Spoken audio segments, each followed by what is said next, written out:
Good evening, everyone, and welcome to the June 14th City of Port Colborne Council meeting. This time I'll call the meeting to order, and if I can call on our WeeStream to play our national anthem.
Again, thank you to the McKay Choir. I'll now do our roll call. When I call your name, just tell us that you're here. Councillor Beauregard. Here. Councillor Clayliff. Here. Councillor Wells. Here. Councillor Bodner. Here. Councillor Bruno. Here. Councillor Bagu. Here. Councillor Desmarais. Here. And Councillor Danch. Here.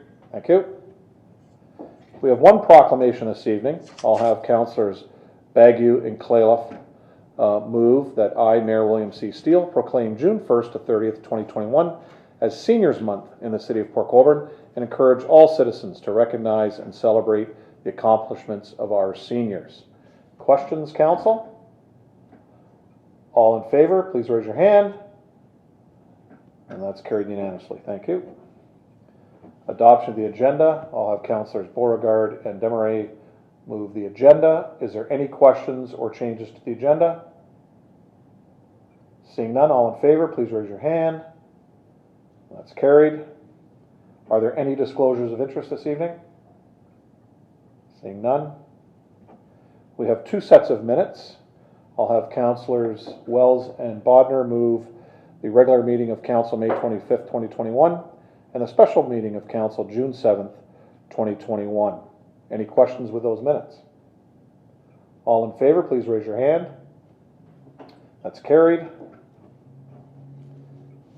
Under staff reports this evening, Council, we have items 7.1, 7.2, 7.3, 7.4, 7.5, 7.6, 7.8, 7.9, 7.10, 7.11, 7.12, 7.14 being raised. Any other items under staff reports to be lifted? Okay, and then under correspondence, we have items 8.1 and 8.3. Any other items need to be raised? Seeing none, I'll have Councillors Danch and Bruno move the remainder of the items, both in item 7 staff reports and correspondence as a block. All in favor, please raise your hand. That's carried. There are no presentations this evening. We do have a delegation. And due to COVID-19, this meeting will be conducted virtually. Anyone wishing to speak to council is asked to submit a written delegation that will be circulated to council prior to the meeting. Written delegations will be accepted until noon the day of the meeting by emailing the deputy clerk at portcolborne.ca or submitting a hard copy in the after hours drop box in front of City Hall, 66 Charlotte Street, Port Colborne. Written delegations accepted after this time will be circulated with the minutes and included as a public record. We have 3 delegations. 2 are written. One is from Kate Brown and the other is from Out Niagara. And we have the president of the Downtown BIA, Mr. Jesse Bowles, here this evening.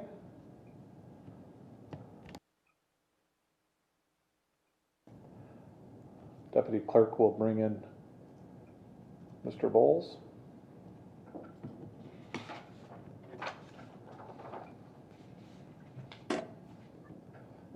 Good day, Jesse. How are you?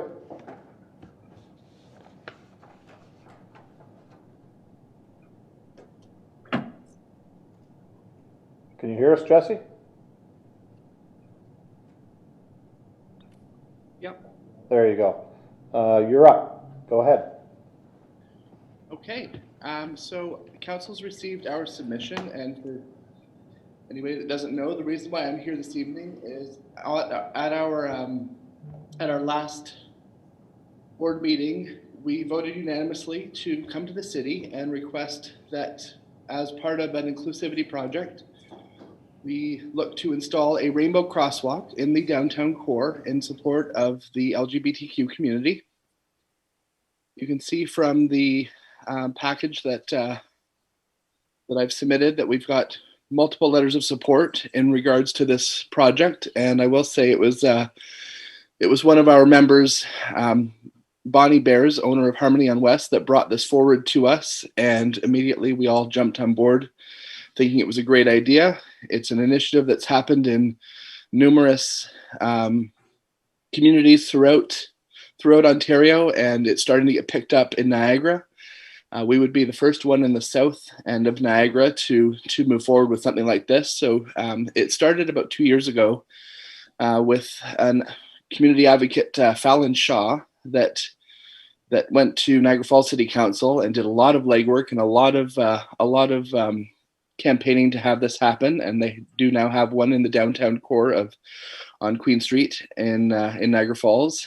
And most recently, it's been in the news that the city of St. Catharines has installed one in their downtown crossing St. Paul Street. I do know also that at both the Welland and the Niagara on the Lake campuses of Niagara College, there are these same crosswalks in place, and making both of those college campus communities an inclusive place to attend post-secondary education. So we're of course in favor of it, and we hope the city is too. I know I've spoken to a number of the councillors, and to those whom I didn't have a chance to speak to directly, I apologize. I did try to reach out to everybody, but it's of course hard with time constraints and not being able to really track everybody down when we're doing all of this virtually still. So if I didn't get to you, I personally, I apologize. However, I know I've chatted with a lot of you and got great support across the board.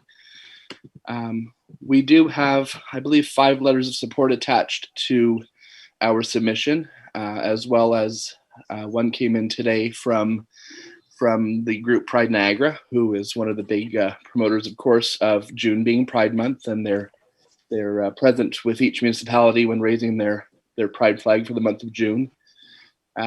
I do have some late arriving news that is not in the package and that the staff aren't even aware of yet. However, up until the end of the day Friday, I was still kind of negotiating this, and I'm pleased to announce that Meridian Credit Union, as part of their inclusivity initiatives, have agreed to put $1,000 forward to kick off the funding for this project.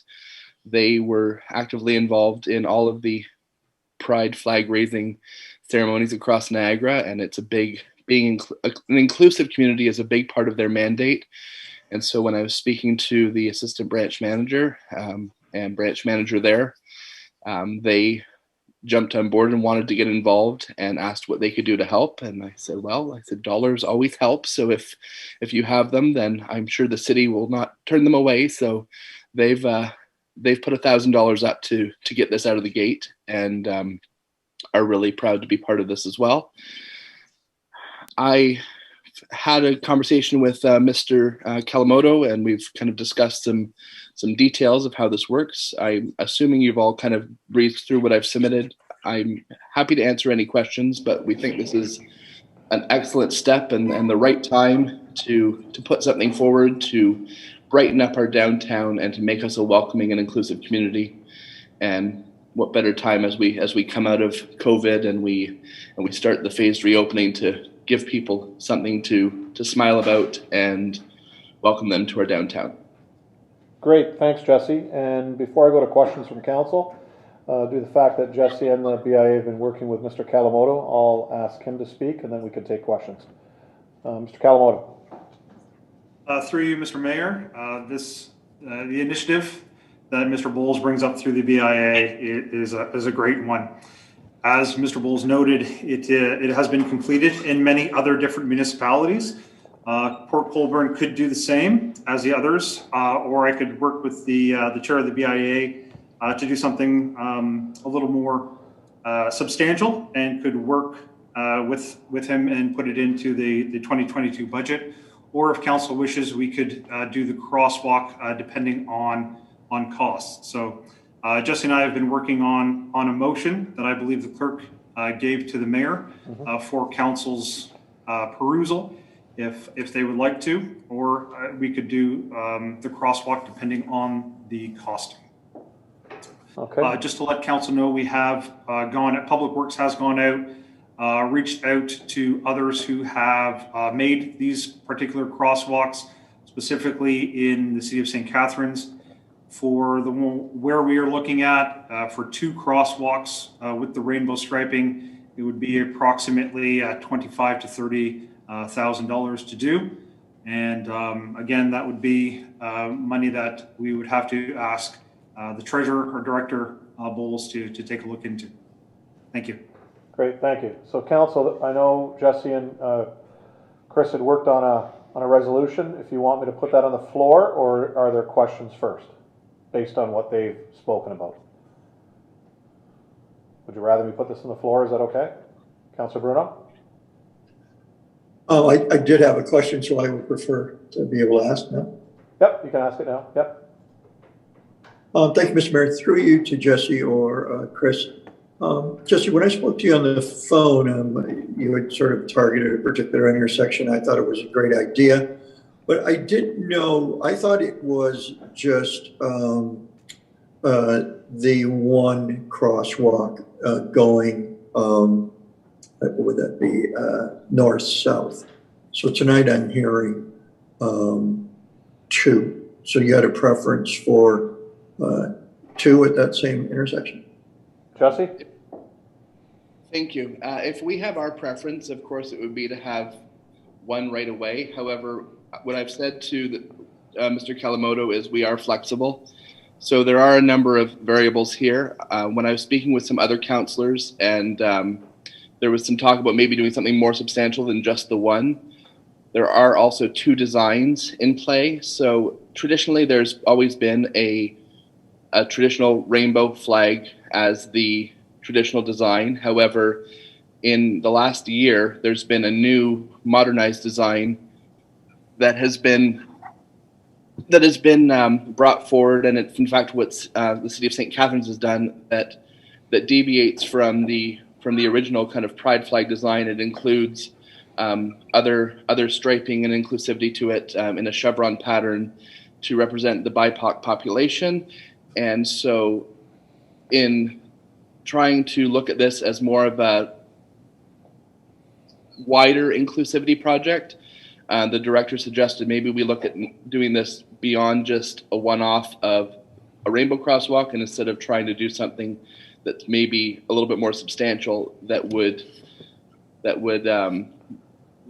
cover a broader range of inclusivity. So originally we were looking at, as I had spoken with the councillor, possibly the intersection at King and Charlotte, or we were looking at lining up on either or both sides of the Clarence Street Bridge crossing west. Mr. Kawamoto has stated that based on the way the striping and the curb cuts are at the King and Charlotte intersection, it would make that an impractical choice. So we've kind of landed back over on Clarence, lining up there with the bridge, crossing West Street. Kind of our last conversation is perhaps the hybrid option to go is to do one side of the traditional rainbow cross and one side of the kind of the new version that you see flying in a lot of municipalities now, and that is what St. Catharines did. And then kind of to speak to the price of it, when I was speaking to most councillors, I was quoting the numbers that St. Catharines had quoted, and Mr. Kalamoto has told me that apparently that's based on the size of the crosswalk, and in fact our area is quite larger and wider than what they did in St. Catharines, and that's why the numbers aren't lining up as quite like I thought they would. Okay, Councillor Bruno? Thank you. Perhaps to Chris. Chris, I was wondering about a couple things. One was, as you know, there are a segment of the population who has defaced these crosswalks in various areas, and one of the I think highlights of the Charlotte King area was that there are cameras there, and I didn't know if that might be override whatever reason it is to perhaps not look at that intersection. So I'm just wondering if you could speak to the negatives then at Charlotte and King. Mr. Kalamoto? Through you, Mr. Mayor, to the councillor, just looking at West and Clarence, there are currently crosswalks there. So to paint them within the current lines of the crosswalk just made it a little bit easier. It is a high traffic area with lots of eyes on it also. So it determined that it would be a good spot. It's not that the other location was bad. It's just that this particular one at West and Clarence was better. Great, thank you. Thank you, Mr. Mayor. Okay, you're done, Councillor Bruno? Yes. Thank you. Councillor Danch? Through you, I guess my question's to Chris, and I'm going to speak from a Main Street perspective. The maintenance on something like that, how are we going to see it being done? Because I know our crosswalks at this end of town that were stamped 10 years ago, nobody's come back to do anything. And I just wonder, this is a big, bright, wonderful thing that Jesse and his downtown core want to do. But, you're going to put this in some traffic areas. I don't know if the paint would stand up. And I just wondered how long we were going to keep maintaining this. Mr. Kalamoto? Through you, Mr. Mayor, to the councillor, if the crosswalks are on the north and the south end of the West Street and Clarence intersection, there's actually less vehicular traffic that would be going across them. This the reason why it's slightly expensive is not just paint that goes on the crosswalk. It's actually a type of residue of plastic that's melted in place so that it has a higher resistancy to anything that goes on it to keep the colors bright. So there is some chemistry that does go into trying to prolong what will be there. Councillor Danch?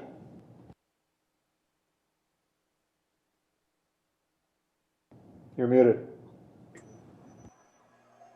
Then I'd like to see that chemistry back up to Main Street and see if something can be done there. I know it's about Jesse's idea, and I'm in favor of Jesse. I want it to look prestigious and bright like it's supposed to, not like something that's washed out by black tires going over. But I'm fine, thank you. Great, thank you, Councillor. Councillor Clayliff?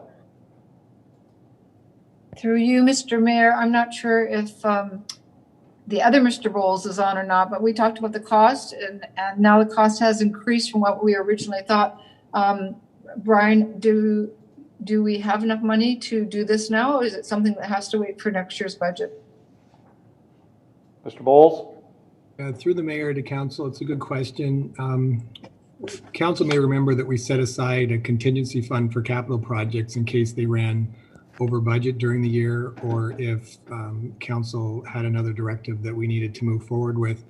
And we had allocated those dollars to a number of projects, but recently, and I think in my most recent financial update, I identified that we've received a number of grants, and as such, we didn't need to rely on the contingency as much. So as of right now, we have 170,000 in our capital contingency for the 2021 capital budget. So should council wish to move forward, we could use that contingency budget for this project. Thank you. Great, thank you, Councillor. Any further questions? Councillor Bruno? Thank you, Worship. I know, Jesse, you're there with, is this, I mean, I'd love to see one at the north end and at the south end, but I really am concerned that I don't want to get in the middle of two BIAs and one BIA funding at the other end. But I don't know if there's been any conversations or could there be on that. But if the city is funding two, I'm wondering what you would think of the possibility of having more exposure to this great idea. Jesse Bowles? We're always looking for ways to work with everybody in town. It's not something that we discussed, and perhaps that's my fault as chair for not reaching out to Main Street. So for that point, I apologize to Councillor Danch and to the Main Street BIA. We probably should have had that conversation. As chair, I'm fine either way. When we originally brought up this discussion, we were just hoping to at least have one. The conversation of maybe having two or a whole intersection or something a little bit more elaborate kind of snowballed from there. So I think I've maintained from the start with city staff and with councillors, we want to see at least one. If it's council's will to say, hey, let's jump on this now and pull from that contingency, great, because I think the story and the positive spin of this to give our community and give those that are coming to Port Colborne something bright and positive to look forward to and look at. I think it's a great idea all around. Mr. Kalamoto can probably speak to this better than I can in terms of the feasibility of crossing a highway, which essentially Main Street is, with one of these crosswalks. I that's far beyond my wheelhouse, but I know our discussion that keeps coming up about having them flanking both sides of Clarence crossing west, really in terms of a true Port Colborne looking picture, having that Instagrammable moment with the Clarence Street Bridge in the background of this crosswalk is really the visual impact and the community impact, both regionally as an inclusive area and even beyond that. I think that's kind of a really impactful spot for it. Not to say that having something on Main Street would not be impactful. So I'm respectfully going to remain neutral on that one. Councillor Bruno? Yeah, I'm wondering if Mr. Kalamoto could speak to it, because I guess, and the lead time for doing this, because I'd love to see them at both ends. I certainly don't want to put words in the mouth of the Humberson BIA, but if this is going, if they do want it, and then this becomes this price times two, I'm trying to be fair to both commercial districts. So I don't know if Chris, you could speak to the lead time on obtaining this contractor and putting it down. Kalamoto? Through you, Mr. Mayor, to the councillor, after Mr. Bowles contacted us, we did start contacting contractors who might be able to do this. Unfortunately, their earliest time would be about 4 to 6 weeks from right now. So unfortunately, we wouldn't be able to do it. Even if we did get the money, we wouldn't be able to do it quite in June. But July is a possibility for the sidewalk, depending on what the contractor, what works the contractor has received since our discussion with him. The other thing is that if there is a more substantial project to be done, like an inclusivity square, as an example, that would require some more funding, and I would work with the chair of the BIA, Mr. Bowles, to come up with something that's maybe a little bit more grandiose. However, with that, we would have to bring it back to the 2022 budget, because that might be something, again, more substantial, would be more substantial costs. The crosswalk could be done sometime this summer, depending on the costing and the funding for that. So it could be done within the summer. Councilor Bruno? Thank you. Thank you. And if you could just speak to that longevity issue on a highway like Main Street. Ahead, Mr. Mayor, to the councillor, I would have to contact the other cities and municipalities who have put this in some time ago. The ones that we have reached out to, it is a fairly recent phenomenon about putting in the crosswalk. But again, because it is sort of a thermal plastic that goes on it and it's heated, that should last for a lot longer. Obviously, it depends on the traffic that does go over it, the type of vehicles that go over it, the type of tires that go over it would obviously decrease the longevity of this particular thing. So that's why the recommendation for Western Clearance on the north and the south end would minimize the amount of vehicular traffic that could cross over that. And again, with regard to, say, Charlotte and King as an example, the 4 crosswalks actually don't line up as perfectly as the ones north and south on Clarence. So that's, and again, larger vehicular traffic, which would mean more wear and tear. But we can reach out to those municipalities who have placed these particular crosswalks in some time ago to see how they are faring right now. Councilor Bruno? Thank you, Worship. Thank you, Chris. I think with having a motion in front of us and what it might take to do that at the north end, then that's something that they can discuss, and maybe it's done over 2 years, or we'll stick with the one in front of us. I'd like to see some movement on it immediately so it could get ordered and in sooner rather than later. Thank you. Yeah, just Main Street's kind of twofold, Council. In reality, we have Mellenby Avenue and Ramey Avenue where we can control the east-west crossing. But if we're going to go on to Main Street, then we have to bring the region of Niagara into it, so it could take a little longer. So that could be a discussion that both BIAs and Mr. Kawamoto can have. I'm going to go to Councillor Bodnar.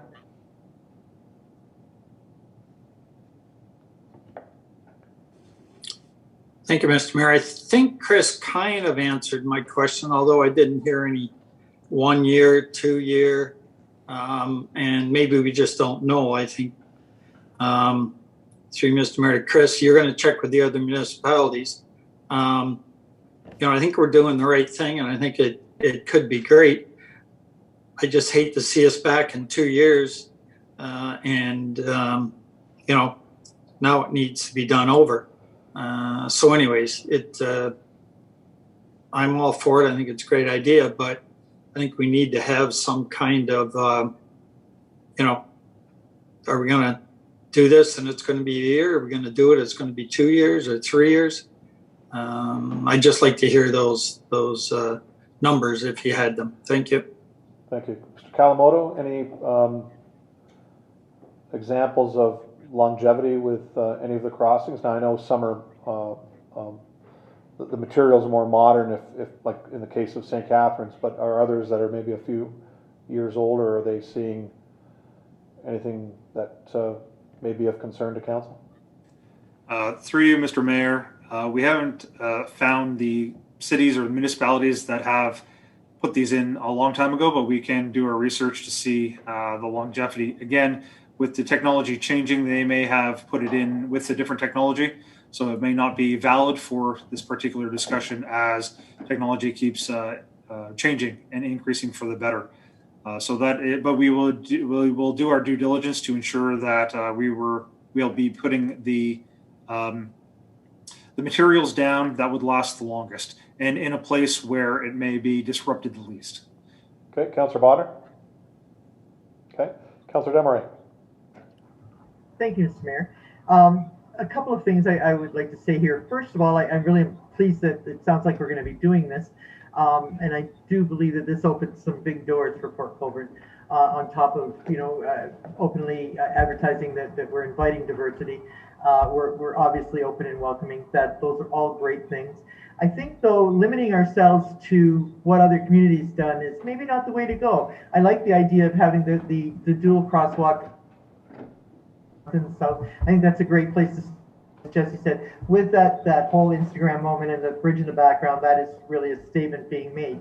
But for the north end, maybe the North End BIA might want to examine the idea of a pride walk through the park or something. I mean, you have the trail going through the park. That's a great surface to be using. There are things that could be done in the north end that might not involve crossing Main Street, but would certainly be attractive to visitors coming through and to anybody who wants to see it, and to people from Port Colborne, to show that they're opening and they're welcoming and they want to see this happen. So maybe we need to expand our thinking, and possibly the North End BIA could take that on. I don't know, but if not them, then maybe the city would like to do it. But I certainly am in favor of doing the north and south end of Clarence Street and West, and getting that sort of going forward. We might even want to look for funding outside of the community. Thank you. Great, thank you, Councillor. So, Council, I do have a resolution that was put together by Jesse Bowles and Mr. Kalamoto. If I could get that on the floor, it can be amended. So if I can have Councillors Demery and Bodner move that Council direct the Director of Public Works to work with the Downtown BIA to create a plan to recognize and show support of the LGBTQ community and other marginalized peoples, with a focus of the plan to be inclusive and illustrate that the City of Port Colborne is a safe place where all are wanted, welcome, and respected in our community, and that the plan and related recommendations be brought forward in the 2022 draft budget for Council consideration if required, and if approved in the 2022 budget, the implementation of the recommendations occur before June 1st of 2022.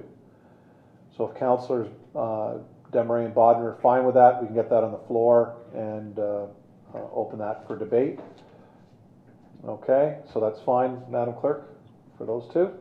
So, questions on the resolution? Or so I've got Councillor Bruno with a yellow hand, and Councillor Bodner. Are you going to speak to this, Councillor Bodner? Okay, thank you. So I've got Councillor Bruno, then Councillor Clayliff. Thank you, Worship. Through you to Director Bowles. I noticed in the motion that it talks about the 2022 budget, and Jesse's been scrambling to get this on the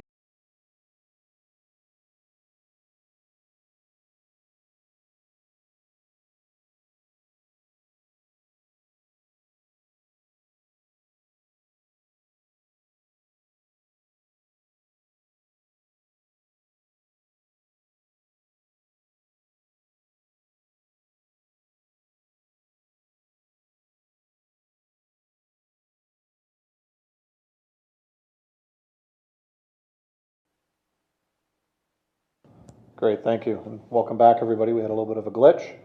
So Mr. Kalamoto had finished off with Councillor Bruno's question. I'll go back to Councillor Bruno. Thank you, Worship. I'd like to hear from some other councillors. I certainly would like to get something going in 2021.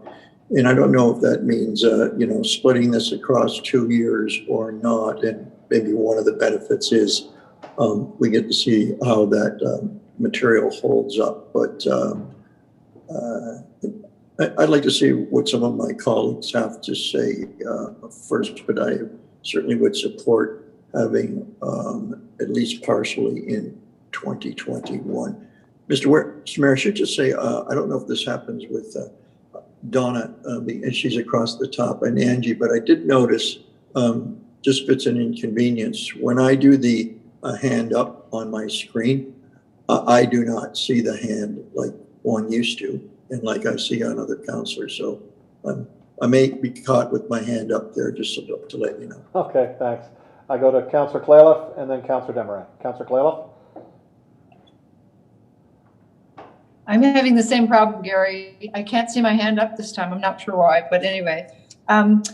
Through you, Mr. Mayor, I support what Gary's saying. I think that we need to move forward. It's always easy to put things off and keep researching and checking things out. I like your idea of we go forward, we put in, even if we just do the sidewalks at the corner of West and Clarence, we can see how it goes. We have the opportunity, but I think that we need to move forward this year. We've got the money. Who knows what next year will bring to get started. And then I like the idea of looking at down in the Main Street area and talking with the other BIA and seeing what if they have any ideas, places they might want to add some additional pieces, whether they be crosswalks, I love Angie's idea, maybe something at the skateboard park. There's all kinds of places and opportunities to add additional pieces to this. And I love the idea, and I had put forward, I would love to have seen a crosswalk right in front of City Hall, right over to the marketplace. I think even bookending it would have been wonderful. And it would have really been a nice place to have those pieces as well. But I was worried about traffic on King Street. So I do like what Mr. Kalamoto is saying about the location and coming across the bridge. But I don't think we should be waiting. I think we need to be doing it now. And then next year, we see how this goes, and we go into the budget and look at it to see what we need to add. Do we need more monies? And we'll also have a better idea then of how much money we need, because we'll see the cost of this and what it took to make it happen. Thank you. Thank you. Councillor Demery, Bodnar, then Bagu. Councillor Demery. Thank you, Mr. Mayor. I would agree with what Councillor Claylov had to say. I'm in favor of getting the north and south side of Clarence Street at West done now, get that completed now, and then entering into talks and creating and getting creative about possibilities in the north end. I think that's a good way to go. So yes, I would support what Councillor Bruno put forward. Let's do it now. Thank you. Councillor Bodnar.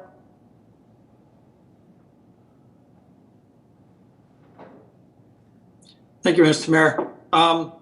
I'm good with doing it this year. I'm a little confused on, are we doing one or two crosswalks? I thought Councillor Claylov suggested one. Anyways, I'll wait to hear from other councillors, but once we get this down, we may want to do something a little more extensive. With one down, we could certainly, put some money towards something that might be a little more grandiose.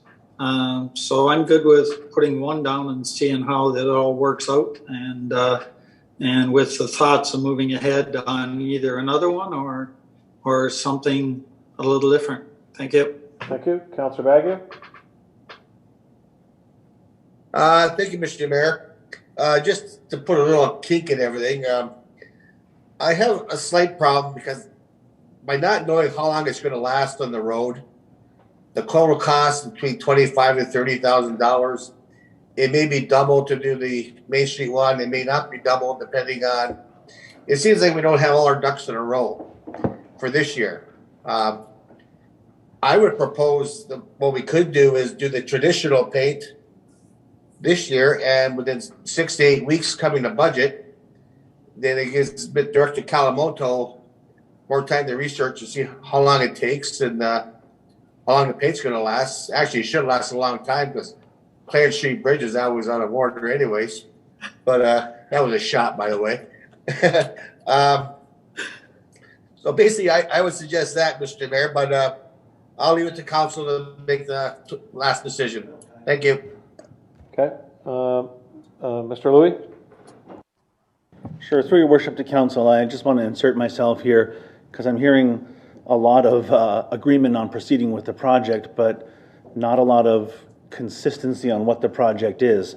I'm hearing 6 to 8 weeks to get a contractor in here from our director. I'm hearing different intersections being named. Can I maybe just recommend that we refer this for a report, get it back here as soon as Chris can get it back here? Staff is fully in support. I can assure council this isn't going to get put on a shelf and not done. But I think if we had a report in front of council that said, here is when, here is where, here is by whom, and here is where the money comes from. We have the money that Director Bowles earmarked. We have the grant money from Meridian. Another complication, I know the Seaway is doing work on the north side of West Street in Clarence, so we might conflict with their work schedule too, if that's the ultimately chosen one. I think if we get a report here, I'm not sure about the 28th of June, but at the latest, the first meeting in July, it might be the clarity that council needs to pinpoint a decision, and we can get this project going based on the results of that staff report, and maybe focus everybody's energy on the same project, unless Director Kalamudu has something different to say. Okay, Mr. Kalamudu? Oh, sorry.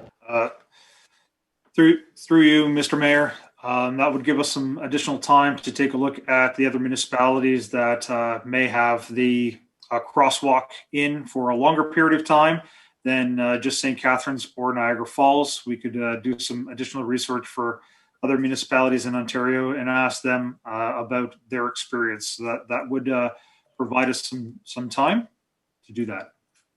For more surety for the councillors who asked that question.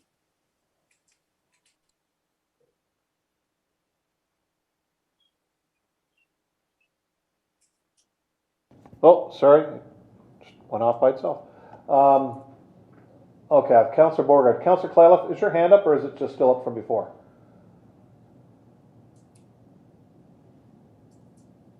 Great, thank you. Councillor Borgard? Through your worship, I would just like to make that motion that CAO Louis just brought up, that this matter be referred back to Director Kalamoto and come back at the meeting of, what was the date that was provided? First meeting in July? Yes, the first meeting of July. Okay. So council, if we can And that the report have a recommendation. Yeah, if we can do this as an amendment to literally, or what is paragraph 2, with putting this to the 2022 budget, that we take the first segment that the council the director of Public Works to work with the downtown BA to create a plan and so on and so forth, and then put in that we come back with a report from staff based on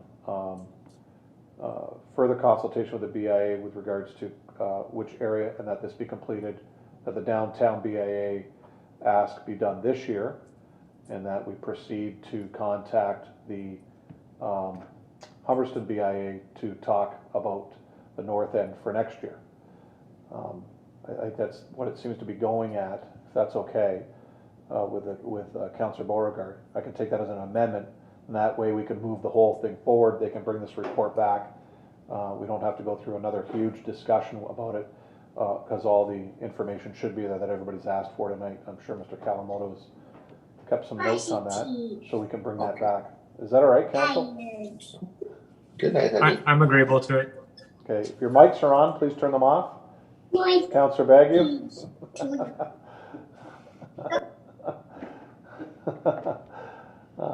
Can I get a seconder to that amendment? Is that okay? Can I get Councillor Bodnar to amend that? Oh no, he can amend it. Councillor Bodnar, you're fine with that? Okay. So is that okay, Chris? Does that give you enough direction to come out of tonight's meeting, to come back for July, get some of the information being asked by councillors, and to put a specific plan in order? Because we do know that the north end of West Street is going to have some extensive work done by the St. Lawrence Seaway Authority, so we don't want to be putting money there when they're there. So we can still do that, but we have to coordinate with them when they're finished their work. Is that okay, Mr. Kalamoto? To you, Mr. Mayor, yes, I'll also work with BIA Chair Bowles. He's done some extensive work throughout Niagara on these, and maybe we could reach out to other municipalities, both of us, to get an understanding of the longevity that some of the originators of these crosswalks have done as municipalities. Appreciate that. Yes, thank you. Great, thank you. Just 1 second, Council.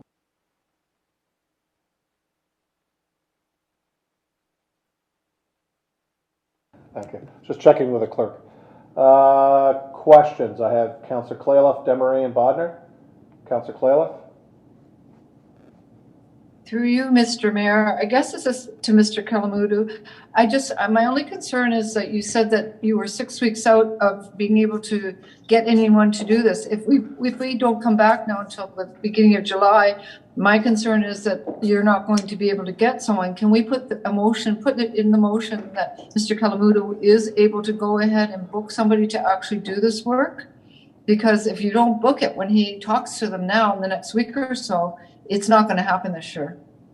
My concern there, Councillor, is the fact that the Seaway is going to be doing work on one of those intersections, and there's no sense spending money and having it dug up. That's my concern with part of West I understand that, Mr. Mayor, but I guess I'm just saying that Mr. Kalamudu already said that he's not even sure what they can do, and we're talking about doing it this year. So I guess I'm just wondering if he's going to go ahead and do this report. Do we need to find out first when the Seaway is going to be out of there? Because if he's going to go ahead and try and find all of these things out and not bring it back to us till the first meeting in July, and then go back and try to book it won't happen this year. I think we're all, we're going to be almost to the end of summer by the time he's trying to book something. Mr. I'm Kalamoto? just a question, Mr. Kalamoto. Through you to the council, that is correct. If we are delayed in getting the approval, then officially I wouldn't be able to give the approval to the contractor to move ahead. So as that would happen, it would be 4 weeks from now or 3 weeks from now. Then it would be another 3-week delay before we give the approval to that contractor. So it would depend on his time. So the councillor is correct. Okay, great. Thank you. Councillor Claylough? I guess I just want everyone to be aware of that. We talked about wanting to have it done this year, but what we're proposing right now and we're asking to be done is really not doable for this year. So just so everybody's aware of that it's, I can't, if we move ahead without allowing this to go forward right now, it's not going to happen this year, regardless of where we want it. Thank you, Councillor. I don't know how the other councillors feel about it, but I just want to make them aware. Thank you. Councillor Desmarais? Mr. Mayor, may I add a few things? Oh, just a minute. Councillor Desmarais? Thank you, Mr. Mayor. I totally agree with what Councillor Claylough is saying. We all received the same information, and I thought it was rather clear. And basically, I'd like to hear council support this or not support this. As far as the details went, the only difference that we've heard tonight is the cost, and that was clarified, and it was understood that there is money there if we wanted to go forward with this. The location may or may not have to change. I don't have a real problem with voting in favor of supporting this and dealing with the location at another time. That could certainly come forward, a little bit later. But we need to be able to give Director Kalamoto the opportunity to immediately book somebody to come out and start doing some work once those details are cleared up. And if he has to wait until they got all the details cleared up and then come back to council, and for us to then have a long discussion again and finally give him the clearance to do that, we probably are not going to get it done this year. And I really would like to see this happen this year. So I certainly would go with Councillor Claylough and ask that we as a council could support the motion tonight, the motion to go forward with the rainbow crosswalks. And the details will get worked out. Possibly they could come back to council with the, with the details later, but not really for us to approve or not approve, because we would have already approved it. I just think that we have the information we need to go forward, and all the questions are confusing things. So that's where I'm at. Thank you.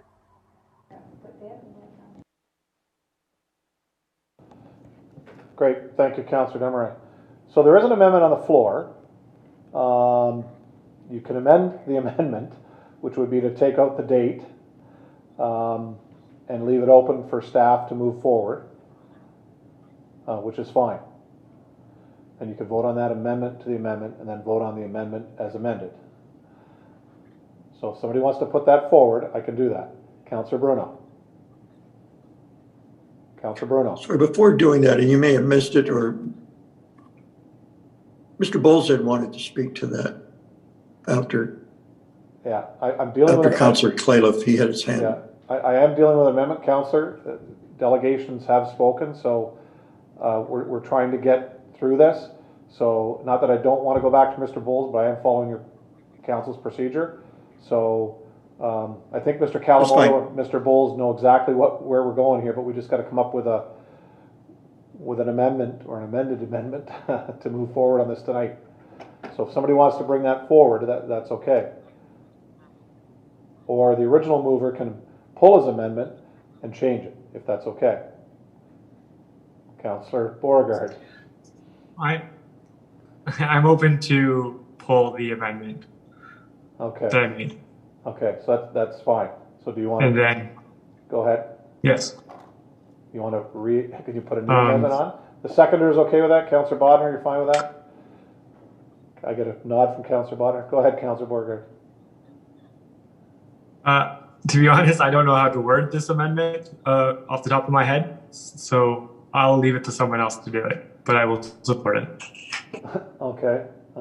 Madam Clerk, you have some verbiage for council that we could follow? You want to put it into some context for them? Through the chair. So the current motion on the floor, the first paragraph, I believe it looks like all of council would like to keep that included, and that is that council direct the Director of Public Works to work with the downtown BIA to create a plan to recognize and show support of the LGBTQ community and other marginalized peoples, with a focus of the plan to be inclusive and illustrate that the city of Port Colborne is a safe place where all are wanted, welcome, respected in our community. And I believe that amendment is needed. For right now, the motion on the floor states that it will come forward in the 2022 budget if required, and that it'll be implemented by next June. So that second and third paragraph could be amended by anyone depending on what you want. Okay, so the verbiage would be to give Mr. Calamoto's department the go-ahead to move forward with this, working with the BIA, our staff, and gathering all the pertinent information that's come out of this evening, obviously contacting the Seaway and those things, and then they can proceed to implement the crosswalks when it is the best time. Just through the chair, they just need to support the budget spending this year, if that is what they want. And then staff can move forward with that. Yeah. Okay. If I can have Councillor Beauregard move that then, that we support this year's money in the budget and allow staff to move forward with this. Is that all right, Councillor Beauregard? Yes, that's all right. I do have a question though. Can I ask that now? Not just. I'll come back to Councillor Clayliff, or I'll go back to Councillor Bodnar. Are you all right to support this amendment?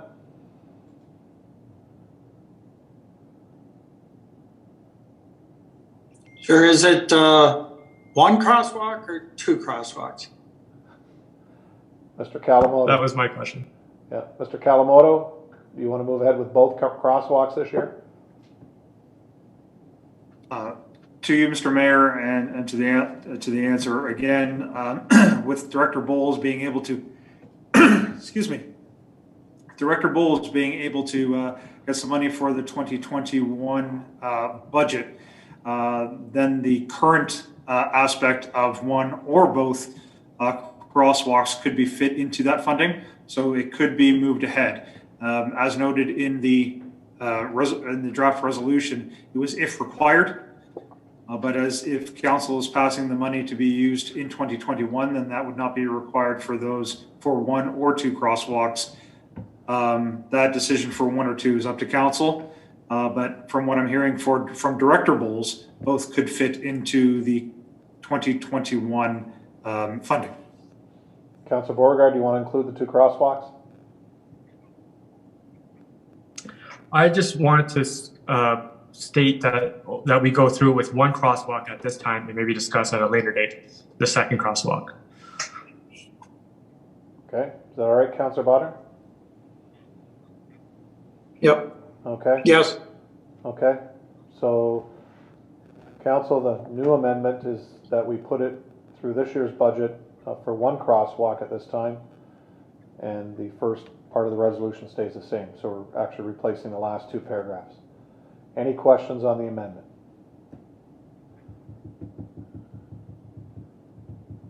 Your hand's still up, Councillor Clayla, from before I, you have a question, Councillor Clayla? I'm just talking crosswalk again too. So when you're saying one crosswalk, are we talking one crosswalk in the downtown core and one down Main Street? Was that the one or two? Or are you talking one side of the street, the other side of the street as one and two? No, we're not talking about the north end at this time, because that conversation hasn't happened with the north end. We're just strictly talking. One crosswalk, So, okay. tentatively to go, it sounds like, at West and Clarence. So it's one crosswalk. West and Clarence. So we're just saying that we would, one crosswalk, so we wouldn't do the one where we might have seaway work going on. So we're just do the other side of the street instead, right? That's what I get from council. Councillor, Yeah. Okay, thank you. Thank you. Councillor Demery? Thank you. I just was going to ask the same question as Councillor Clayla. I just would suggest that would be really odd looking. You really do need to do both sides of that intersection. Otherwise, it's just not going to look right at all. And we probably wouldn't end up coming back and doing the other side. And if you did, you'd have a difference in look because they would be put in at different times. So I don't know what we're thinking here, but you know what, I'll just defer to what council chooses. Okay. Any further questions? So we're just voting on the amendment. All in favor of the amendment, please raise your hand.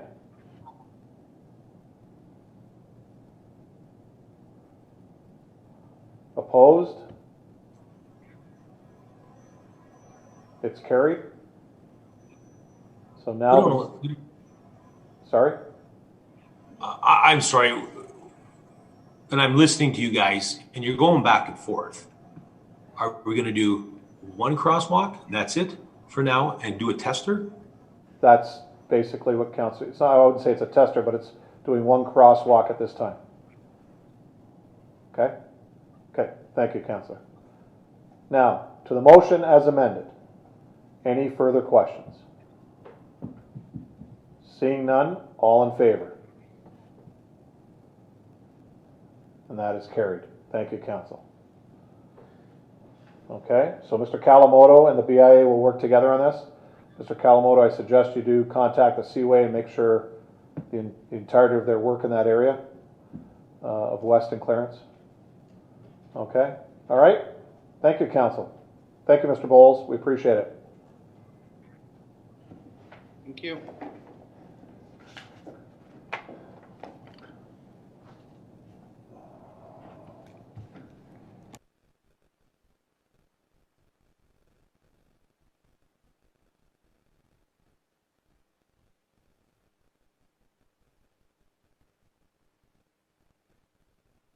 Thank you. The regional councillor is not here this evening, so I'll get into my mayor's report, and then I'll take questions both on the mayor's report if you have any, and any regional council issues. The province of Ontario began its reopening plan on Friday. This means we can now dine at outdoor patios and shop in person with limitations. It was great to see so many people out on our patios in downtown this weekend. We ask that you check out our Facebook page contest and tell us what your favorite local business is and what makes them so special. As part of the city's safe and gradual reopening, we have opened our beaches, marina, boat ramp, playgrounds, discovery spray pad, trails, and parks. Some outdoor fitness programs are also being offered.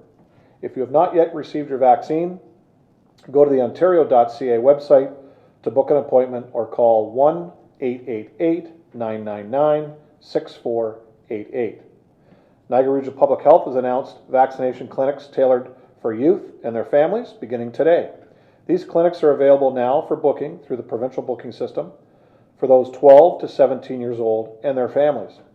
They will be in Port Colborne from June the 16th to the 20th.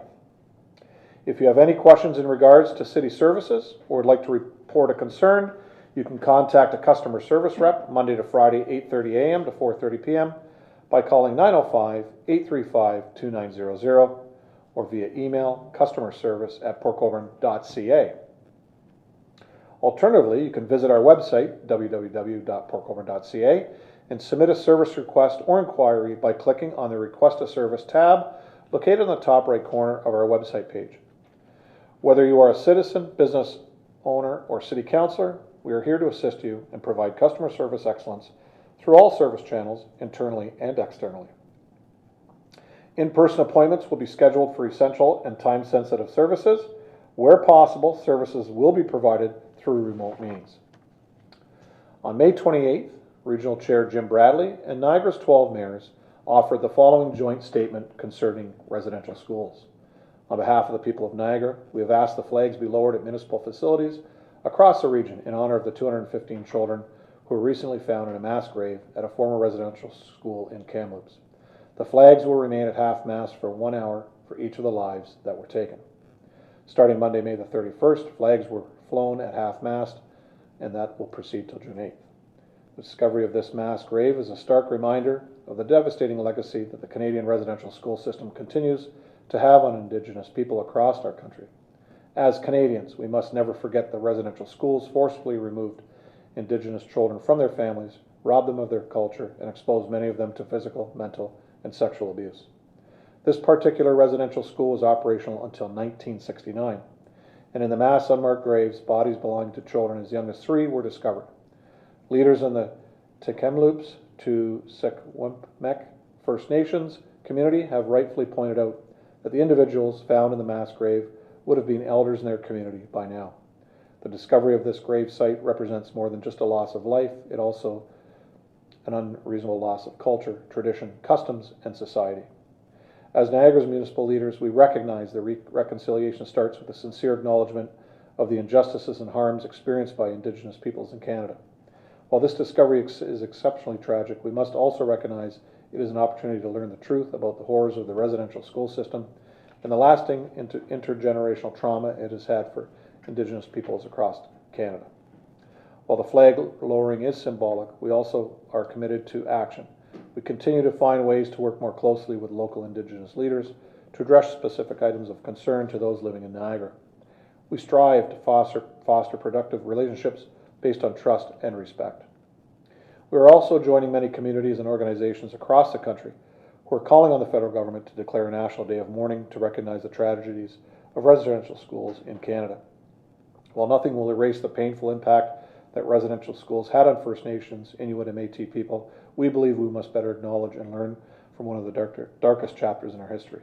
For those looking for support, the Indian Residential School Crisis Line is available for former residential school students and others by calling 1-866-925-4419.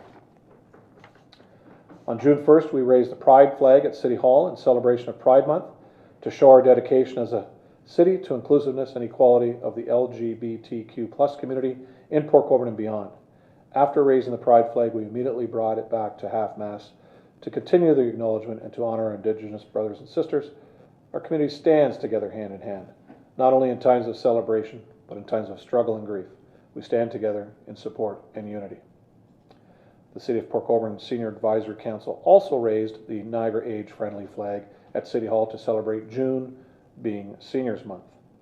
Each June, the Government of Ontario proclaims that June is Seniors Month to celebrate our seniors and to recognize the contribution they continue to make in the communities across Ontario, including the City of Port Colborne. This year's theme is Stay Safe, Active and Connected. Seniors are encouraged to focus on programs and services that enable them to remain safe, healthy, engaged, and live life to the fullest during the COVID-19 pandemic and beyond. The city is also celebrating Parks and Recreation Month in June.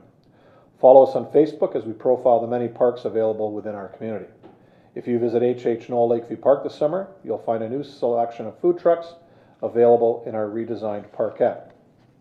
Also, there's 2 great big Adirondack chairs that are fantastic that our head gardener, Mr. Dave Zabo, one of our employees, built over the winter months. So we congratulate Dave on that idea, and hopefully everybody gets down there for a great photograph with their friends and family. The staff are passionate about adding a bit of color through horticulture initiatives during the summer months. Each spring and summer, we have staff and students maintaining city gardens and parks. We've noticed there's been an increase in plants and flowers going missing from various gardens and planters around the city. Please remember to be a good neighbor and community member and refrain from taking flowers or damaging our gardens. In fact, they're your gardens. They are for everyone to enjoy. I know the summer students work hard to maintain their flower beds, and we don't want their hard work to go unnoticed. You don't want the mayor driving to your house and taking our flowers back either. So please enjoy our gardens. Pathstone Mental Health has seen an unprecedented number of individuals as a direct result of the pandemic. If you or your child are in need of mental health counseling, please call the 24-hour crisis and support line at Pathstone. The number is 1-800-263-4944. And more information about how to access their services can be found at www.pathstonementalhealth.ca. That is the conclusion of my report. And as I stated, Councillor Butters isn't here this evening. Are there any questions? Councillor Bruno. Thank you, Worship. I'm going to ask this question as it relates to COVID and public health and you being on the region and keeping us up to date on that. I think all of us have been watching, whether it's along the ticker at the bottom of a TV screen or not, where various provinces are, where our province is with relation to first dose and second doses. And people are starting to get creative when we get to that point where things are slowing down on first doses. Some are doing lotteries, some are doing various incentives to do that. And I'm just wondering if you're able to find out, or if you know where particularly the city of Port Colborne is at with first and second doses as a percentage. Thank you, Councillor, and yes, I do. Like the majority of cities, we're all fairly similar, but right now, Port Colborne's first dose is at 66%, and our second dose is at 10%. So as the councillor said, we do encourage people to get their first and second doses as everyone is eligible now. We do have the Valet Center opening for more doses, or you can go to your pharmacy, or in this case, Beaujeu Pharmacy in Port Colborne is the one that's looking after them, or any other site across Niagara in one of the 12 municipalities. So anything further, Councillor?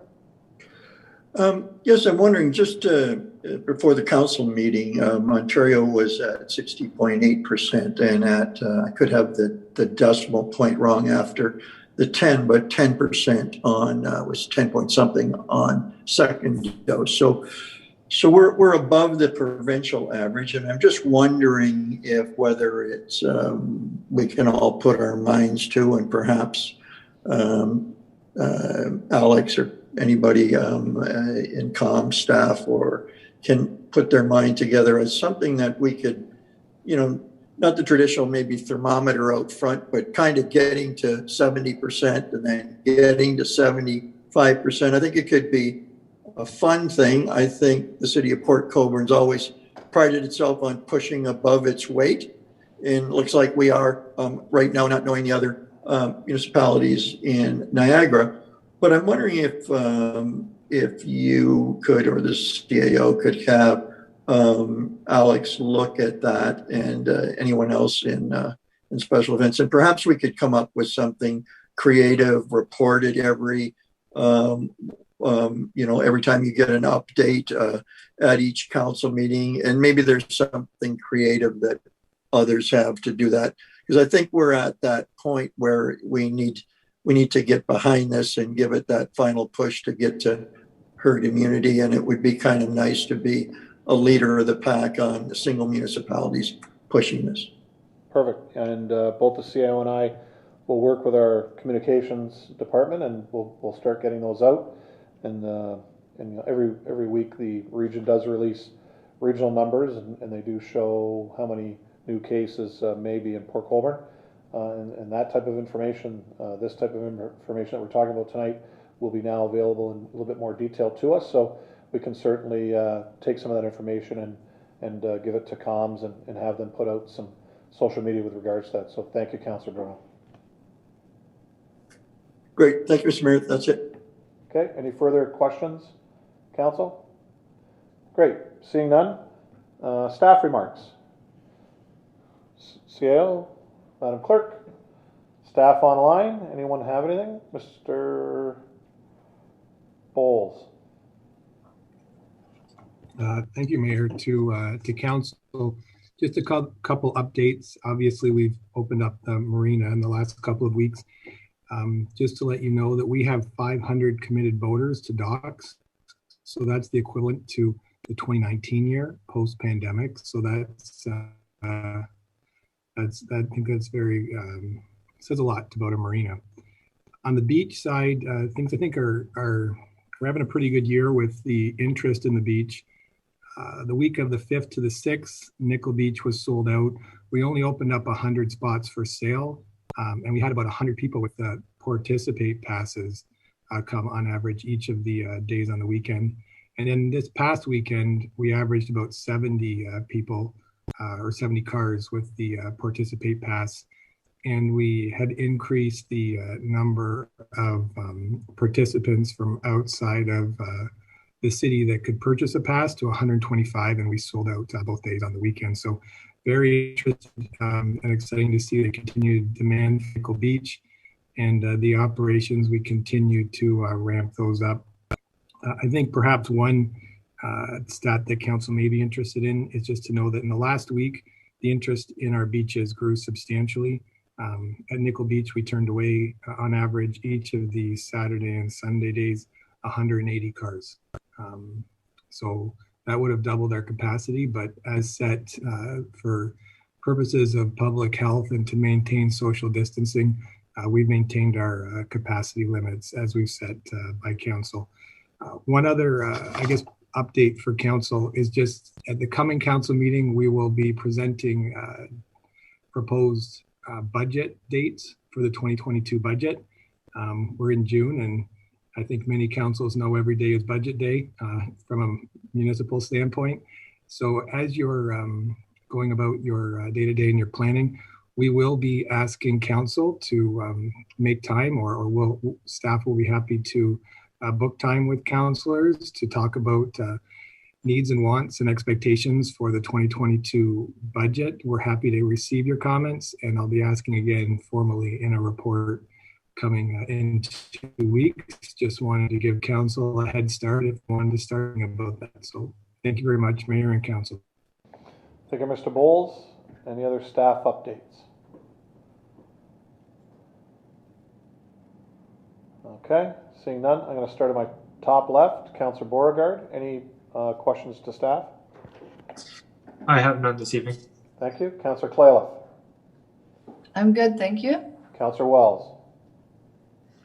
Thank you, Your Worship. The only remarks I have to say is that things seem to be working well with the beaches. The complaints and the phone calls regarding issues has boiled down to more traffic issues related to various golf carts, ATVs, motorcycles, speeding, those types of things on the roads leading to the beaches, more so than events happening on the beaches. And I know this has been brought forward to the regional police's attention, and we're looking at trying to get everything in place in order to curb that type of activity. So I appreciate all the help that we can get for the residents on those areas to ensure their safety and the traffic, control of the traffic and parking in those areas. The other remark that I have is in regards to, bear with me here, the Centennial Beach. There has been some issues raised in regards to the fencing that's been put down, I believe, by a resident along the east side of the beach, and the signage that is on that beach, on that fence. I'm not sure whether we can clarify those issues, or we want to make some addressment of that fence, but at times that fence is extended right down to the waterway, which then, as we know, there's a promenade there that's open to the public that access it through the beach. So that is one of the issues that has come up at the beach, specifically at Centennial. That's everything I have for tonight. Thank you, Councillor Wells. C.A. Louis. Through your worship to Councillor Wells, appreciate the two comments. I had a feeling that I would hear about traffic and safety along the road ends today. I had talked to a resident on the phone one day last week who expressed some concerns about golf carts and speeding and other traffic type issues. I had a chance to speak to the local detachment sergeant this morning. He himself has talked to the traffic enforcement unit at NRP about doing some blitzes in the area through the summer. Doesn't want to divulge any times lest he tips off the public to the fact that they'll be out there. But also a communication to Shirkston Shores Resort asking from the police to the management there, asking them to please remind all residents of the park that if they use golf courses, those are not to be taken on city streets. Of course, golf carts are not street legal vehicles, and we do know that some non-Shirkston residents of Port Colborne own golf carts, and we ask them not to use those on the road ends, but that is a police enforcement issue. On the issue of Centennial, I haven't seen it with my own two eyes. I'll take a drive down there in the next day or two, and maybe with some park staff or some of the directors here, we can take a look at this fence. It's the first I've heard of it. It is a public promenade for the users of for everyone in the neighborhood, including non-lakefront properties and users of Cedar Bay Centennial, as council is aware. And I'll see exactly what's going on with that fence and hopefully be able to report back to council. Great, thank you, Mr. Ciao. Councillor Walls? That's everything I have. Thank you. Great, thank you, Councillor Walls. Councillor Baggett? Thank you, Mr. Mayor. Just one item to Director Kawamoto, traffic calming measures that were being taken on Clarence and Stanley Street. If you could give us an update, I would really appreciate it. Mr. Kawamoto? Through you, Mr. Mayor, to the councillor, we have installed some additional street speed signs out on Clarence, and we are also hoping to award our line painting contract in the next few days. With that line painting contract, we will again put some additional lines that weren't there before on both Clarence and Stanley, and also look to see if there are some additional works with regard to painting that should be done around Sunset Park. So those things will psychologically shrink the width of the roads when you delineate them as such, and staff will then continue to monitor what effects those particular aspects have with speeding, and if they are not working as hoped, then some additional steps will be done. We are also, staff are also working with the CAA to look at slow down signs or children at play signs. So that's another thing that we are looking at doing and making those particular signs available to the public. So there's more to come on that also. So those are the three things that we're just about to put in place. And again, continuously monitor that to see if additional steps are required. Councillor Baggett?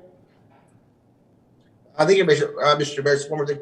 I noticed today when I drove down Cement Plant Road from number 3 Highway, our neighbor to the west, the township of Wainfleet, on the first pole, they had the sensor out there for the kilometers per hour in the flat, which flashes your speed.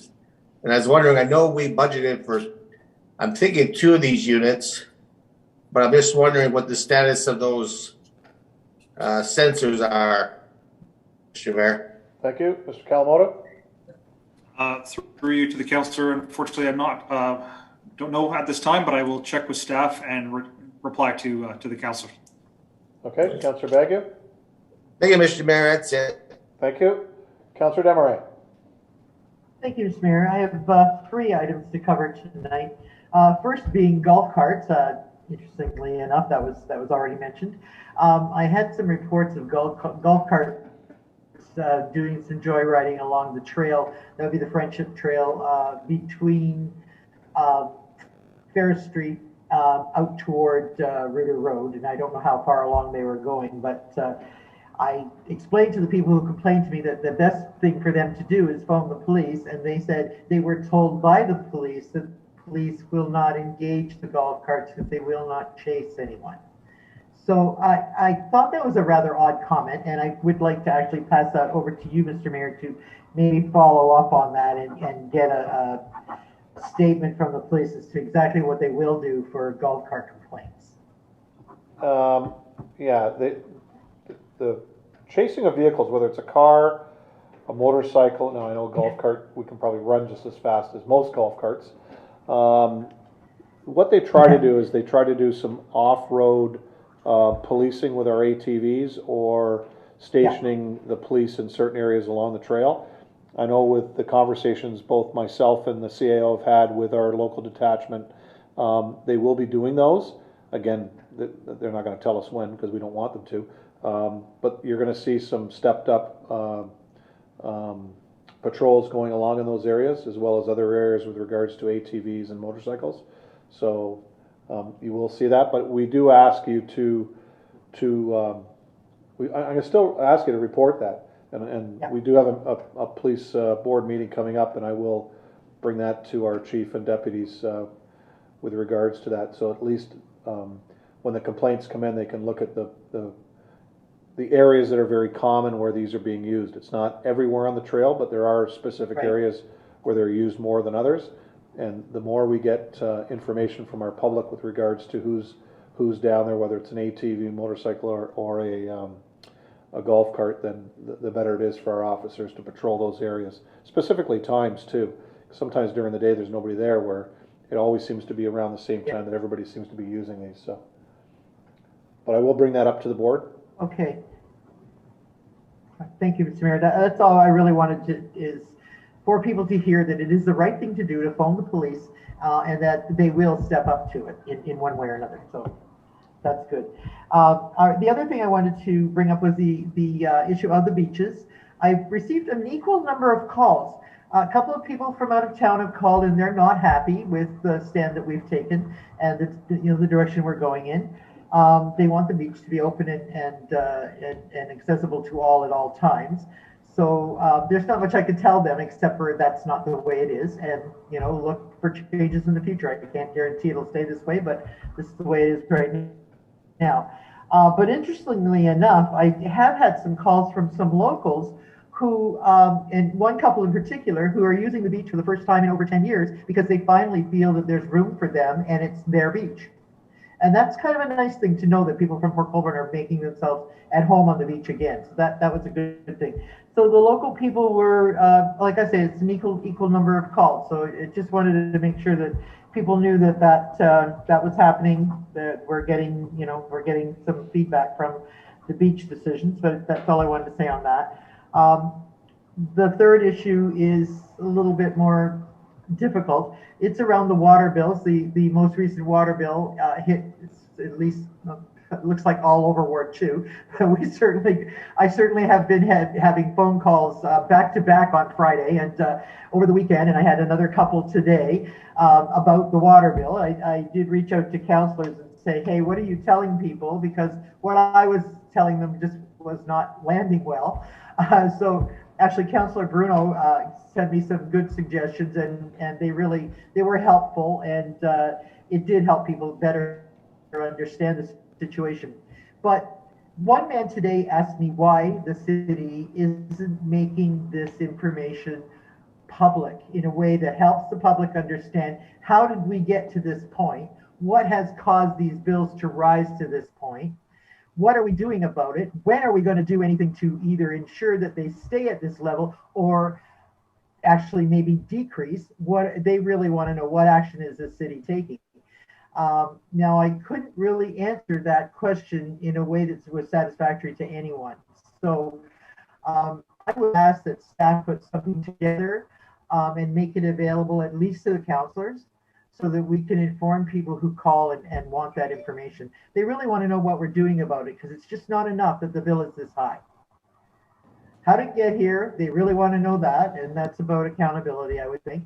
But what are we doing about it? That's what they really want to know. So, and what, if we're taking any action, when is that action going to happen? So there's that.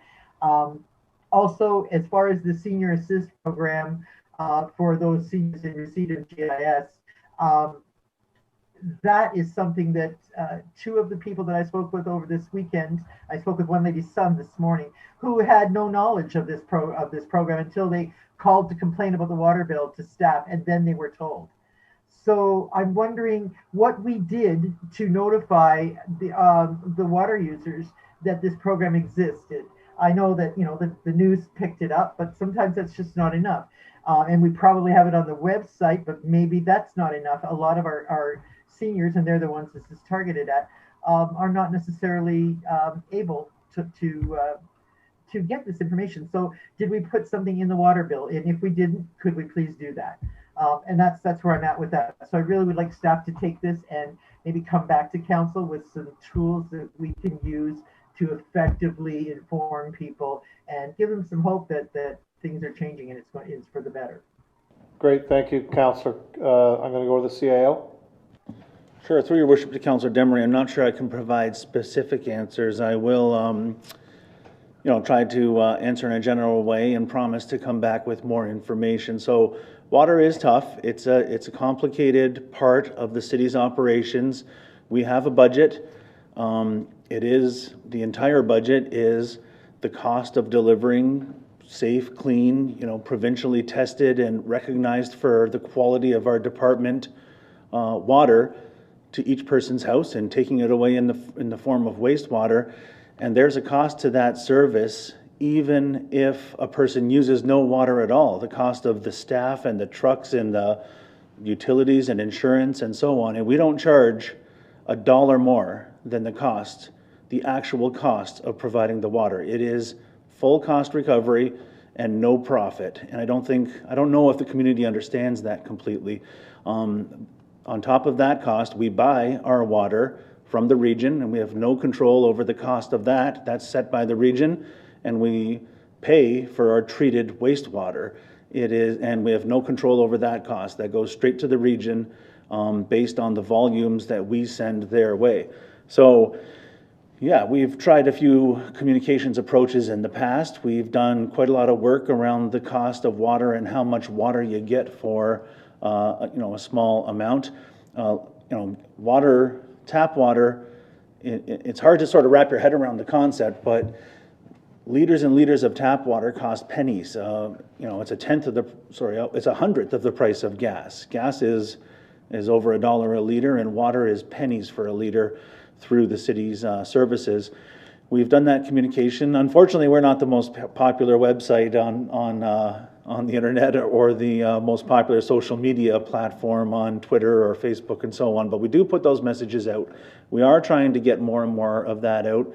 We did do some communication around the new programs for GIS, and we're also giving a discount for water users for electronic payments and electronic billing.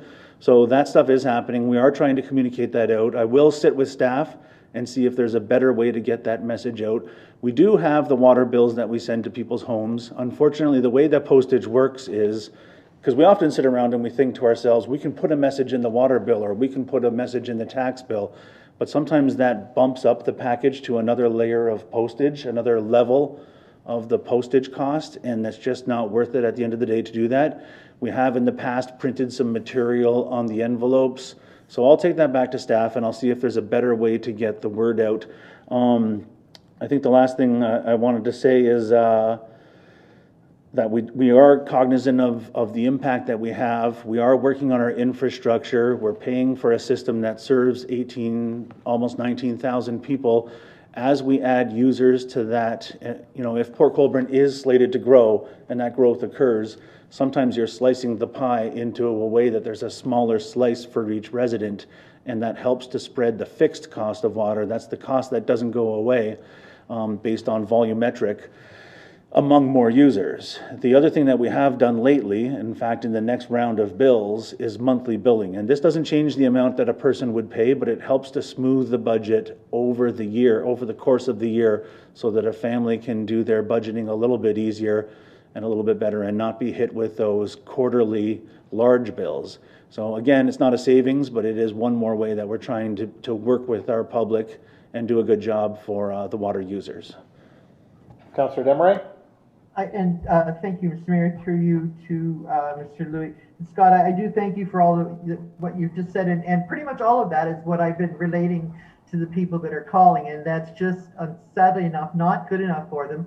And I get it. When people are telling me that water is their highest utility, and I started to think about that. I thought, no way. But you know what? I pulled my bills out and I looked at it, and it's my highest one as well. It's the highest, the most expensive utility for my home is my water bill. So that's really something when you think about it that way. It's an essential of life, and it's costing me the most money. It's just the way that is, and our usage is next to nothing. When you have like $1.94 usage, and it's costing you, and it's your highest utility, you got to think about that. So people are upset by that, and I get why they're upset. But I also I've had the exposure to this long enough that I have a better understanding of it, so I'm less likely to be the one screaming at City Hall. But the fact is, what people are most upset about is that we're not offering them any means by which there could be hope for the future. We're not showing them what we're doing that might change this picture, whether it's going to hold it fast so that it doesn't continue to climb, or whether that's going to actually start bringing the bill down because we're doing something. They want to know, what do we have planned and when are we going to do it? That's really important for them to know. And I can't even begin to imagine that we are just going to be stuck with this forever. I really can't even begin to imagine that. I think if there's enough really educated people around, that we could sit down, or they could sit down and figure out what can be done to start bringing some of these things into control, because they really are getting out of control. We're pricing people out of their homes, and not just in the case of water, not just the city of Port Colborne. I mean, this goes across everything. It's your food bills, it's everything. But let's see if we can do our part to try to maintain this. So I would ask that, and certainly to better advertise the senior assistance program. That's going to be a very important piece. Even the $25 one-time cash incentive for people signing up for automatic withdrawal, that's a good piece too, because every little bit helps. By the way, that senior assistance program, it actually will pay for half of the cost of the increase for this year. That's what that will do. It will relieve the resident of half of that cost of the increase. So it's something. It is a help. But that's all I had to say. I'm hoping to hear back in the near future from staff with some really good ideas. Thank you. Yeah. Mr. Louis? Yep. Thank you, Councillor Desmarais. I think we can leave it at that. I can commit to maybe bringing some more information to council as the year goes on in terms of what we are doing as a staff and council to mitigate some of this. Some of it is the capital work we do. The capital work does cost money, but it pays off in saved water losses or saved sewer infiltration. When you look at a report that's on the agenda tonight, like the Erie Street water main, that's a water main that's had numerous breaks, and with each break comes a repair bill, and with each break comes lost water. And to put the capital dollars into that and get years worth of prevented water main breaks is going to pay back in the long run for the residents. So unfortunately, it's not a fast turnaround, but there is a turnaround in motion, and I can ask staff to bring some maybe quarterly updates to council or twice a year updates to council, talking about how we're doing that, how we're buying less water from the region, and then we can take it a step further and talk about how we can communicate that outwards so that there's a good public awareness, and hopefully some of the folks who are paying those bills can understand that there is a light at the end of the tunnel. Thank you, Mr. Louis. Councillor Beauregard had his hand up to that particular question that Councillor Desmarais brought up. Did you have anything to add, Councillor Beauregard? The only thing I was going to add was in regards to the water bill. The information when I received my water bill, I did get a sheet of paper with it that did explain that there's a incentive program. There's a rebate for those who qualify for social assistance. Okay, thank you. And Councillor Desmarais is done. Councillor Bodnar.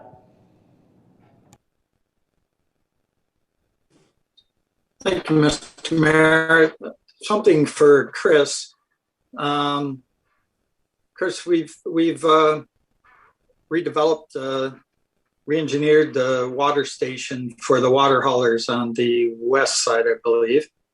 And can you confirm that's fully operational? Mr. Kawamoto?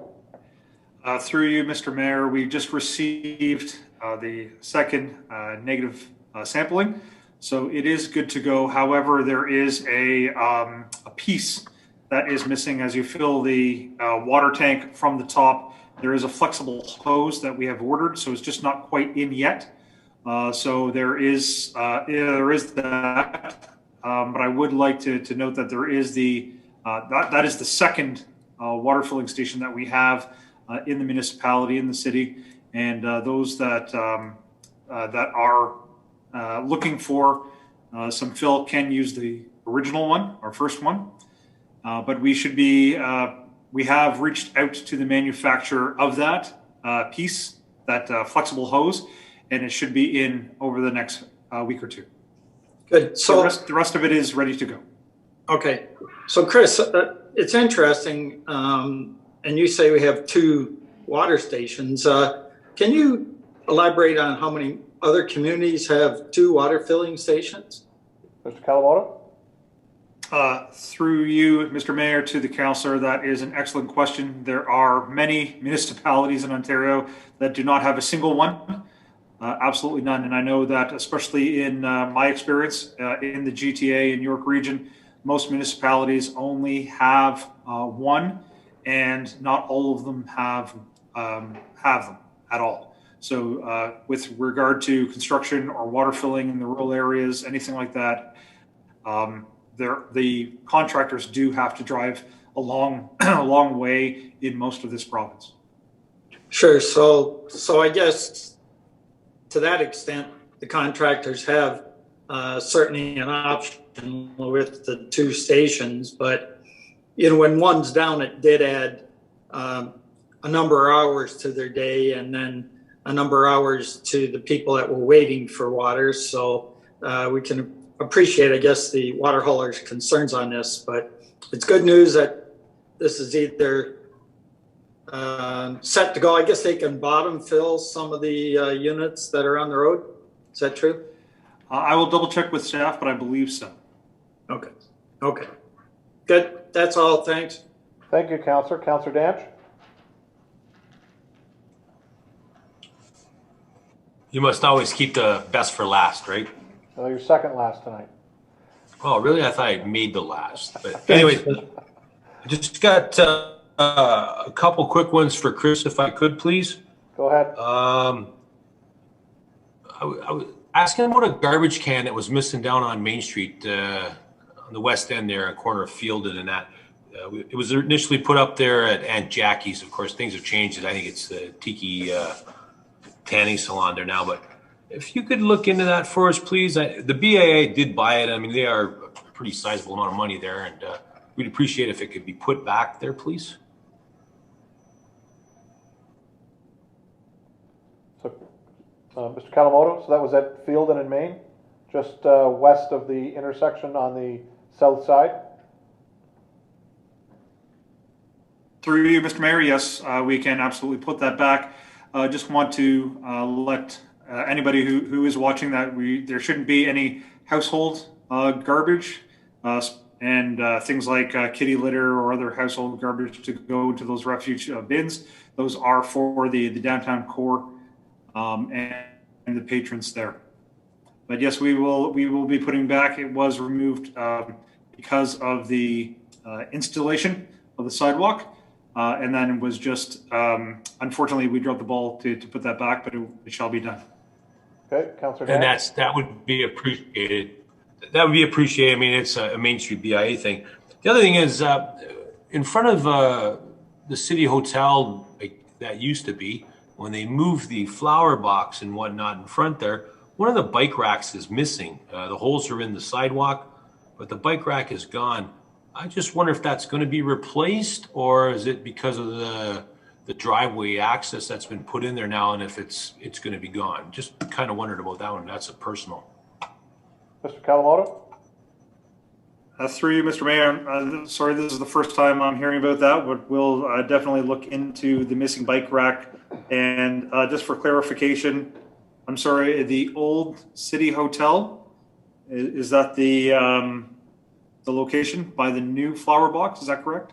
Right, where they had moved the flower box over to gain access to that parking lot, right? So they moved the thing over and they did the curb cut out and whatnot, but there were 2 bike racks there. There's holes in the concrete, but it's gone, and I apologize for not giving you a heads up on that one. It just came to mind. Thank you. Okay. All right, all set. Councillor Bruno, please. Thank you, Worship. I had one big one that touches on water, but when Mr. Kawamoto was mentioning about line painting, I'd like to ask him, last year when they did the road edging white lines in Hawthorne Heights, because there's lots of sweeping curves in there, islands, the park, a lot of either the shoulder asphalt right to the grass has got some ruts in it, and there's grass growing over onto the asphalt. So there's no stone shoulder, if you will. Last year when the company went through, when they hit some potholes, the line went a little swirly. They painted over a lot of grass. I had spoken to the roads foreman then last year, and he was going to try and get them back. But I'm wondering with them coming, Chris, if you could maybe have a look at that edging, take a drive through there, and you'll see where now you can tell where some of the white paint was missed last year. And that may be an edging issue. It may be just a contractor more care with all those curves. So if you could look at that. Thank you. And so I thought Councillor Demery had a two-way camera here and was looking over my shoulder at my other item, because I had written this down earlier in the week, and I'm going to direct this through to CAO Louis, because in my view, it needs to involve a couple departments. So water has been a big issue, and lots that was discussed at our last meeting, and both by Mr. Bowles, Mr. Kawamoto, he was coming on board, and now we have Darlene there. And those 3 individuals I would like to see come before council sometime in July, preferably after the monthly numbers are in from the region as far as water and wastewater volumes. And I'd like to see a kind of State of the Union approach to what's happened since January 1st to June 30th, at the low-hanging fruit level, at the upper level, at the financial end of this. And in particular, I'd like to see the flows on both water and wastewater year over year period of time, Jan 1 to June 30th. And similarly, I don't know if you can do a 3-year average for that term, but I'd just like to sort of set a baseline on this. And I'd also like to see, like roads, sort of your needs study where it's like the 5 worst water mains, and similarly on wastewater, so that it gives a vision to what might be next for the councillors, and as it relates to, and I'm sure I understand the issue of of water and wastewater lines can jump the queue no matter what you do, because one starts deteriorating faster. One was going to have a road put in, resurfaced next year. So there are logical reasons to jump the queue. But I would like to get a mid-year report. As Mr. Bowles has outlined, we're trying to do budgets and finalize them earlier every year. If Mr. Louis, if you would be able to direct that with Darlene, Chris, and Brian, would be my request. I don't know if you need a council direction, or if you're agreeable, if that could be done. Mr. Louis? Through your worship to Councillor Bruno, that's a great question and a great idea. I mean, I can Without getting into too much detail today, because I think this isn't the time, I know that there's low-hanging fruit. I know there's success stories. I know there's capital projects that we're doing in the last 6 months of the year and planning to do the next 6 months of the year. We're looking at stormwater and keeping it out of the sewer system so that our residents aren't paying to treat clean. You know, we're doing water mains. We're responding to emergency calls, and we also have that rolling tracking that we're doing with the region. Darlene keeps great statistics, spreadsheets for days that would put you to sleep about when it rains and how high the lake levels are and so on.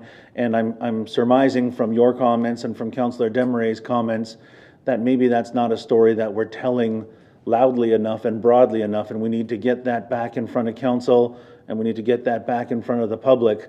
So if it's okay with you, I'll take this back with the Director of Finance, the Director of Public Works, and we'll get Darlene into this as the new manager over there. She has risen to that position at the city from a previous position, and we'll make sure that we have some information in front of council. And then I think, like I reported to Councillor Demaray, we can keep that going. So if we do a report twice a year or a report 3 times a year, we can be back before council to share, you know, not only you know, the dollars and cents, but some of the successes we've had on the infrastructure side. I'll leave it to Brian Bowles or Chris to jump in if they want to add to that answer, but absolutely, I can see us doing something in the next 4 or 5 meetings of council, July or August at the latest. Councillor Bruno? That'd be great. Appreciate it very much. No motion needed. Okay, yep, no motion needed. Okay, you done, Councillor Thank you. Bruno? You're done? Okay, Yes, great. sir. Thank you. Thank you, councillors, and thank you, staff, for the questions and the staff reports back to council. So now we're on to items considering separate discussion. Item 7.1. So let me go back to that.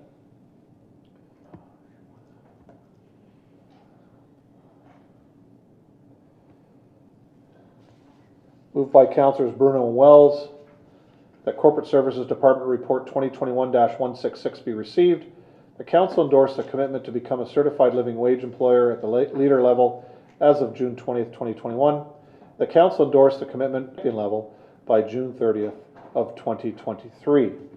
Council, we have Ms. Ann Coleman, Program Manager of Ontario Living Wage Network, and she will be providing us with a presentation, and our Deputy Clerk will be bringing her on board right now.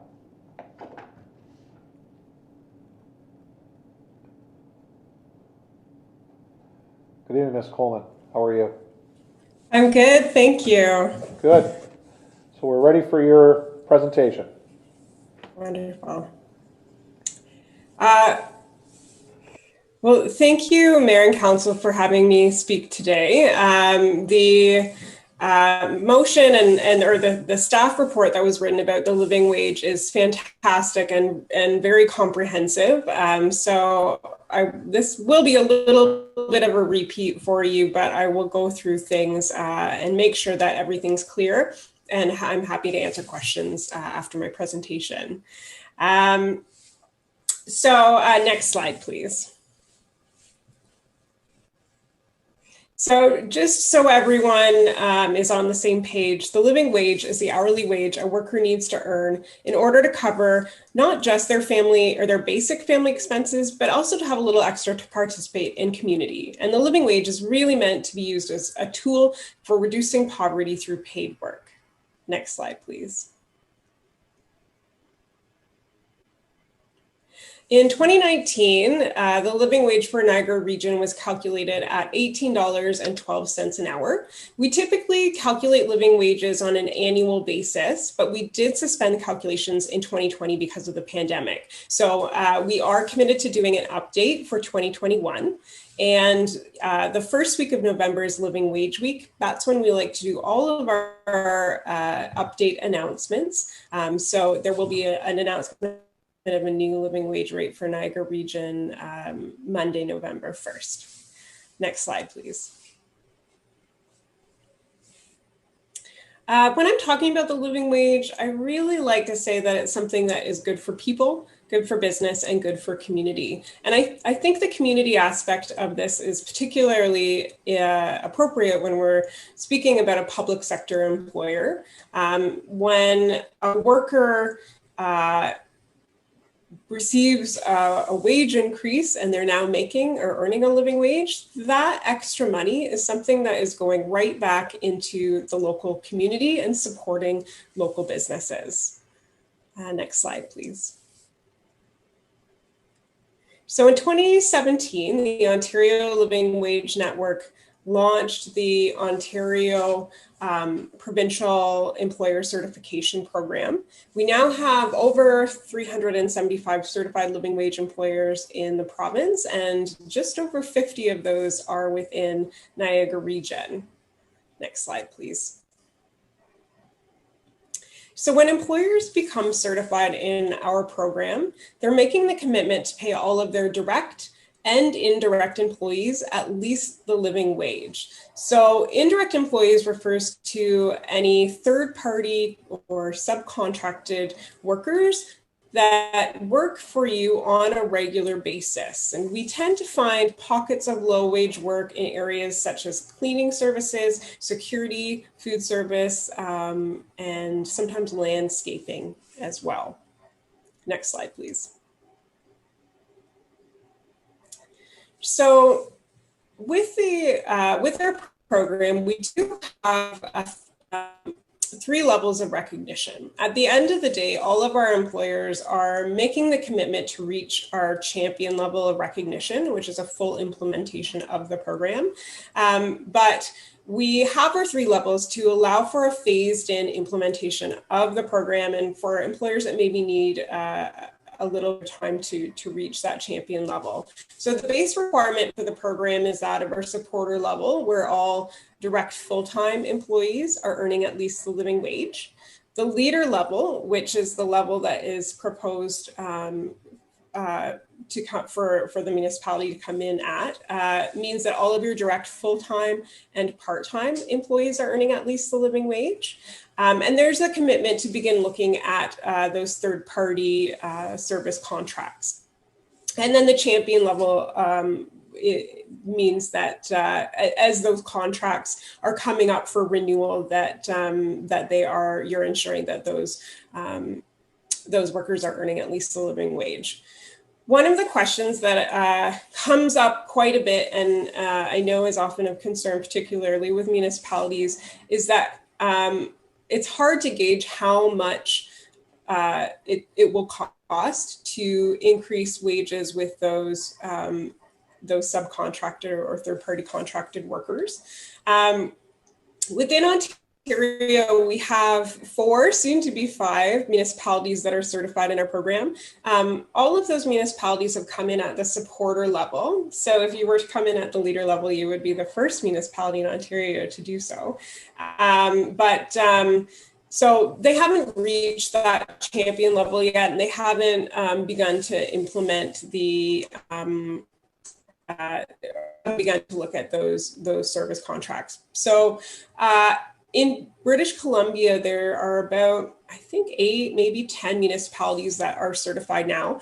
The expectations or the commitment that employers are making when they become certified are the same as with our program, but they don't actually have the 3 levels of recognition. So the municipalities that have joined have come in at basically what would be the same as our champion level of recognition. So they may come in as a champion or become certified living wage employers and then have to address those service contracts as they're coming up for renewal. So those municipalities have gone through this process, and the feedback from them is that the cost of implementing this with those third-party contracts is much lower than they had originally expected. And just to give you an example, the city of Port Coquitlam became certified in 2017. And at the time, the living wage rate there, I believe, was something like $20.65 an hour. And the cost for them to increase the wages with those those contracted workers was only $100,000, which wasn't nearly anywhere near what they were expecting. Next slide, please. So I just wanted to say that public sector employers are really an anchor institutions in our communities. And when municipalities make the decision to become certified living wage employers, they really are making a commitment to the people who live and work within the community. So I would really like to encourage you to vote to become a certified living wage employer this evening. Thank you. Great, thank you, Ms. Coleman. Does any counselor have a question with regards to the presentation before we take questions on the recommendation?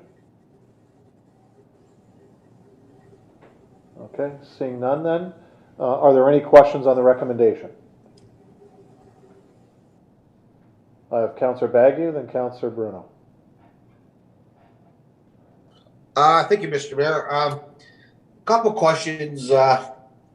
The last time the province raised the minimum wage, the YMCA came to council and they gave a certain proportion to each employer all the way up to manager at the YMCA.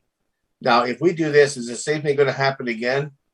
Or is it going to cost the city another 20, I think it was $20,000 or $23,000 more in order to subsidize the YMCA for their wage increase? From the bottom, we had to pay all the way to the top. Ms. Murray?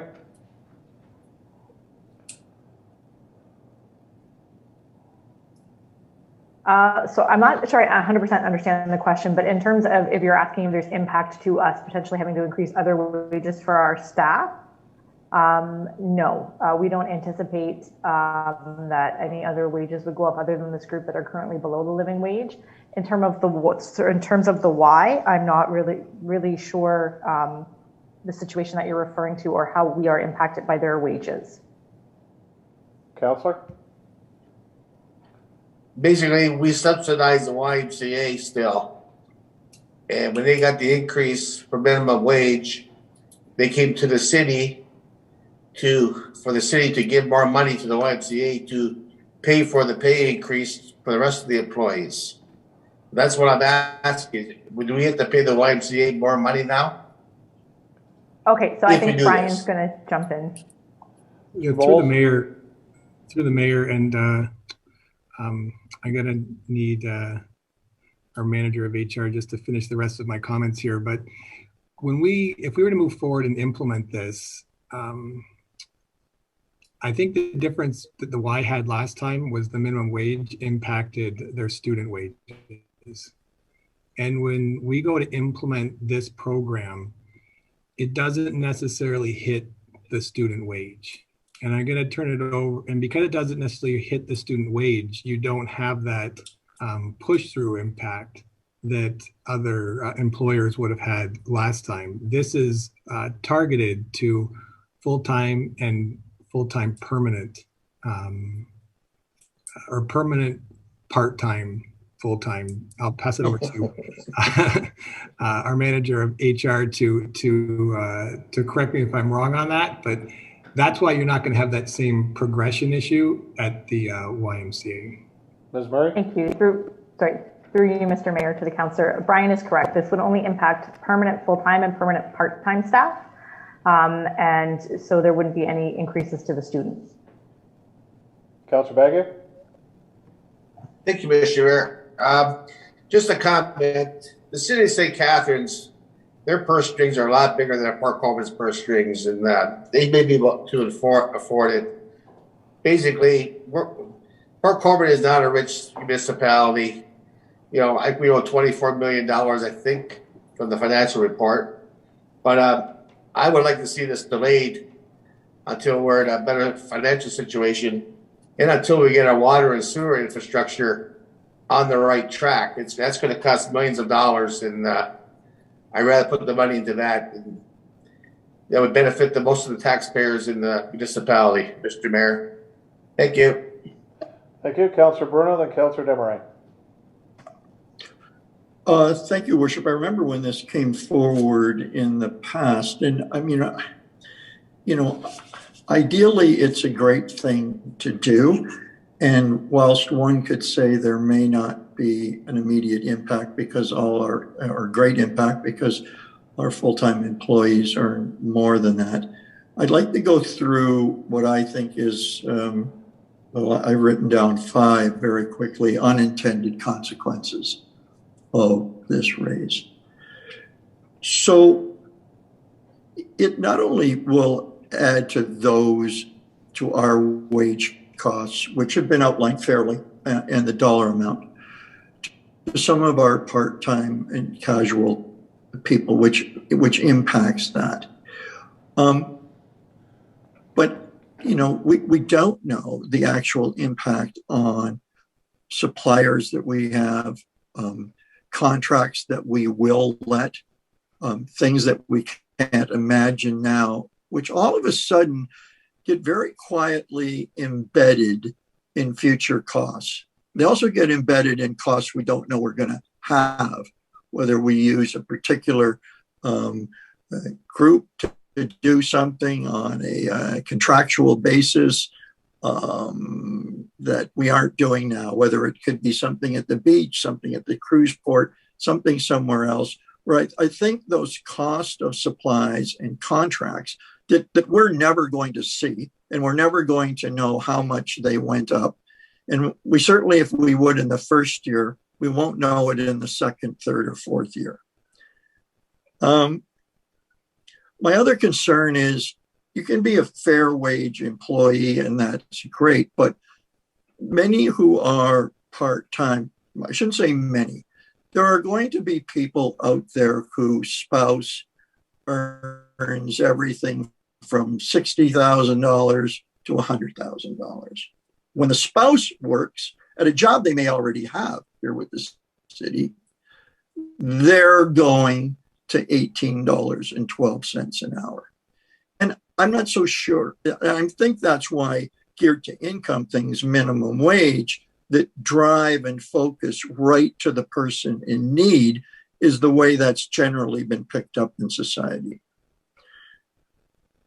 Third is, we're just coming out of a pandemic where businesses have been bashed, bruised, and some of them are just hanging on. And when we raise the wage to that level, they're competing for the same employees. And at a time like now, when I think the least thing that they need is an upward pressure on their labor rates, or to match that to get good employees, or to have employees exit to come to these jobs. And that's an unintended consequence of what might be an admirable program. And I would also add that what happens with someone at the city who makes $20 an hour, and now it becomes our basic wage becomes $18, $12. We've heard this in salary negotiations. We've heard it in people moving from one position in the corporation to another, that, they can't be paid less than the person, that was below them or in a similar position, or now that they were $5 ahead of someone else, they're now going to be $2 ahead of someone else. And I can't help but think that that's puts pressure on that. And I think finally is the embedded nature of this as it goes forward. When new contracts are done by the city, new suppliers come on board, and their annual increase in our wage and labor rates for part-time automatically escalate, as I understand it, with the potential growing living wage. I just think there are a lot of things that in year one are explained away as 45,000 or 95,000 But it's the growing nature of that and the non-review of those things that become embedded in our annual contracts. And so that incrementally keeps growing and growing as that way. I wish there was something we could do to pay more, but not be tied to this being in those embedded employee wages, that as living wage goes up, that automatically goes up. And it's not a situation where we see like we do with union or management wage increases, where it's set, we look at it. Do you want to arbitrate it? Do you want to go forward? Is it a good recommendation? It just moves up organically, inwardly. So whilst I like the idea, this is a huge increase from 1410. And, I did find it a bit hard to believe, but I can't doubt where the science behind the figures come as being sort of the third highest wage area in Ontario on this chart. So while I'd love to do something to move forward, Mr. Mayor, for those 5 reasons, I'm afraid I'd have to pass at this time. Thank you, Councillor. Ms. Murray, do you have any comments on that? Through you, Mr. Mayor, to the councillor, that's a lot to unpack there. But in terms of some of those concerns, we can't know for sure what the impact would be in terms of our service provider contracts. It is likely that many of those providers are already paying that wage or higher. There will be pockets where they're not, and that's why we were looking for a phased-in approach so that we could certainly make sure that they had notice and time to prepare for that, and we could work with them to try and delve into some of those costs and minimize those impacts.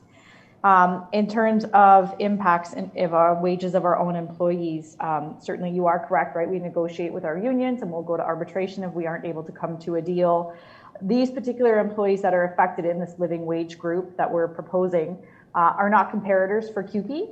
And certainly if we go to arbitration, the arbitrator is going to look at comparators. They're going to look at CUPE groups within other municipalities. So I'm not very concerned about the impact of this on the impact of future collective bargaining.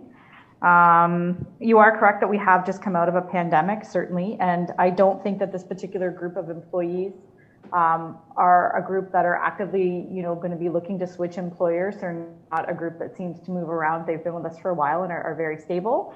So I can't speak to what other employers are looking at or how they're coming out of the pandemic, but certainly, we still stand by the recommendation in the report, and that's, I think, what I can address from your concerns at this point. Okay, thank you. I'll go to Councillor Desmarais. Thank you, Mr. Mayor. Through you. Let me first say that I'm very much in support of this motion and of moving forward with living wage. I think that it's of the utmost importance. People are our greatest resources, and they're often the most overlooked ones. So we do really need to recognize them for their value and make sure that they have the tools to have better lives. I highly doubt that anyone who's cleaning an office in a part-time situation making basically minimum wage is there with a spouse at home that's making 60 to 100,000. I really don't think that. The reality is, in this world today, many people are holding not 1, but 3 to 4 part-time jobs down because of the lack of full-time employment. So it's a very tough atmosphere out there. And I think we need to do our part as well. And I think working toward the contractors bringing up their wages will actually take care of those who probably make the least. And I think it's a good thing to do. As far as I'm a little confused about the YMCA though. That I just want to go back to that for a minute, because it sounded as if what we're deciding here will have an impact on the Y. And I thought that entire employment envelope were entirely separate envelopes. Am I right or am I wrong? Will our decision today impact the people who are employed by the Y? Mr. Bowles? Yeah, through the mayor to council, if we were to move forward with the recommendation that identifies, just looking at here, the champion level, Okay. Our service providers over time would have to come in to this as well. And I think my response to the question earlier was this is a little different than the minimum wage situation where the whole boat rose specifically for student workers. When we would implement this, we would be implementing it, but not including necessarily that student group. So that boat, which is the majority of those costs, doesn't rise. The other employees that they have would be earning this living wage already that helps supervise the YMCA in the city of Port Colborne for us. So that's where we don't see this as a major issue for their cost structure. Great, thank you. Okay, I do understand that better now. And I do believe the Y was working toward being a living wage employer. Maybe they became one, I don't know, but I had heard that a while back. Okay, I'm glad to hear that. No matter what, I am definitely in support of this. I haven't heard anything different tonight than I heard the last time we had this discussion, with the exception of there was a comment made about we're just coming out of a pandemic, which is true, which makes this even more important. So that's just my feeling on it, and I'll let that go. Thank you. Thank you. Councillor Borgard? Through your worship to, I think this would be best directed to Director Bowles. In the report, it refers to the financial implications on the museum. In particular, an additional $5,023 would be the museum would have to pay in terms of staffing, and that's at the leader level. Who would be responsible for that amount? Would the city pay, like would we as a city pay for the museum staffing, or is the museum on the hook through through fundraising to come up with that money? Yeah, through the mayor to council, we identified that including it, I think it was $50,000. It would be a city requirement. We're not proposing in this report that the museum would have to fundraise that. Alternatively, we are putting together projections for year end and do believe we can handle the 1 year increase certainly within the current year budget, and we'd look to build it permanently in future years. Councillor? Okay, thank you. The only other thing I would like to say is that I do support council going at the leadership level. But at this time, for reasons that Councillor Bruno has made and Councillor Bagu, I don't want to make that commitment necessarily to go to the highest level, which was the champion level. So at this time, I can support the leader level, but not so much the champion level. Thank you, Councillor. Councillor Wells, did you have a question on this one? Thank you, Your Worship. Not so much a question. Well, it is a question. In the report, it states that Port Colborne is already a living wage employer, so that and meets the criteria for certification. Can someone explain that? Maybe Director Murray or anyone that is aware of that? Ms. Murray? Sure, certainly. So through you, Mr. Mayor, to the councillor, we currently would meet the supporter level. All permanent full-time employees are paid a living wage. We don't meet the leader or the champion level. So the recommendation would be to commit to becoming the leader level right in June. So that would mean any part-time employee who is not paid the living wage would then be paid that living wage, and then work our way up to the champion level. So we're not currently a certified employer, but we do meet that first level of supporter currently. Councillor? Councillor Wells? Oh, you're on mute. Yeah, thank you for that response. The only other thing I'd like to say on this is comments that would support Councillor Bagu and Councillor Bruno that we have a lot of priorities, financial priorities on our plate. We're hearing complaints about costs going up in our services that we're providing. And I think we have a lot of priorities that we should address the funds that would take us to get to the next level of this on those priorities. I am not, I am in support of the principle, but at this point in time, I think we need to hold off and wait till we can afford to participate in that leadership type of role. Thank you, Councillor. Councillor Bodnar.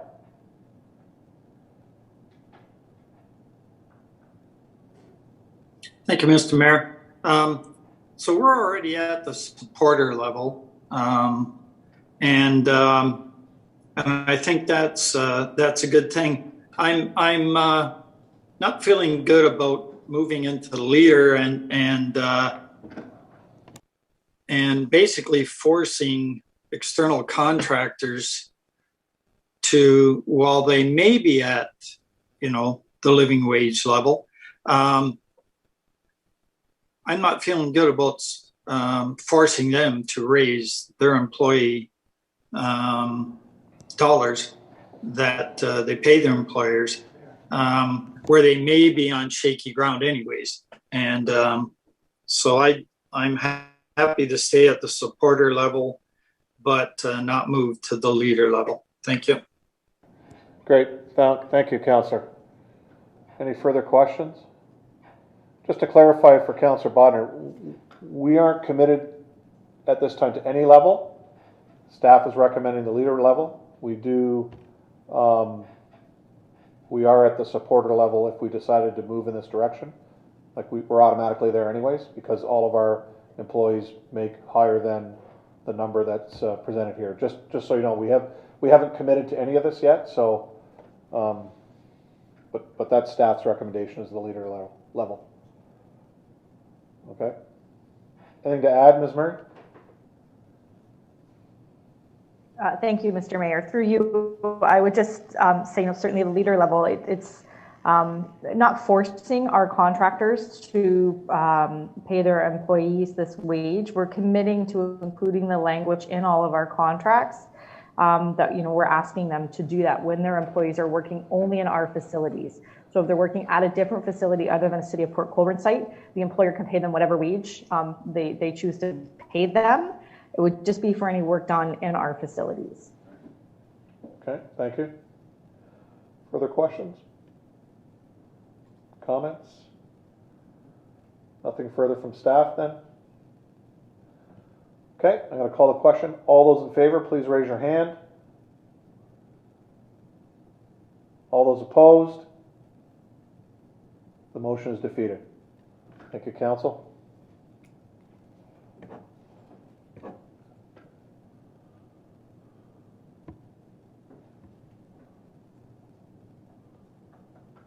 On to item 7.2, recommendations that Community Safety and Enforcement Department Report 2021-161 be received for information purposes. I'll have Councillors Wells and Baggy move that. And we have Chief Scott Lawson, and he'll provide a presentation before we take questions. Chief Lawson. Good evening, Your Worship and Council. It's my pleasure to present the 2020 annual year in review of your fire service. There was an attachment of a full report. I'm just going to go over, give you a short synopsis of the report. If we could go to the next slide, please. So nothing new here. Council saw this last year, but we do have 15 full-time staff within the organization. Fire Chief Tom Cartwright led us through 2020. Deputy Fire Chief, myself, Fire Prevention Officer Charles Turpin, Admin Assistant Catherine Moyer, and we do have 11 suppression staff. Their names are up there through Platoon A, B, C, and D. We do have 32 volunteers. I'm just going to go over them real quick. Henry Speece, Steers, Benner, Desinoski, Graham, Malensky, Robert Smith, Stavorik, Lannon, another Benner, Adams, Bonds, Chamberlain, Gamble, Gratt, Labazoo, Worrell, McCabe, Radzikowski, Ristine, Savage, Senek, Sutherland, and Wilcox all round out our volunteer and our team. We do have our chaplain, Brian Lofthouse, that assists us in whatever needs, things like working mind, and any other assistance that we need on that side of the support. If you could move ahead, please. So one of my favorite parts about ever being part of a fire department was our focus on community. So it's giving back to the community, making some positive impacts on the lives of others. During our current environmental circumstances, the need in the community hasn't changed, but how we have engaged the community had to change. Events like our Easter boot drive that we do with Sobeys had to take a hiatus this year to protect the health of not only our staff, but our generous community. So in 2020, the department found a lot of new and innovative ways to assist our community with needs. One of our favorite events is the toy drive. This was 2020, marked our 5th annual, and it definitely changed a lot with the addition of a drive-through toy drop-off at the fire hall. The contact-free drop-off was such a success. Once we get back into whatever normal is, I believe that the drive-through will carry on. I would at this time also like to go out to the community. Quite honestly, the fire department is just a vehicle to pick up the collection of toys. It's the community that supports the people that benefit from that. Another event started in 2016 was the Christmas dinner that we do through Port Cares. Port Colborne Fire and Emergency Services helps sponsors and serves that. This year did look different with no in-person sit-downs, so staff actually helped deliver to those that could not attend Port Cares to pick up the meals.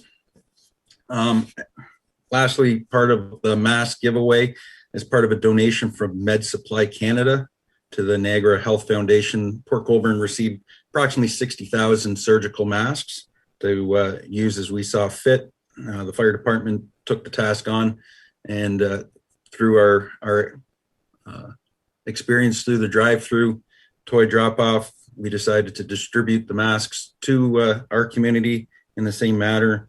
And it was actually a very interesting event, uptake from the community, and I believe we did it 3 times. It went over very well.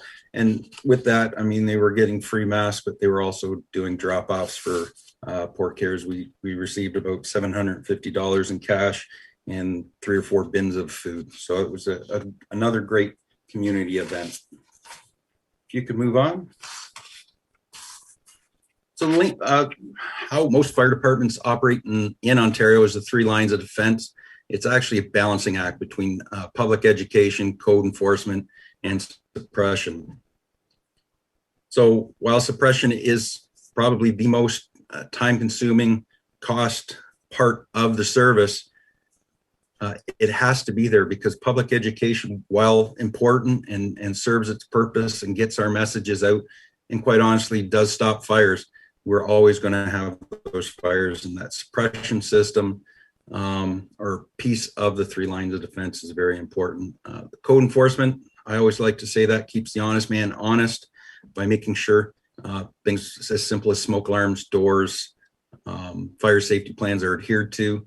And when these 2 lines of defense, for lack of a better term, fail, the suppression part picks up and we have an effective fire service delivery. If you could move on.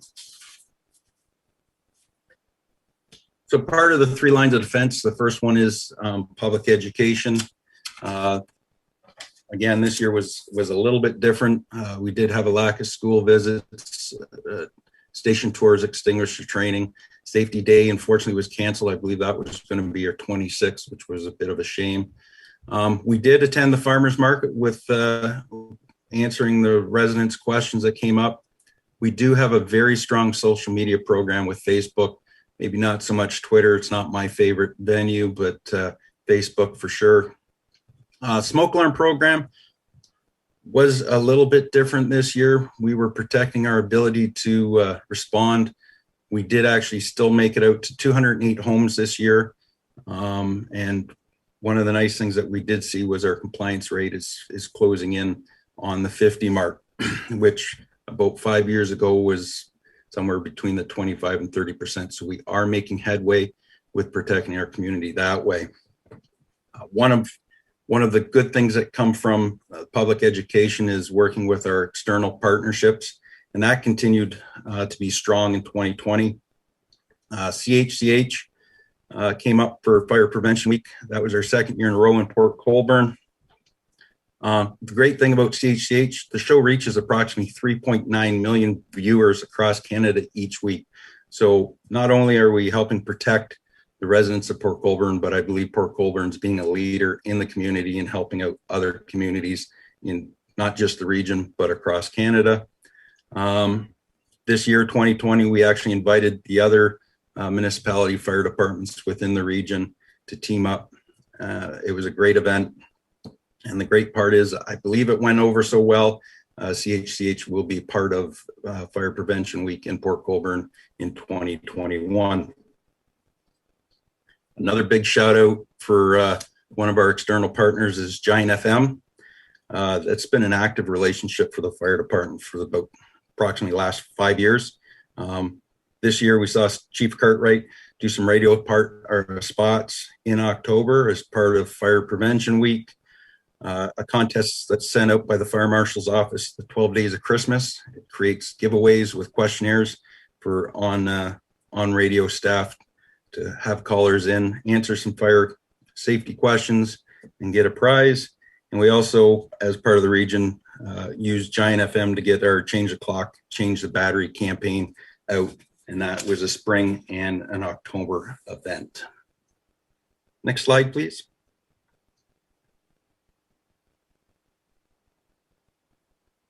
So the second part of the 3 lines of defense is code enforcement. That's anything from business licenses, supervised fire drills, which is mandated for any care occupancies. We have property inspections, fire safety plan reviews, building plans. We are advisory to the building department. We do prosecutions, part 1s and 3s. Part 1 is a ticket and 3 is an information where we actually go in front of a justice. A lot higher fines in there. And I guess probably one of our bigger parts is the smoke alarm program. So as you can see, we've stayed fairly busy over the last 3 years. When you look at averages, building plans were actually a little bit higher that we received and reviewed in 2020. Inspections were a little bit back this year just because we pulled back to also, again, protect our ability to respond.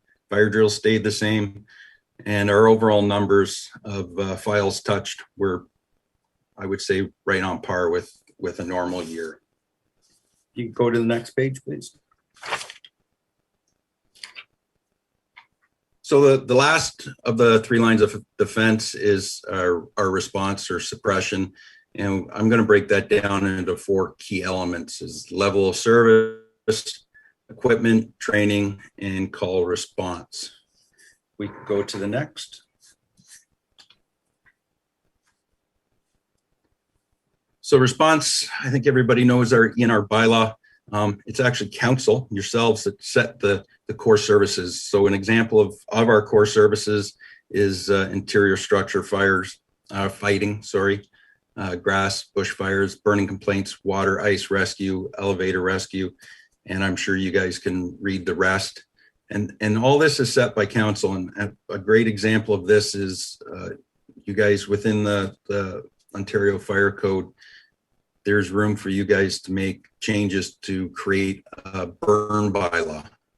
And within that bylaw, you guys set the rules within the municipality. And that's what you guys did last year. So in 2020, we did get a new open burning policy within the city, or bylaw, and that's how council influences the fire department.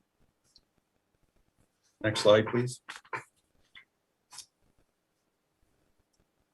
So part of the 3 lines of defense, the next one is our equipment. So I would like to thank council very much. You've given us some great equipment. Engine 1 is a 2015 Spartan. Engine 2, which is slated for replacement. It's a 2000, our tanker's a 2015 Freightliner, which holds 3,000 gallons. Our rescue is a 2012, and our ladder is a 2006, which is a 75-foot ladder. Next slide, please. So the next part we're going to talk about is training. I think we talked a little bit about this last year. There was a bunch of regulations for certification that came into Ontario that was announced to the fire service in 2018. While it was pulled back, we know it is eventually going to come. So Port Colborne Fire and Emergency Services moved towards getting all our people certified. There was a bunch of different levels for Interior 1, or for interior firefighting. You had to have NFPA 1001 level 1. And if you wanted to go interior, you needed level 2. So that's what we've been aiming at in the last 2 years. So 2019 was the start for us. If you could go on to the next slide. We did have an internal clock that we wanted all our people certified by the end of 2020. 2019 went very well. 2020 was a little bit different with the circumstances we were in. Testing got canceled in April, which pushed everything back a little bit, but I am very proud of our people. We adjusted very well throughout the pandemic to actually come December, write our final exams and do our final testing. So within our service, our people wrote 64 different tests through AS&E, which is Academic Standards and Evaluations, which is run through the Ontario Fire Marshal. 140 practical skill tests were evaluated by AS&E. Our new recruits, the 6 of them finished training and were tested in early January, 10 FPA. They completed 4 tests completed in January, firefighter 1, 2, hazmat, awareness, and operations. So all our staff currently are now certified firefighters within the province of Ontario. Next slide, please. This was a very different year for our response calls. You can see that we had a significant drop in calls from our, I'm going to say historically, we ran about 1,000 calls. There's ups, downs, but historically we hit in and around 1,000. This year was quite a bit different. And in 2020, the department did experience a decrease in the overall calls. Medical calls during the COVID-19 proved to be the main contributing factor in the reduction of those calls. The biggest portion of that was Niagara EMS. Quickly realized that during the pandemic that the required PPE, personal protective equipment, was going to be in shortage. All 12 firefighters within the region gave up right off the get-go 50% of our stored PPE to accommodate Niagara EMS so that they could continue their response. As a result of this, the reduction to unnecessary risk, the medical director eventually implemented the COVID-19 medical tiering response. That in turn reduced our department's medical responses and others across the region by about 50%.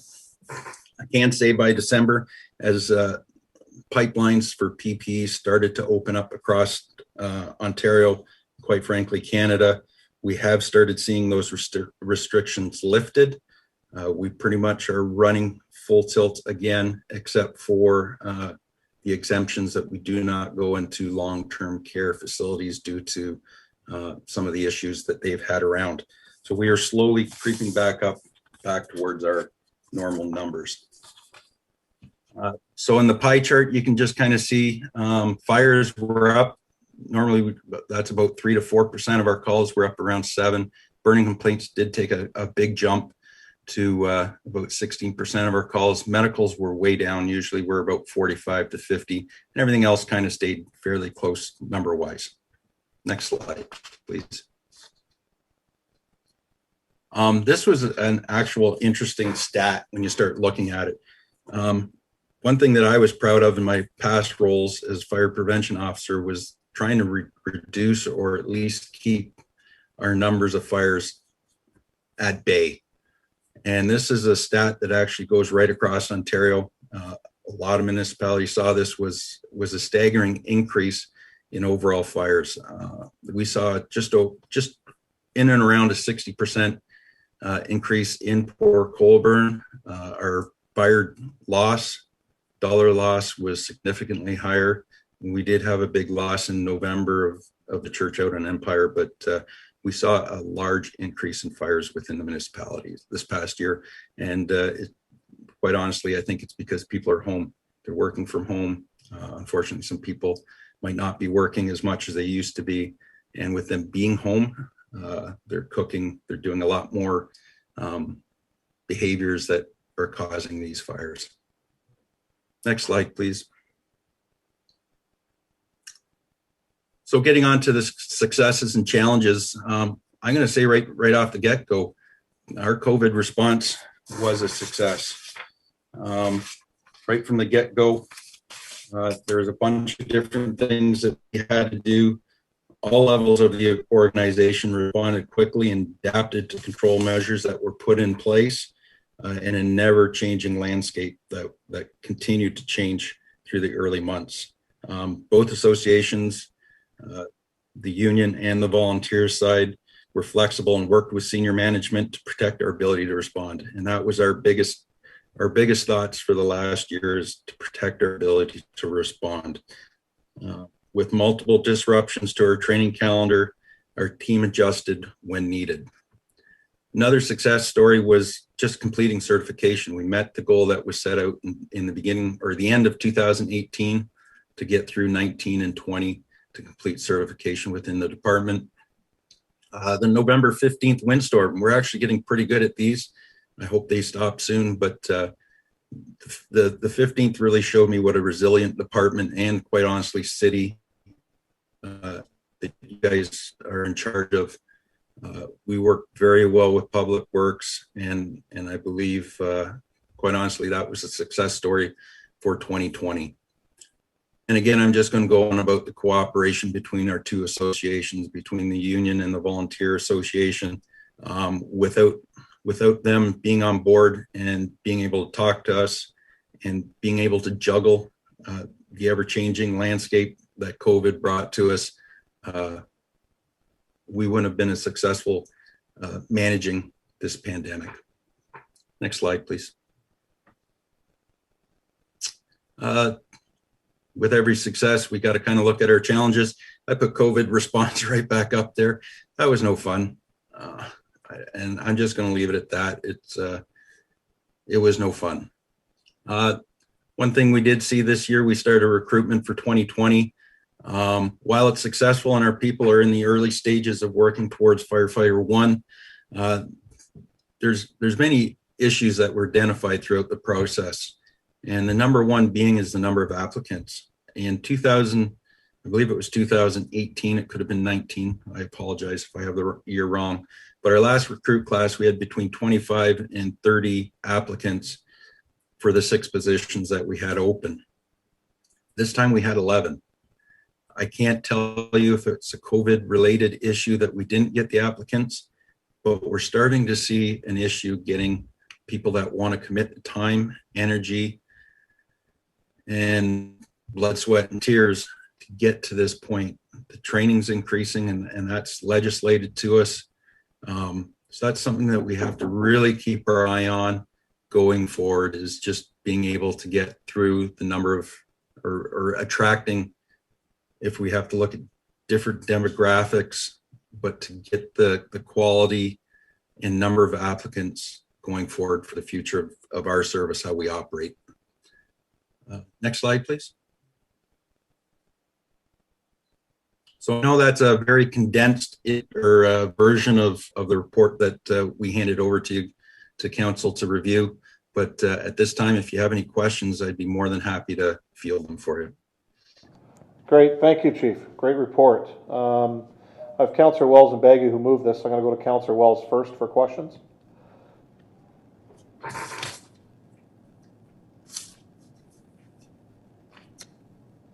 Thank you, Your Worship. Again, great report, Scott.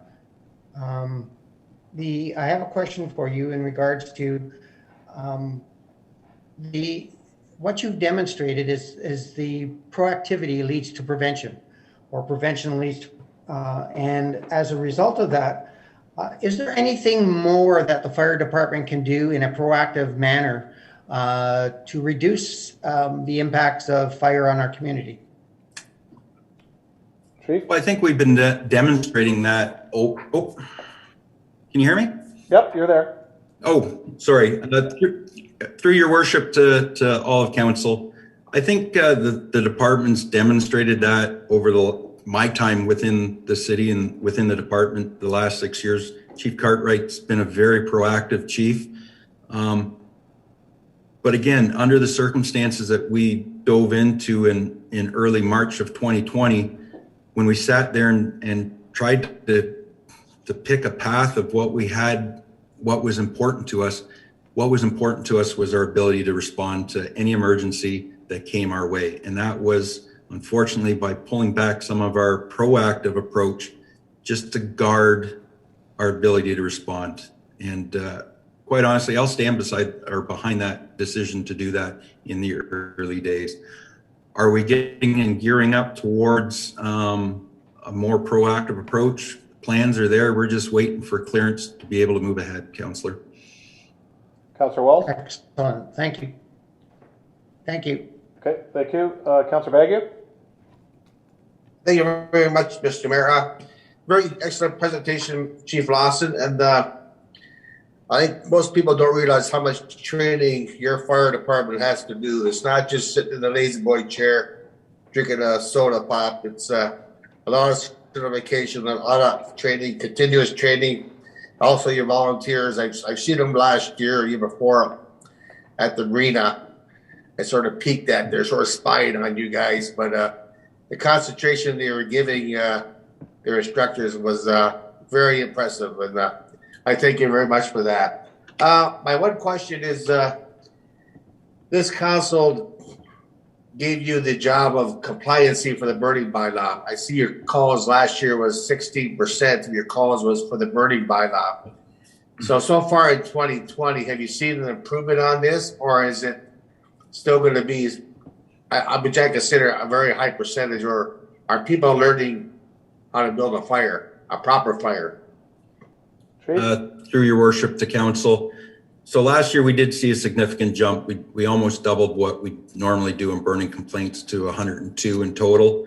I can tell you of those 102, only 5% were working outside of the regulations put within that bylaw. So, hours, size of fire, what they were burning. We actually saw, for the most part, the residents behaving themselves, for lack of a better term. 2021 is no different. We're sitting at 43 calls so far this year. And quite honestly, we're just starting to get into when I expect to start seeing a few more burning complaints through July and August. Right now, we're sitting at 21% of those calls are usually out of compliance. The biggest issue that we're seeing, council, is that we're enjoying the evening a little bit too late into the night. So people can start shutting her down at 11. But the big thing is, once you shut her down, make sure that fire's out, because it'll smolder and smoke. And some of the people within the city don't have air conditioning. They rely on their windows being open, and that smoke migrates through their homes. And some people don't find that enjoyable. Councillor? That's all, Mr. Mayor. Thank you very much. Great, thank you. Councillor Klaloff?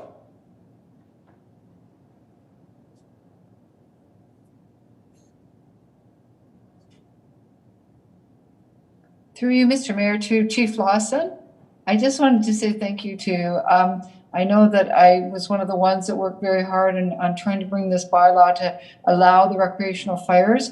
And I have spoken to some of the people who were the biggest complainers and worrying about it. And they've actually had some wonderful success with their neighbors.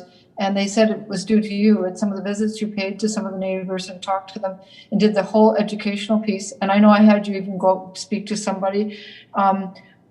I haven't heard from one single person complaints. I know there have been issues. I know there's always going to be issues no matter what. When you allow people to burn, there's always going to be people that abuse it. But overall, I've heard very good things, especially because of COVID. I've been told that people are enjoying small backyard fires with their families and kids. It's something to do. So I wanted to thank you for going that extra mile, because like I said, people have pointed out that it was you that have come out on many occasions and talked to a lot of them. So thank you very much, and thank the whole fire department, Chief Cartwright, everybody, because I think you did a great job of ushering it in last year. Perfect timing for a year of stay at home. Thank you. Great, thank you, Councillor. I have Councillor Bruno, then Councillor Danch.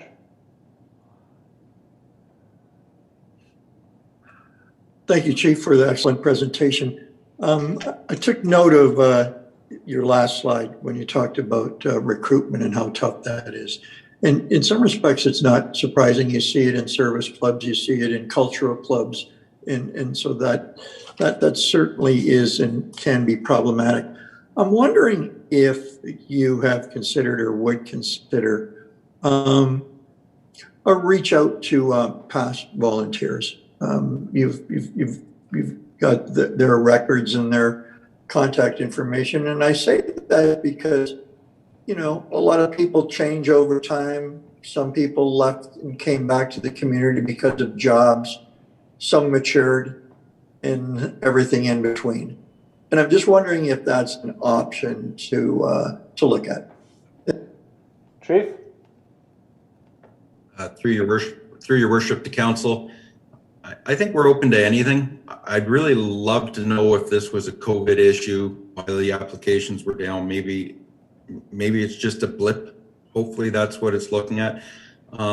I will caution that to bring back people, whatever training they had, they're starting right at the beginning. It's a world of certification now, and that level of commitment, while it was large 10 years ago, it's gotten bigger. And I think that's the tough part to explain to people, that commitment level. But we're game for anything. We just want good people to help us protect their community.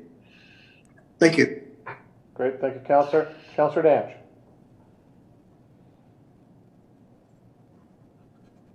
Thank you, Mayor. I guess, to Scott, of course, I'd just like to let you know that I do have a DZ license, and I have 15 years experience in the volunteers. Unfortunately, my age, I can't make the cut anymore. So that's the bad side.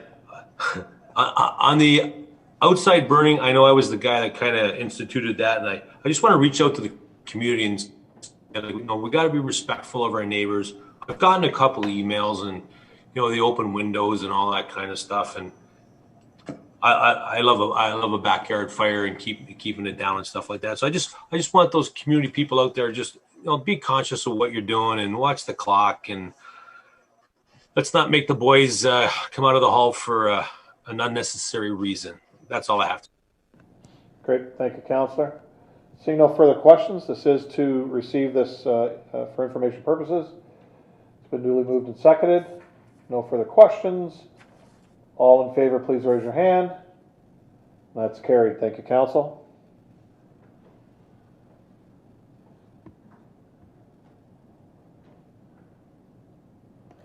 Item 7.3, recommendations that Community Safety and Enforcement Department Report 2021-159 be received for information purposes.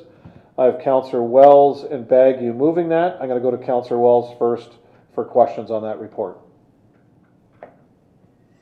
Thank you, Your Worship. To Director Cartwright, the report was great, but I found that it leaned to imply or to actually indicate that the bylaw department still acts as a complaint department.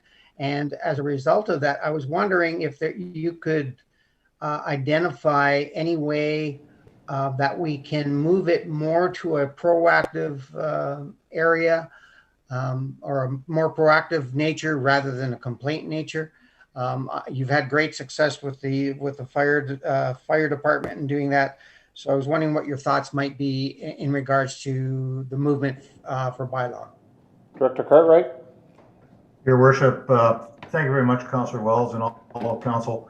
The job that I was given with regards to sorting through some things, it became fairly obvious to me from the get-go that we had to try to sort through some things that were pushed to bylaws over the years that may be better suited to go into other departments or back to other departments. That was just the nature of the situation that the bylaws worked in at that particular time. So the hope is that once we sort through some of those things, that we will then have the availability to us to become even more proactive. I will tell you that right from the very beginning, I think the first or second day of my job, that was my direction to staff, that was my approach. And you'll see in a report that's before you tonight, that's the approach we're taking with regards to our new policy. Yes, it's going to be complaint driven, but in doing so, we'll also be dealing with things that we see from a day-to-day basis and dealing with those right up front from the get-go versus waiting for complaints. So it's a combination of things that are happening. We're working our way through the process of sorting through the various duties, responsibilities. We've had great cooperation so far with departments that we're interacting with regards to where we're trying to get to from where we were. So I can share with council that in all likelihood, you're going to see a significant move towards that direction, realizing though that there are always pitfalls when you're trying to do those types of things, because you are initially responsible in this city. It was always complaint driven. So as soon as you try to change that, it then becomes, well, why are you changing it? Because they were happy to get away with it for that number of years. So it's a process. The process is well underway, and we're hoping that during the course of this particular year, you're going to see a significant difference in that way. Councillor? Thank you, Director Cartwright. Just to follow up from that, in the report, you've had some graphs in there, and the graph is actually titled complaint issues, I believe. When you deal with complaint issues, I'm assuming that some of those that data actually is generated through a proactive approach rather than a complaint. Is there any way that you can break that out for us? Your worship, through yourself to council. Yeah, I'm certain we can. Perhaps I know Sherry's on the meeting tonight. She's here to answer any questions that she may have the history with more so than I do, and I'm certain that she could have a voice in that direction. But I'm certain that type of stuff can be identified and provided to council in future years. Remember that this report comes out of 20 in the early part of 21, but mostly out of 20. So Sherry, if you want to jump in, by all means do so. Ms. Hanson? Through you, Mr. Mayor, to the council.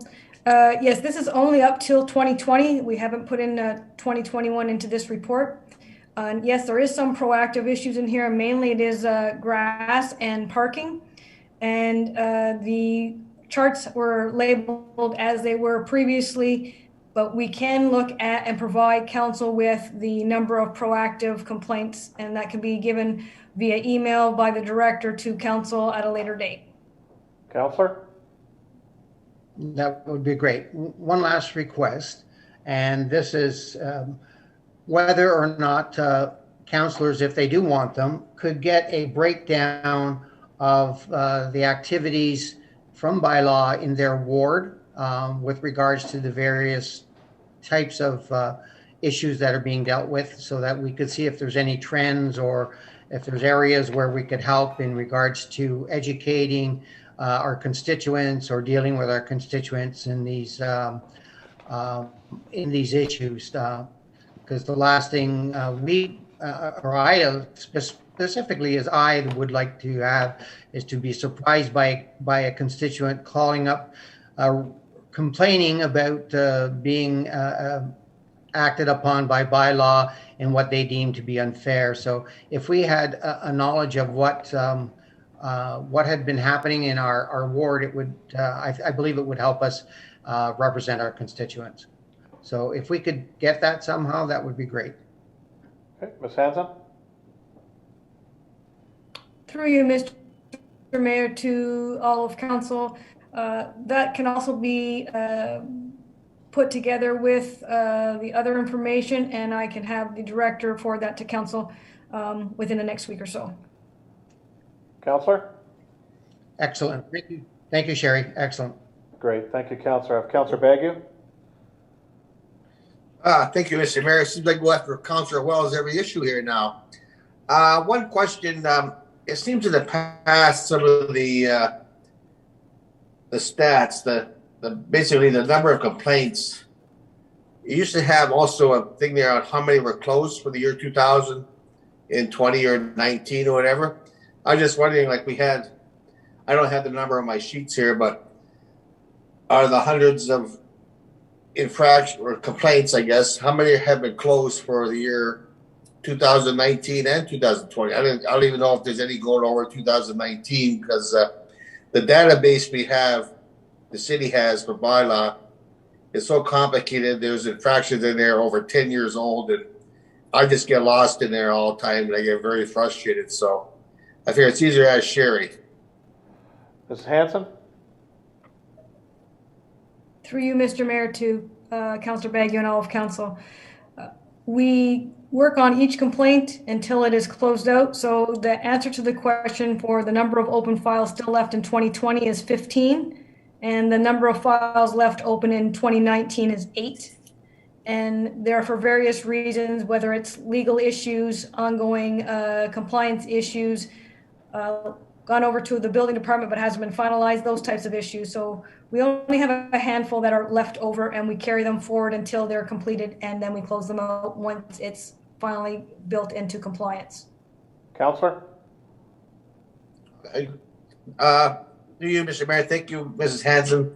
Next question is, do you think maybe through corporate we can improve our database of the bylaw that you access you have to councilors, and we have access to the one database, but it's a very complicated, very old database, and I don't know if there's any plans on updating that reports or not. Maybe Ms. Hanson or Mr. Cartwright can answer that. Mrs. Hanson? Through you, Mr. Mayor, to Councilor Baggio and all of council. It is through notes application in the database, and it is a little bit antiquated. We are looking at different programs right now with fire as well as bylaw to move to a different direction. Director Cartwright might be able to add more to that. Mr. Cartwright? Yes, Your Worship, to council. You're absolutely right. We've identified over the last number of months a number of issues with regards to existing bylaws that are they're outdated or have been replaced but not yet removed. That's an ongoing issue that we've had a number of discussions about, with the hope that they'll be moving forward to a new system. I know Director Bowles would like to update our systems with regards to how we document various things. And I'm thinking that we're hoping that once that's done, we'll be able to take a clean sweep and start afresh within a new system. Great, thank you. Councillor? Thank you, Mr. Mayor. I'm all done. Thank you. Any further questions, council? Seeing none, all in favor, please raise your hand. And that's carried. Thank you, councillors.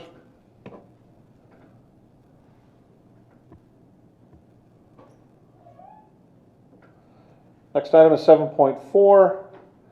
Recommendations that Community Safety and Enforcement Department Report 2021-155 be received, that council adopt the core services as outlined in Appendix A to Community Safety and Enforcement Department Report 2021-155, and that council approve the draft bylaw and Schedule A bylaw enforcement policy attached as Appendix B to Community Safety and Enforcement Department Report 2021-155.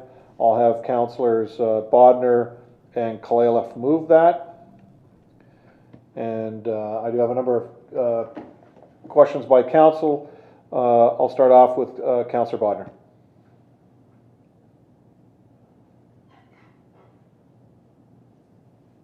Thank you, Mr. Mayor. Through you to either Director Cartwright or Sherry.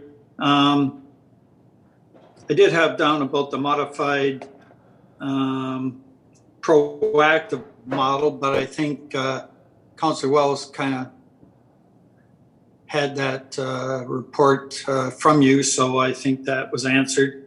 But on page 5, I believe, of this, there is a thing called council involvement, councillor involvement. And I wonder if you could just tell the public what councillors actually know when a bylaw is going on, because there seems to be a little, they think we can do a lot more than we can do. So can you share with us what councillors can and can't do when an active case is going on? Mr. Cartwright? Worship. Yeah, your worship, to council and Councillor Bodner, thank you for that question. I anticipated that question. So I will share with you from my previous history with regards to the fire service. Once you take an action, a legal action with regards to enforcement of anything, outside agencies aren't allowed to interfere, including political body, including inside officials with regards to within the city, the CAO and such. So once I came into this position, I found that there seemed to be an underlying thinking or misthinking, shall I say, that the politicians within the city, if I can use that term, your worship and council, could interfere, get involved, and redirect staff at their will. Quite frankly, that's not the case. And quite frankly, I'm not actually saying that you are. I'm saying this will close that thought process in the sense that, yes, a member of council can certainly bring to our attention an issue within the city, which happens on a regular basis. We deal with it on a regular basis, and we try to do the best we can to solve the problems that are brought forward to us. But once the actual action starts with regards to telling somebody what they have to do, how it's enforced, with regards to potential litigation, with regards to ticketing, or whether it be going to court, council can't interfere. This information that's before council tonight was written in very close consultation with the city solicitor with regards to these types of issues. And what we've tried to do is make life easier for council, because quite frankly, by having it now in writing, similar to what we do within the fire code, similar to what we have within the regulating bylaw, council now can say, look, we got to stand back. Yes, we can represent you and make sure that it's being taken care of. But as far as how it's being taken care of and the necessary actions that evolve out of that process, council has to stand back and allow the process to take course. So that's the idea behind this. It's now written down. It never was written down before. So now we've taken a proactive approach by writing, with the hope that it's more clear to everybody when they take a look at this, once it's passed. Councillor? Yes, thank you, Director Cartwright. I think it's a good idea the way it is done, although it's frustrating to councillors when, you have to tell people, I really don't know what's going on. I just know it's being taken care of. But I understand the reason for it, and I think it's a good idea. Also in this report is a bylaw priority scale where complaints or things you're working on are given a risk rating score. And I wonder if you might share with the public, it estimates how long it'll take maybe to get to the end of a result or something there. I wonder if you could share with the public how that rating scale goes, and so that maybe they can understand that things, when they call us 2 or 3 days after a complaint was put in and say, haven't seen anything yet, there's a reason for it. So I wonder if you could share with us Mr. Cartwright? Certainly, Your Worship. I'll start, and then I'll turn it over to Sherry, and she can give you a couple of examples. So at the end of the day here, there's always that exact question what you just brought forward. Why does it take so long to do these things? So within the system that we've now developed with the assistance of our and we haven't invented this, we went out and found what was available to us elsewhere and remodified it for our use with the assistance of the city solicitor. So the way this works is that when a complaint comes in, it'll be put up against this scale, and in that scaling that we will then be reviewing, it'll be based on health and safety, potential property damage, potential impact on the complainant, potential impact on the neighbors, available resources, and the history of the complaints with respects to the same matter. So we look at it, we put it on the scale that we've developed, and then that'll tell us how many days we would anticipate being able to get to that particular problem. If it's a health and safety issue, i.e. a fencing issue that involves blocking of sight lines on a road or a pool, those types of things are dealt with immediately, no questions asked. But if it's a lesser degree of an item, then it may fall into a 5-day, 10-day, or 3-week schedule, depending on availability of staff. And quite frankly, that fluctuates given vacations and various other things that occur in our normal lives. So that's a quick overview. So Sherry, maybe you could explain, you and I had a couple of conversations. A perfect example would be the fencing, and I think that's a good example for council to have to hear tonight. Mrs. Hanson? Thank you. Through you, Mr. Mayor, of council.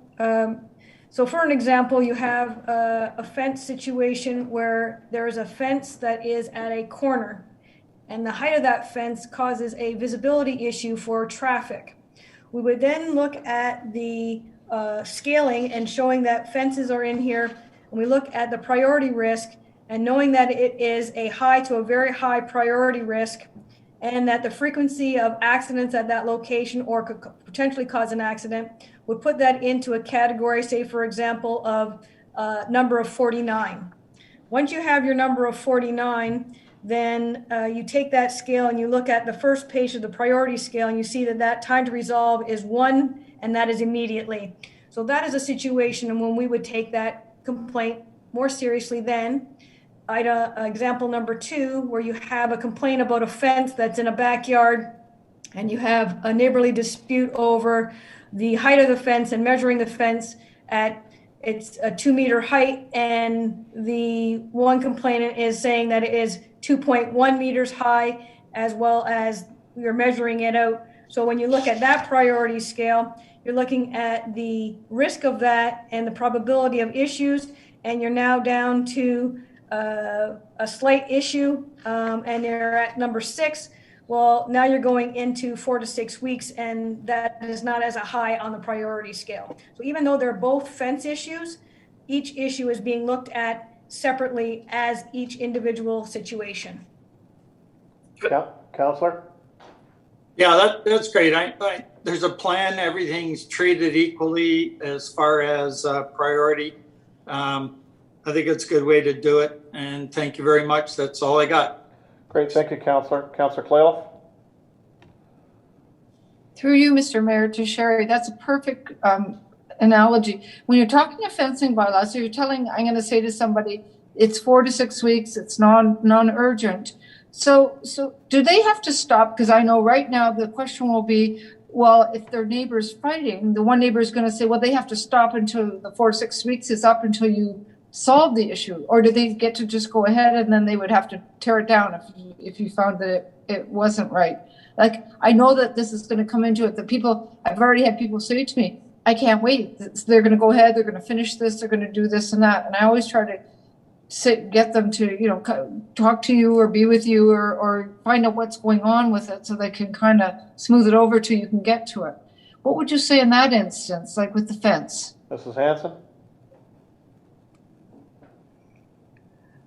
Through you, Mr. Mayor, to Councillor Klaloff and all of council.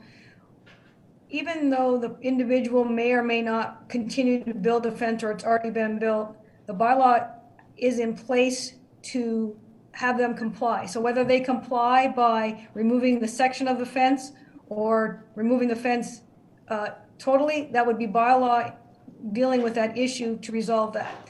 And we still put it in the priority scale of if it was already existing compared to it being built. And we like to work with people to ensure that they don't have to do an expense of building a fence and then have to take it down after the fact. So we would go out there and have a chat with the individual if we had the availability and the time to do that, either over the phone. If we have the availability, we would go on site and have that chat with the individual to make sure that they didn't go through that all expense and then have to remove the fence after the fact. Counselor? That's great. That's good, Sherry. So basically, if someone's calling us and they're telling us that, like often happens, and you're trying to say to them, you're trying to listen to what they're saying, and I know that you've already spoken to them. So if they haven't heard back from you, we've recently had this issue, and I'm saying to them, you know, you have to give them more time. They're very busy. They've been here, they've looked at it. You will hear from them eventually, and they just have to kind of wait, right? Like to try to, because I know that you're busy, and so you know people are always constantly wanting you to get something done about it. So I've been basically saying to them, you've reported it, they've been here, they're looking at it, and now you just basically wait. You're telling us this new framework that you're going to give us. We will have be able to say to them, it could be 2 weeks, it could be 4 weeks, it could be 3 days, like kind of a general guideline as to how long it will be. Mrs. Hanson? Based on. Through you, Mr. Mayor, to Councillor Cliff and all of council. Yes, this is going to give you a parameter and a guideline of the expected timeline to deal with the issue. And the situation you're talking about, staff have spoken to that gentleman, 3 different staff, and we've gone out on site. But unfortunately, some people just don't like the answer that they're given, that, you know, whether it's the acceptance of the bylaw issue or whether they are in compliance or not. Absolutely. Could not agree more. But I like the idea of being able to at least give them a time frame if they come to us, because it's very difficult. I don't know all the bylaws, and I'm trying to support staff and you know, but people get very impatient. But now with having time frames, I think it'll be great. This is very proactive and be good. Thank you. Great. Thank you, Councillor. Councillor Beauregard. Thank you. Through your worship to Director Cartwright and or Sherry or Ms. Hanson. If you go to Appendix B, page 4, the top of the page and the top paragraph there's a discussion where it states that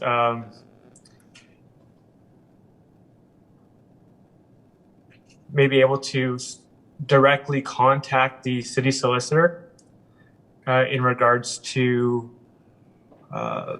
whether or not, sorry, I'm just trying to read it, whether there's reasonable and probable grounds exist in respect of a possible contravention. So my question to you is, how often is it that a bylaw officer may contact the city solicitor or prosecutor? My concern is that, you know, every time you try to contact them, or every time you do contact the city solicitor, we're being charged.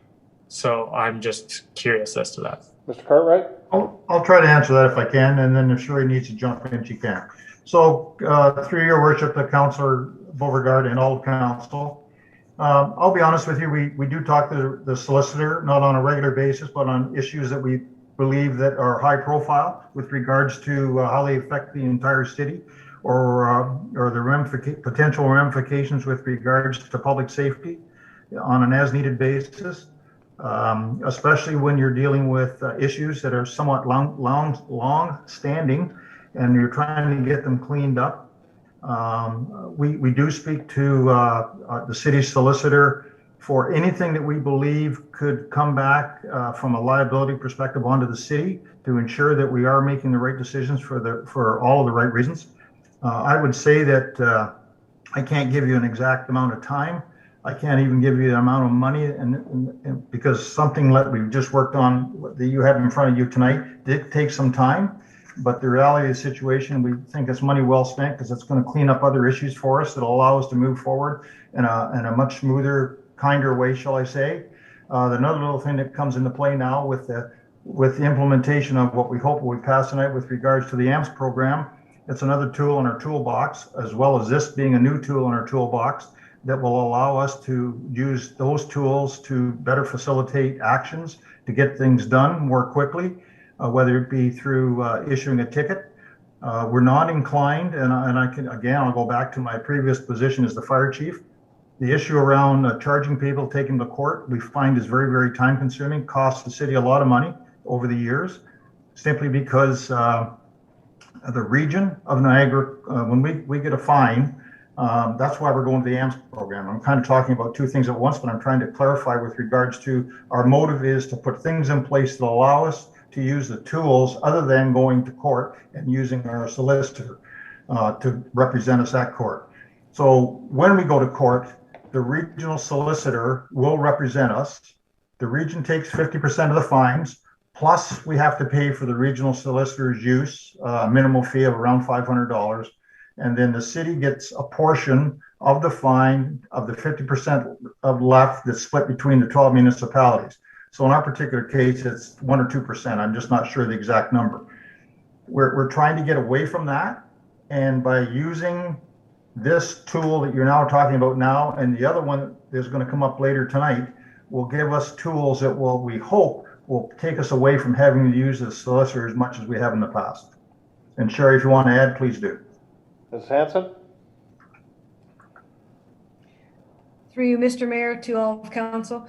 To just add to that, there's times when we're dealing with a complainant, they get their legal services involved, and once they start that process, we have to get our legal services involved because we're not going to be dealing with their lawyer directly.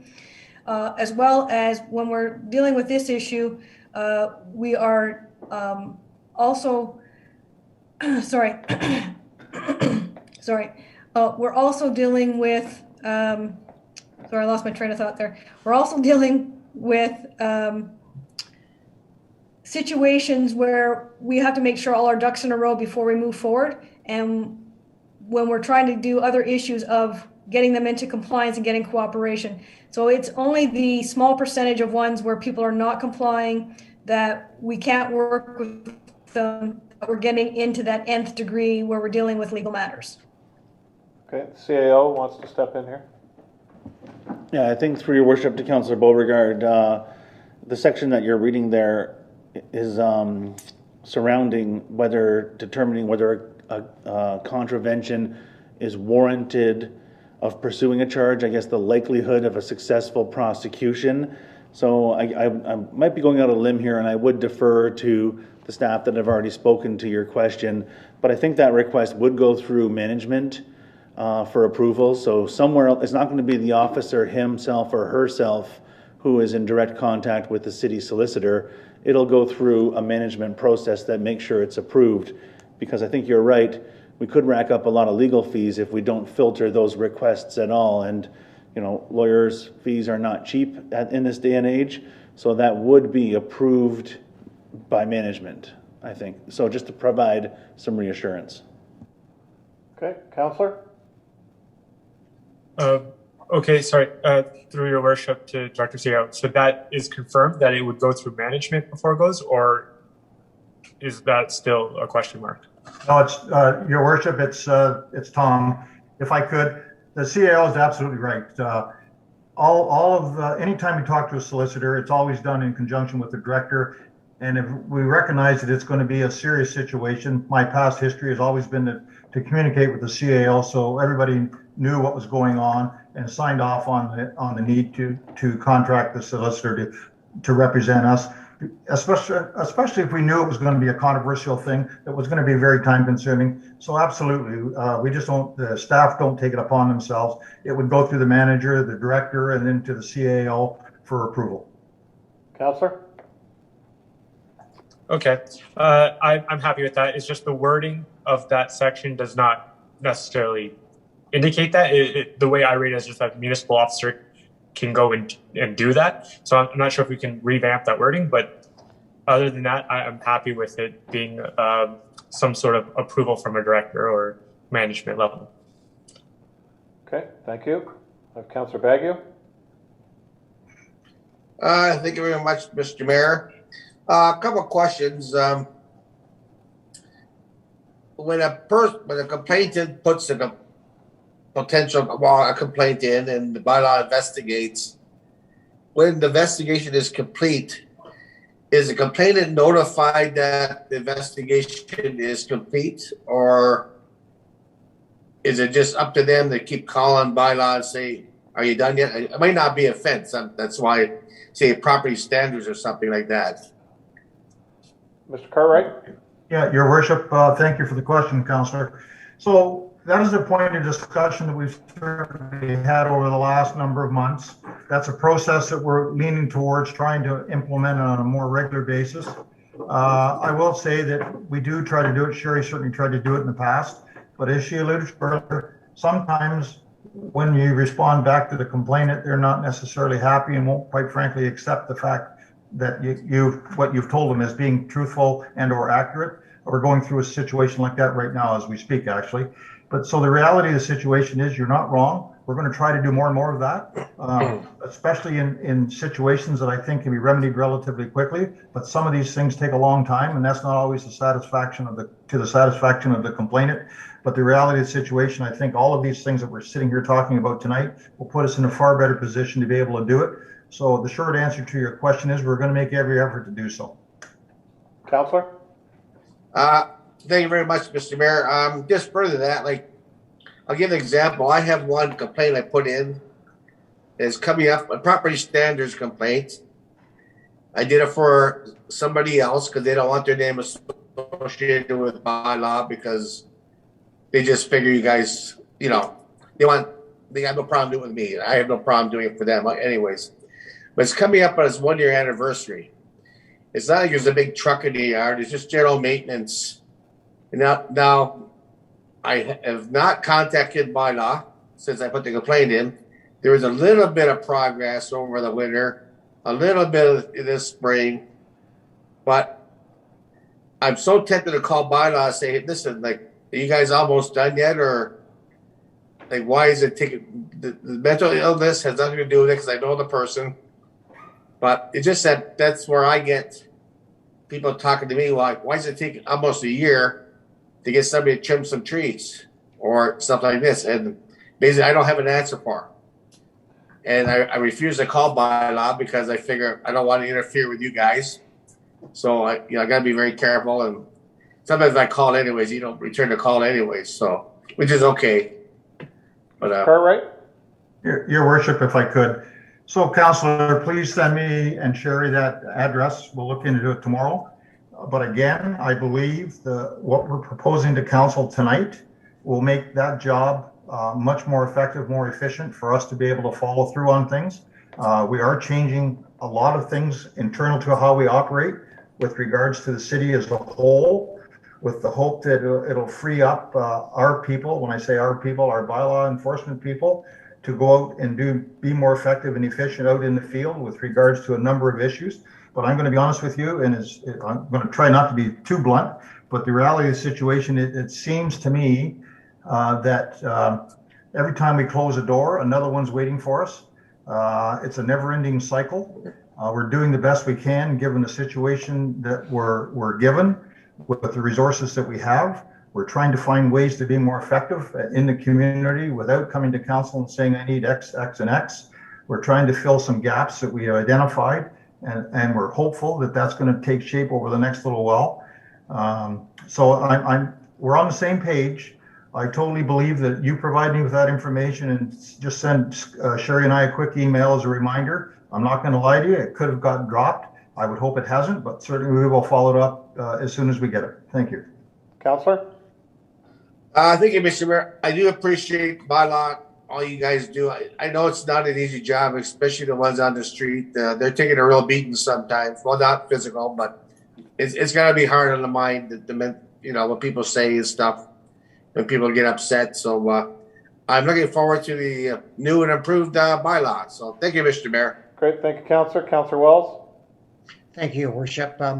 This is directed to both Sherry and Director Cartwright. It's when I went through the goals and criteria and the policies and priorities, I noticed that there wasn't much in relation. In fact, I couldn't find anything in relationship to protecting the environment. Now, I do know that we do have bylaws that are in there specifically for protecting the environment, such as roadside dumping or weed control. And these may not have an importance or a significance to the health and safety, but our environment is valuable and worth protecting. Could you consider adding environmental protection into the priority listing, specifically in the goals and the criteria? So, for example, in the goals, you have a list of goals. If you put added in on a second bullet, to ensure environmental protection, and then reorder the list below that in criteria. B, environmental adverse effects. Just so some consideration in there for the priority where our environment falls into in regards to, for example, the height of a fence. Your worship, I'll take a shot at that to begin with. Thank you. I'm certainly not going to be argumentative, Councillor Wells, but I will tell you that we deal with environmental things on a regular basis, including garbage, as you have pointed out to us. We're sorting that out, excuse that pun, with operations as to how that's going to be handled. We're hoping to be able, again, do that in a little more effective manner. There is another outlet to that normally when we get involved in those types of things, the region has, I'll call them garbage police, that come out and they'll enforce and or follow up as best they can. Anything to do with the environment, we have the Ministry of Environment is immediately contacted. I know Sherry on a regular basis has had multiple conversations with representatives of the Ministry of Environment. As soon as we identify an environmental issue, it's pushed up the scale with regards to the importance of it. And quite frankly, in my previous role, I'd worked with the Ministry of Environment on numerous occasions with regards to sewers and water mains and various other things that occur in dumping,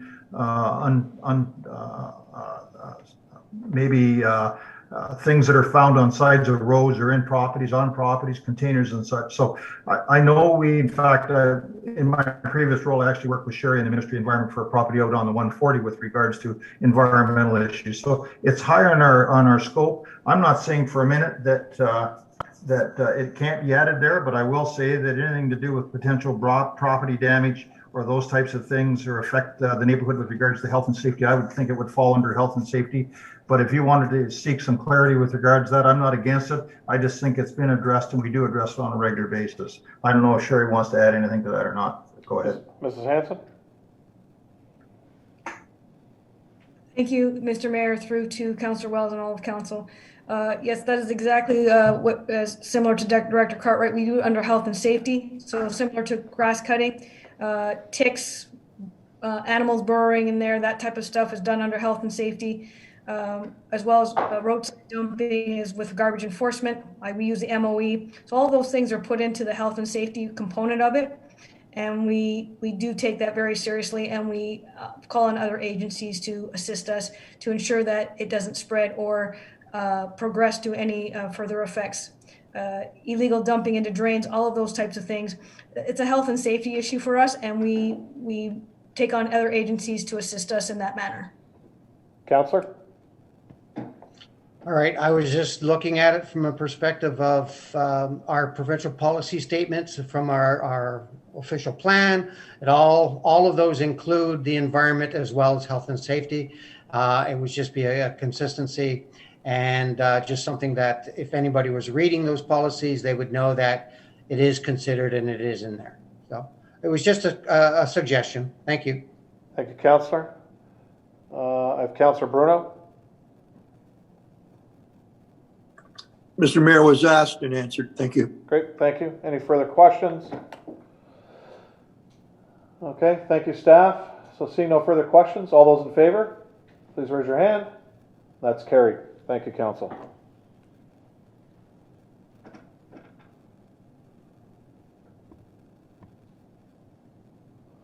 Item 7.5, the Corporate Services Department Report 2021-76 be received, that the reserve transfers proposed in this report and included in the consolidated financial statements be approved, that the consolidated financial statements attached as Appendix A to Corporate Services Department Report 2021-76 be approved, and that Grant Thornton be reappointed as the auditors of the City of Port Colborne for the fees as outlined in Appendix C to Corporate Services Department Report 2021-76. I have Councillor Wells and Councillor Kalaleff to move that. Councillor Wells. Thank you, Your Worship. Moving along really quick here on this here. I have a couple of questions directed to through you to Director Bowles, I believe. On Note 8, tangible assets, there are 2 pages, page 18 and 19 in the report. They are entitled the same, have similar numbers, but not identical numbers. I was just wondering if there was a distinction between those two pages, or whether I'm missing something. Mr. Bowles? Yeah. Through the mayor to council, note page 18 on the far right has 2020. And on page 19 on the far right, you'll see 2019. I think, Councillor Wells, when you're looking at the title, every page has the same title in the financial statements as prepared by Grant Thornton. But you can tell the difference in the years on the far right-hand side where it says 2020 on page 18 and on 2019 on page 19. Councillor? Small print on the page that I agree. Go ahead, Councillor. Thank you for pointing that out for me. I was missing something. I didn't see that. And I was interpreting the title as being a repeat on that. Another area is in regards to the Grant Thornton report on page 7, adjustments and uncorrected mistakes. Can you explain the correction of 436,719 needed for current year balances, and what mistake led to that? Yeah, through the mayor to council.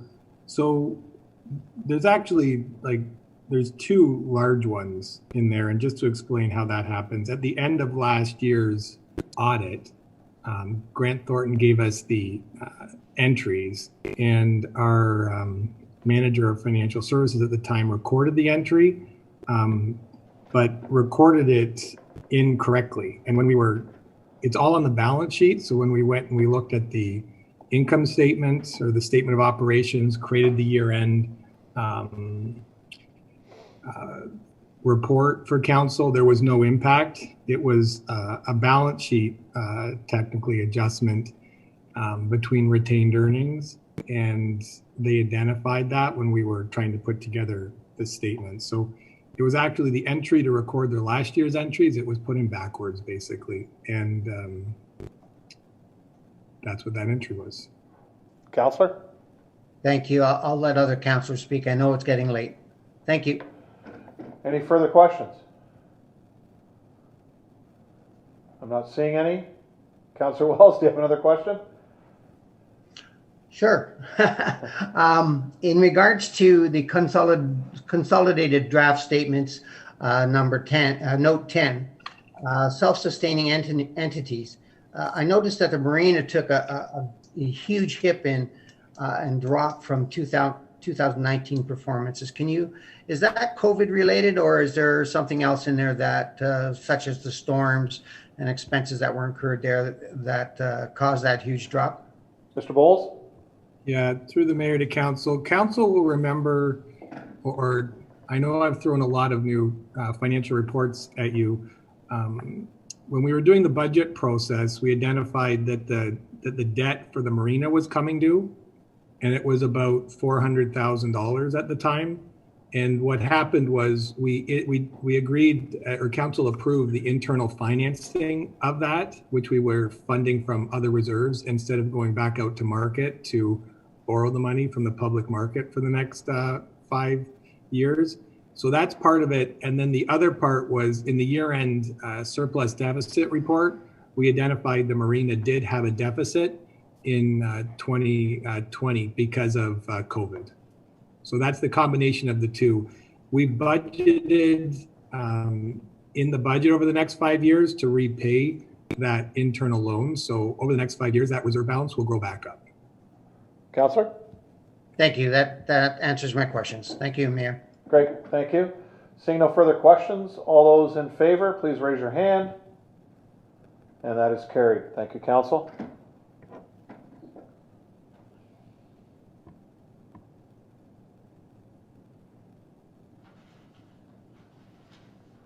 Item 7.6, that Corporate Services Department Report 2021-165 be received as information. This is with regards to Centennial Park, Cedar Bay Beach residency exceptions. Moved by Councillor Bruno, seconded by Councillor Wells.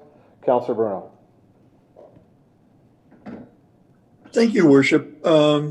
In thinking this through and looking at the staff reports, whilst I could support option one, I really think that we potentially are going down a path here that maybe is a situation only needed a few times a year. I mean, it struck me as thinking through this that, you know, if I was a resident of Toronto or alumni of the university, and years later, you know, if you were a Toronto resident, you got 50% off the CNE. Do I think I would qualify? And at some point, there's got to be a line, and I didn't know. Other than option one, I'm leaning towards a no in this case. In that, if the resident has been here, is it not in all likelihood there is a family member or he is on or near the entrance to the park? But I'd like to hear others' comments. I'm sort of twitched and torn between we don't need anything here at all, and the answer is in the rules already, or option one. Thank you, Mr. Mayor. Thank you, Councillor Wells. Thank you, Your Worship. Primarily more comment than anything else. Any exceptions tend to lead to unwanted destinations sometimes. And exceptions to the residency requirement needs to be for a true exceptional situation. That should be either a planned situation or a true emergency situation. And in either case, it should be approved, in my opinion, by the director, if possible. Staff on site really don't have the ability or access to resources to confirm reasons for exceptions being given by a person that turns up. You know, they turn up and say, well, I used to be a resident in Port Colborne 30 years ago. There's no way the staff on site can check that. So on Sunday, how do they get the approval to do that? You know, they would have to use their discretion. And that could lead to other issues. For planned exceptions, a request form could be created with the information needed for consideration.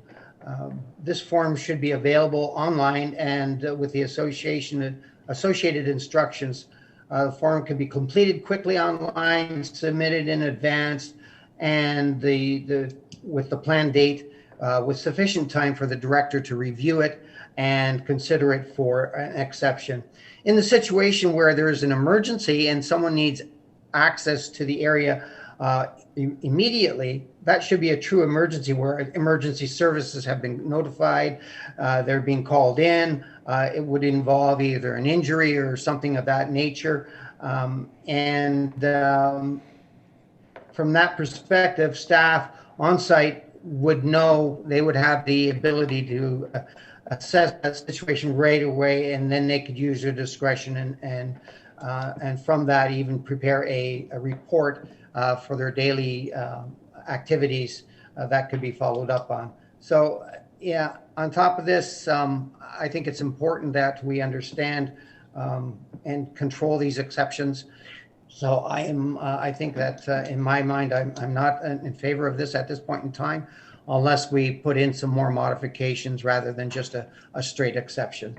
And I would also, I've been requested to have this called for a recorded vote, if I may. Yep. Thank you. Thank you, Councillor.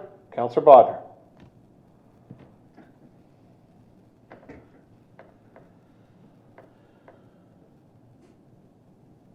Thank you, Mr. Mayor. I can see this being taken over by a director of staff, and I have no problem. I think Harry makes a good point on actually having someone fill out a form or make a request. And I think I think that's a fair statement of it, and I'd be happy if staff, for the very rare occasions that this will happen, would do it. And this was initiated by someone that certainly wanted to be up front. But in looking at it, this person will be staying at a short-term rental or at a rental place in the area, and certainly has the right to enter that beach under our current situation. So, although it was initiated that way, I think we're looking forward to what would happen if something else came up. So, I think I have all the confidence in staff with prior notice, certainly looking after this. So I guess option one with, but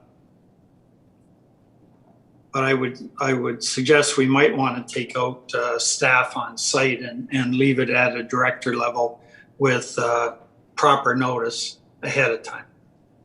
Do you want to put that on as a recommendation, Councillor? I would like to do that, yep.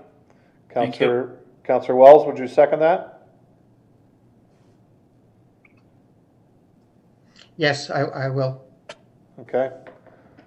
So we're looking at item 1, Council. So the amendment to just receiving this would be that staff administer with discretion, that the director be solely responsible on dealing with forms that are pre-filled out and sent into the director to allow for consistency and fairness while achieving efficiency. Is that all right, Madam Clerk? I think everybody understands that. So we're putting this, so what we're saying is that instead of receiving this report, the two councillors have put in item 1, but instead of being overseen by staff at the site, that it's overseen by the director, in this case it would be Director Bowles, that a form must be filled out pre-visit, and that Director Bowles would have the discretion to say yay or nay to anyone that would be applying. And we would hope that that form is available on our website for them to copy and fill out and send it back, or have it fillable on site that it can be submitted automatically. I think I got the gist of both Councillor Wells and Bodner's request. So on the amendment, councillors, questions on the amendment? I've got Councillor Desmarais, I've got Councillor Bruno, and then Councillor Bagu. Councillor Desmarais? Thank you, Mr. Mayor. First, let me just say that I'm not in favor of giving exemptions. I just think that's a slippery slope. But if we are going to consider it, then I would want to have council informed of every single application that went through. I do not want to get hit between the eyes with this. I think it's nothing but trouble. So if this is going to happen and it were to be decided at a director level, then I would also expect that it would council would be informed of that decision having been made, whether that be through an email at the time it happens or at the next council meeting. Either way would be fine, but I would want to be informed by that. So possibly I could amend the amendment to add that piece. Councillor, we can do that if the other Councillor Bodner and Wells will agree to that the director emails council directly on any of these that come in that he approves. Is that all right, Mr. Bowles? You're okay with that?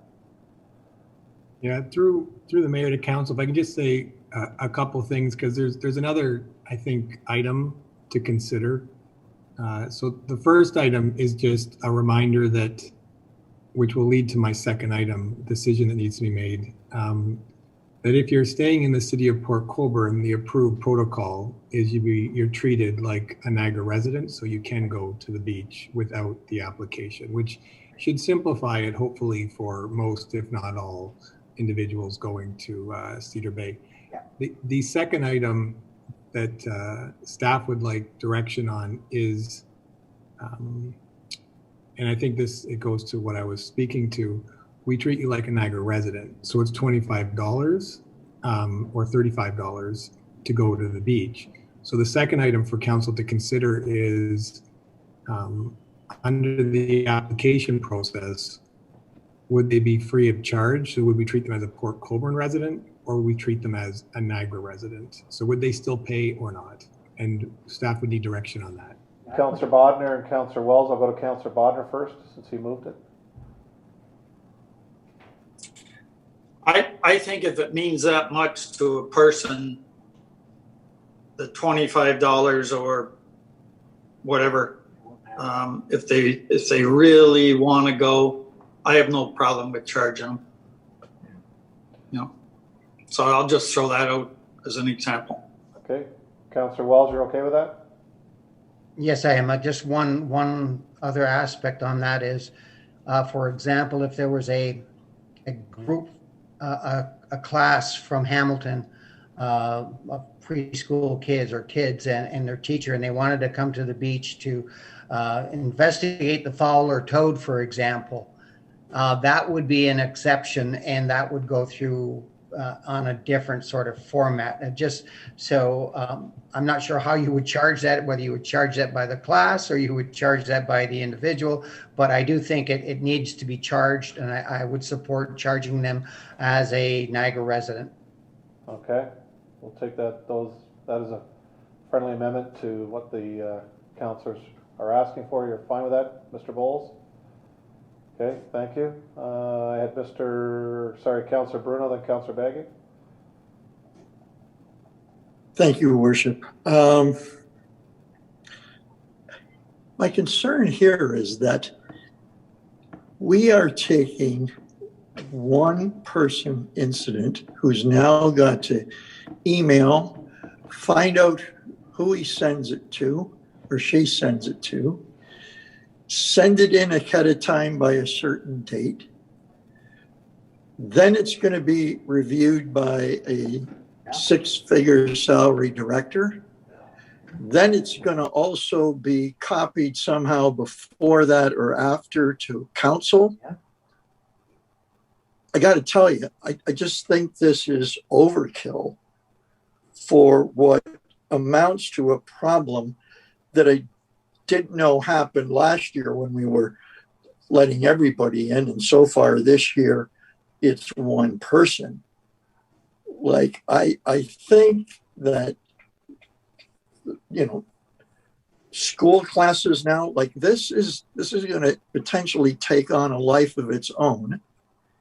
And for that level of scrutiny, and like, so am I receiving it because maybe I'm not sure Director Bowles made the right call? I'm not quite sure why I'm receiving it. If it's gone to a director, then it isn't a student at the front entrance to one of our beaches.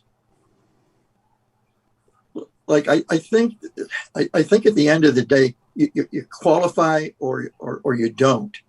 And if you happen to live here 30 years ago, or your uncle twice removed was the garbage collector or the counselor, like, I don't know where this begins and ends. And I think the easiest solution is just we stand pat with the rules they got. For the most part, they've been working, and that's where I'm at. Thank you. Thank you, Councillor. Councillor Baggy. Thank you, Mr. Mayor. I agree with Councillor Bruno. Man, hey, our director, he's got better things to do than do this. You know, as far as I'm concerned, he's a busy guy. The other thing is the Ontario opening is changing every 21 days. So 21 days from now, does it change? 21 days later, does it change? Do we open the pavilion in 21 days? So we rent out the pavilion, family reunion. Somebody comes from Toronto to go to the pavilion. Can they park there? No, you can't park because you're not from Niagara, because you live in Toronto, but you're at the pavilion. So get lost. You can't do that. So basically, I'm agree with Councillor Bruno. Like, it gets too complicated, and I like using the old KISS theories anyway. So thank you, Mr. Mayor. Thank you, Councillor. Councillor Clayla.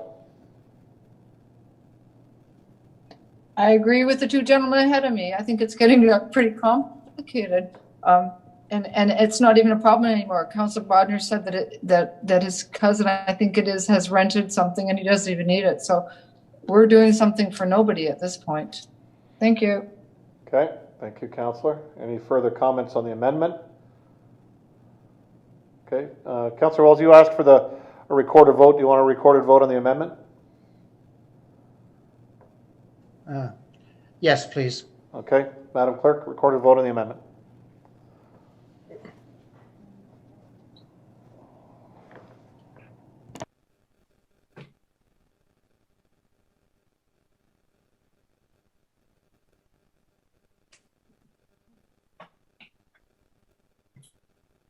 You're fine with that. Yeah.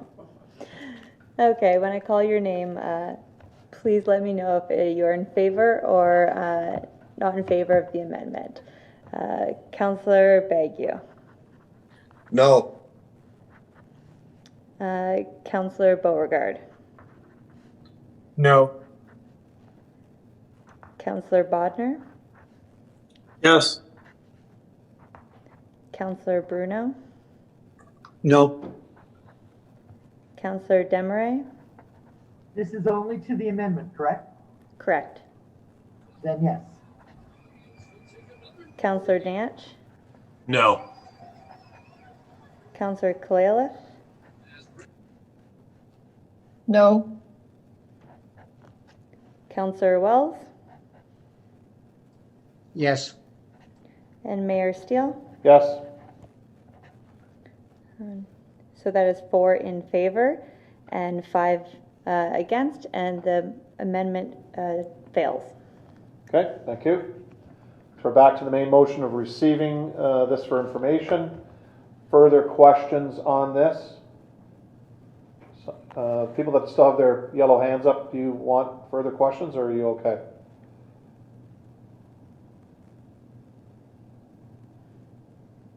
Councillor Kalaliff, are you looking for a question or are you okay? Okay. Any further questions?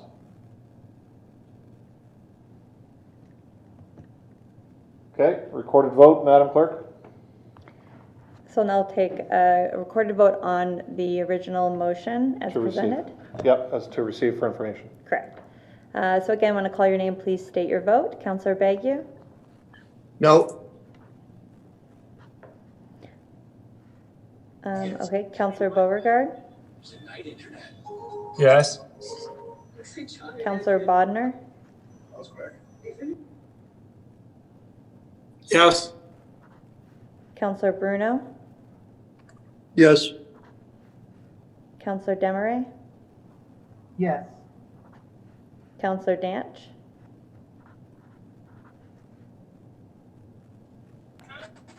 Sorry, yes. Councillor Kalaliff. No. Councillor Wells. Yes. And Mayor Steele. Yes. So that is 7 in favor, 2 against, and the motion carries. Okay, thank you, Council. So that was a motion to receive only. That is carried.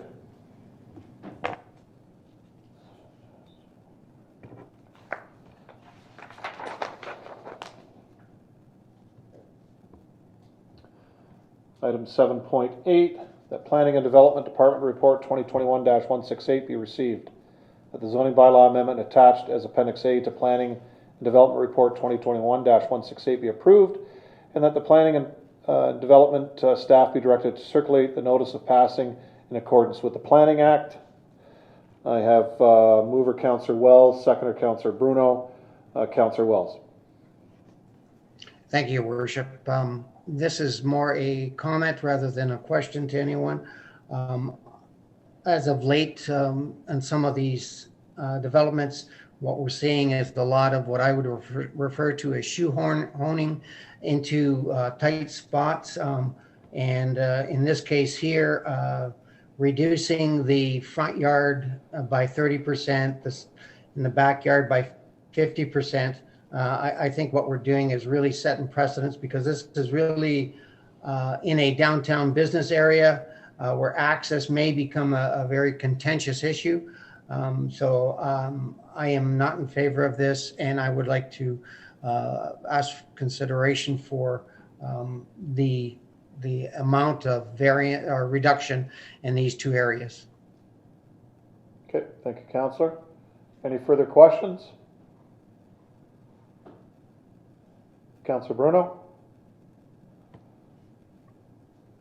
Thank you, Worship. The report got me to thinking that this was a bit of land, at some point the railroads, that wasn't registered, found out about it, and it, in this case, added to a property and created a development opportunity. And we can judge that with Councillor Wells' question.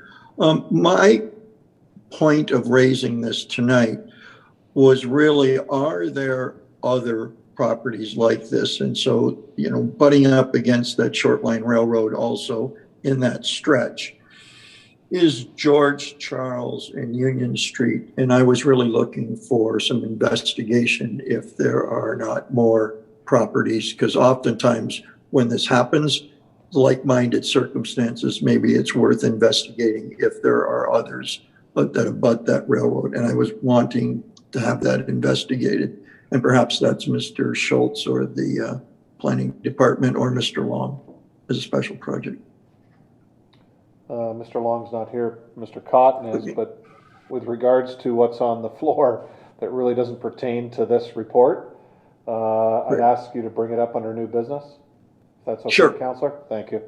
Thank you. All right. So with regards to the report that's on the floor, any further questions? No further questions or comments? All in favor, please raise your hand. Opposed? And that's carried, Council. Thank you. 7879.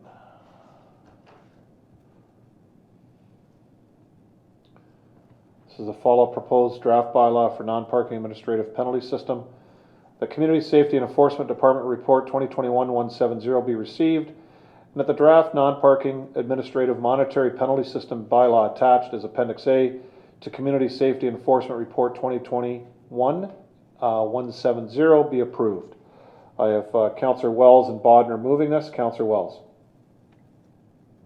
Thank you, Your Worship. I'm in favor of this. I just wanted to make sure that if it is approved tonight, that we really do a good campaign on communicating this so that it doesn't catch anybody by surprise when they find that they have been issued a ticket and for parking or non-parking issues that is dealt with immediately and by the city. Mr. Cartwright? Your Worship, through yourself to Council, I can reassure you that we'll be working with our communication staff to make sure this information gets out and circulated in the appropriate manner to the community at large. Great, thank you. Councillor Wells, you're okay? I'm okay, thank you. Great, thank you, Councillor Wells. Councillor Bodner.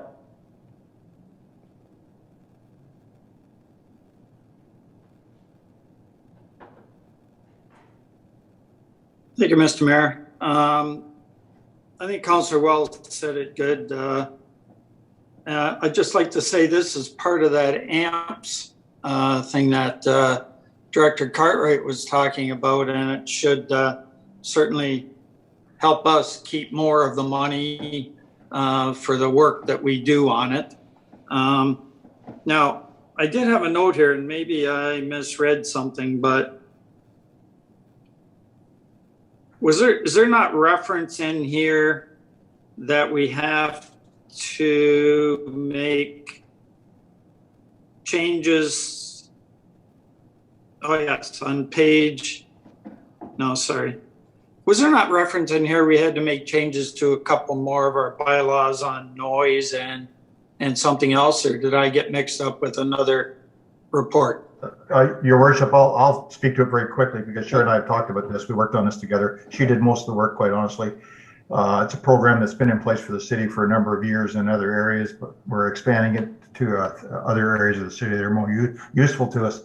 So you're correct. There's a number of bylaws that got to be updated and changed, not necessarily as to what they say, but updated with regards to years and when they have to be brought back to council. That this report speaks to the fact that Sherry and the clerk's office will be bringing that report with those bylaws back to council at some later date as soon as we can get that together. So Sherry, if you want to allude to that any further, please do. Mrs. Hanson? Through you, Mr. Mayor, to Councillor Bodnar and the rest of council, yes. So once this is approved, then we will do an amendment to each and every one of those bylaws to stipulate that they are now going to be done through AMPS as well as leaving it as the POA. So we have a choice to do both. Okay, Councillor? Yes, thank you, Mr. Mayor. So are they going to come in block, or are they going to come one at a time, or whatever easy to do? I'm thinking about the noise bylaw. I'd like to see that given some priority, because I think that also has to do with short-term rentals. And if somebody is fined on a regular basis for running a short-term rental that is completely out of hand, they may get the message pretty quickly that this shouldn't be done. Or at least we'd have a record of what they're doing. So I just wondered, how's it gonna roll out? Mrs. Hanson? Your Worship, I'll start, and maybe Sherry can jump in, and possibly Amber. I will tell you, Councillor, that over the last number of weeks, staff have had several discussions with regards to the short-term rental. We actually have gone out and collected information both from internal sources and external sources with regards to noise complaints. I certainly agree with you. This will give us another tool that's more effective and certainly allows us to deal with things more quickly, I would anticipate, for the complaints that we might get. The information with regards to what we've collected will be coming forward to council in a future report. I don't have those timelines, as that's in the clerk's hands, but I can rest assure you that she is working on that with other staff and other departments.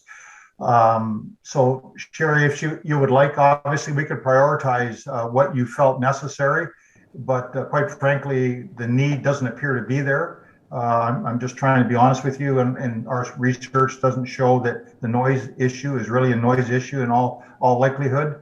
I'm not arguing with you. I'm just telling you the facts that we found over the last 2 years. So Sherry, maybe you or the clerk could possibly give council as a whole some idea as to the timelines as to how this would work, whether it would be all or a few or one at a time, please. Mrs. Hanson? Through you, Mr. Mayor, to Councillor Bodnar and the rest of council. We have prepped and reviewed them all, and we're going to bring them back all at once. And it's just going to be a block of showing you that this section of this bylaw is also going to be dealt with through AMPS.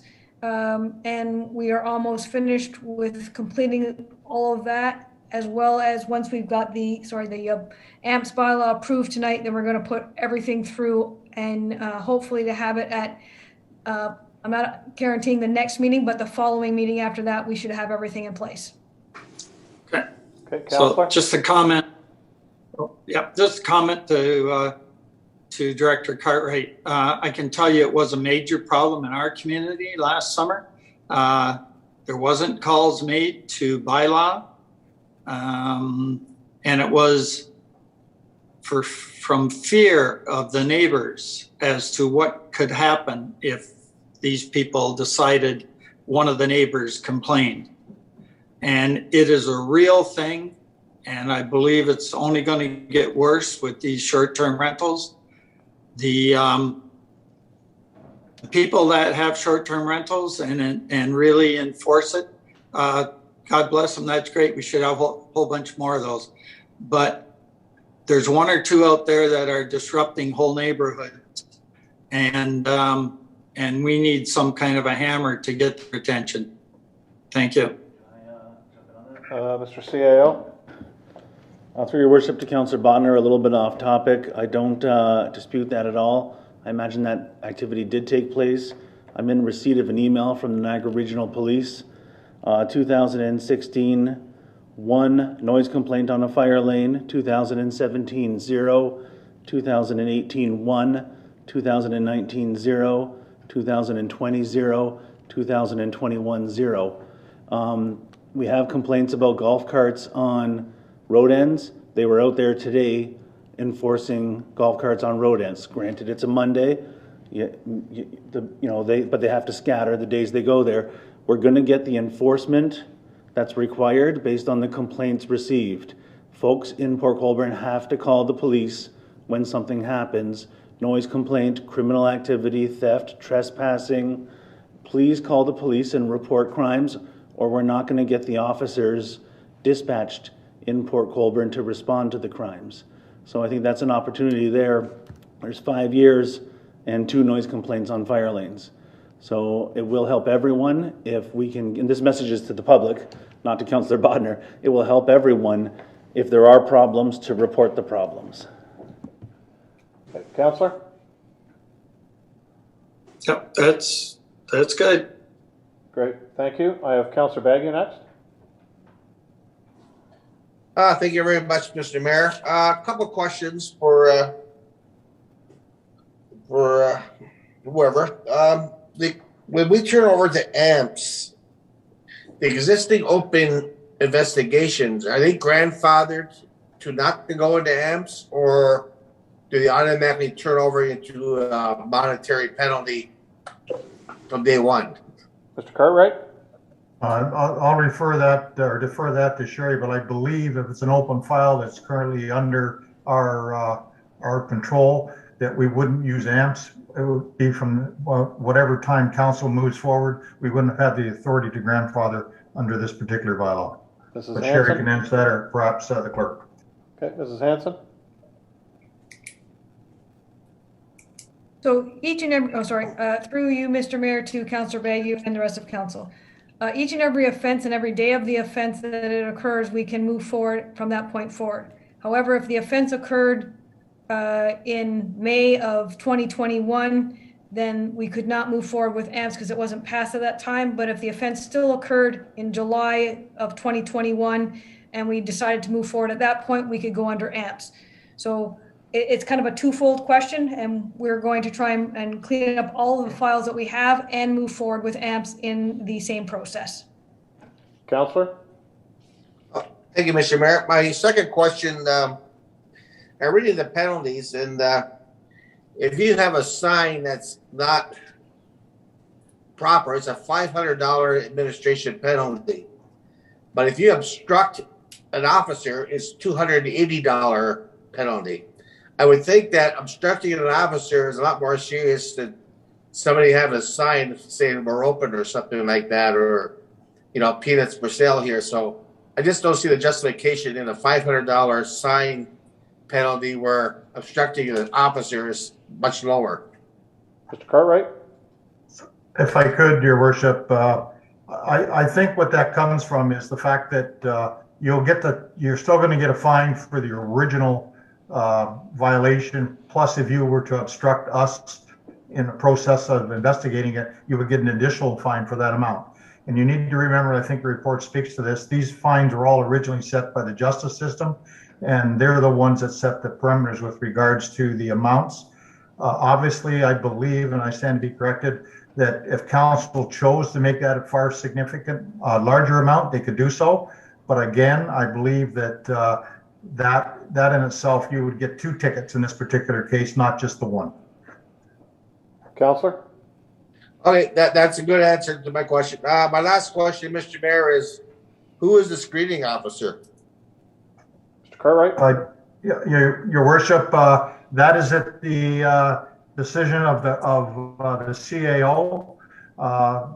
Between discussions over the last number of months, the process has changed. It's going from a screening officer to a screening committee of at least 2 and hopefully 3 people. The CAO, I believe, could also speak to this, or Brian Bowles, our director from Treasury. With regards to this, the idea is that it's fair in the sense that it's not a one-on-one situation. It would be a group decision, and the final decision would be made by the committee, shall I say, that would make the final determination as to the extent of the fine and/or whether or not it was fair or unfair. CAO Louis? Yep, through your worship to council, that's exactly what we talked about internally. And this will be the first time that we're using the amps for anything other than parking tickets. In the past, we have had a screening officer who was an employee and a hearing officer who is from the legal profession and is an outside person. And now in the future, for parking and non-parking amps, we'd like to use a group of 3 people who are impartial to the department that writes the tickets. So possibly someone from corporate services, from customer service, from some other division at the city. And it can be escalated, presumably, to the legal provider who's already doing the job of hearings. Screening can be escalated to a hearing to the same person who's already on contract with the city. Councillor? So by reading the write-up, it's sort of wrong, the screening officer. And also in the write-up, it states that council will appoint the hearing officer. So I guess that's wrong in the write-up also, Mr. Louis. I can't say for sure. Through your worship, I will defer to Director Cartwright and Manager Hansen to see if perhaps that should say established by the CAO rather than established by council. Mr. Cartwright?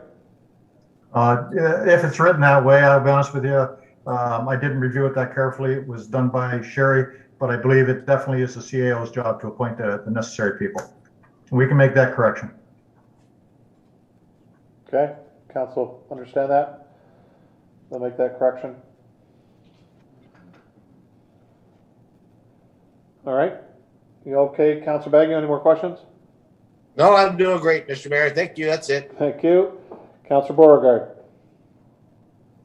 Thank you, Your Worship. Councillor Bagu asked my question, but I do want to say that I'm very pleased to see this coming forward, the AMP system. I brought it up to Sherry at one point, Ms. Hansen, and she did tell me that she was working on it at the time, and I was very pleased to hear that. So I'm happy to see it come before us, and I hope that we continue with it and vote in favor of it. Thanks. Great, thank you. Councillor Clayliff, do you have a question? It got answered. Thank you, sir. Thank you. Any further questions? Seeing none, all in favor? Raise your hand. That's carried. Thank you, council. Before we move on, I need to have a motion to waive procedural bylaw that we go past 11. Excuse me. That we go past 11 o'clock. Can I have councillors Bagu and Kalaleff move that we continue past 11 this evening? All those in favor, please raise your hand. Opposed? That's carried. Item 7.10.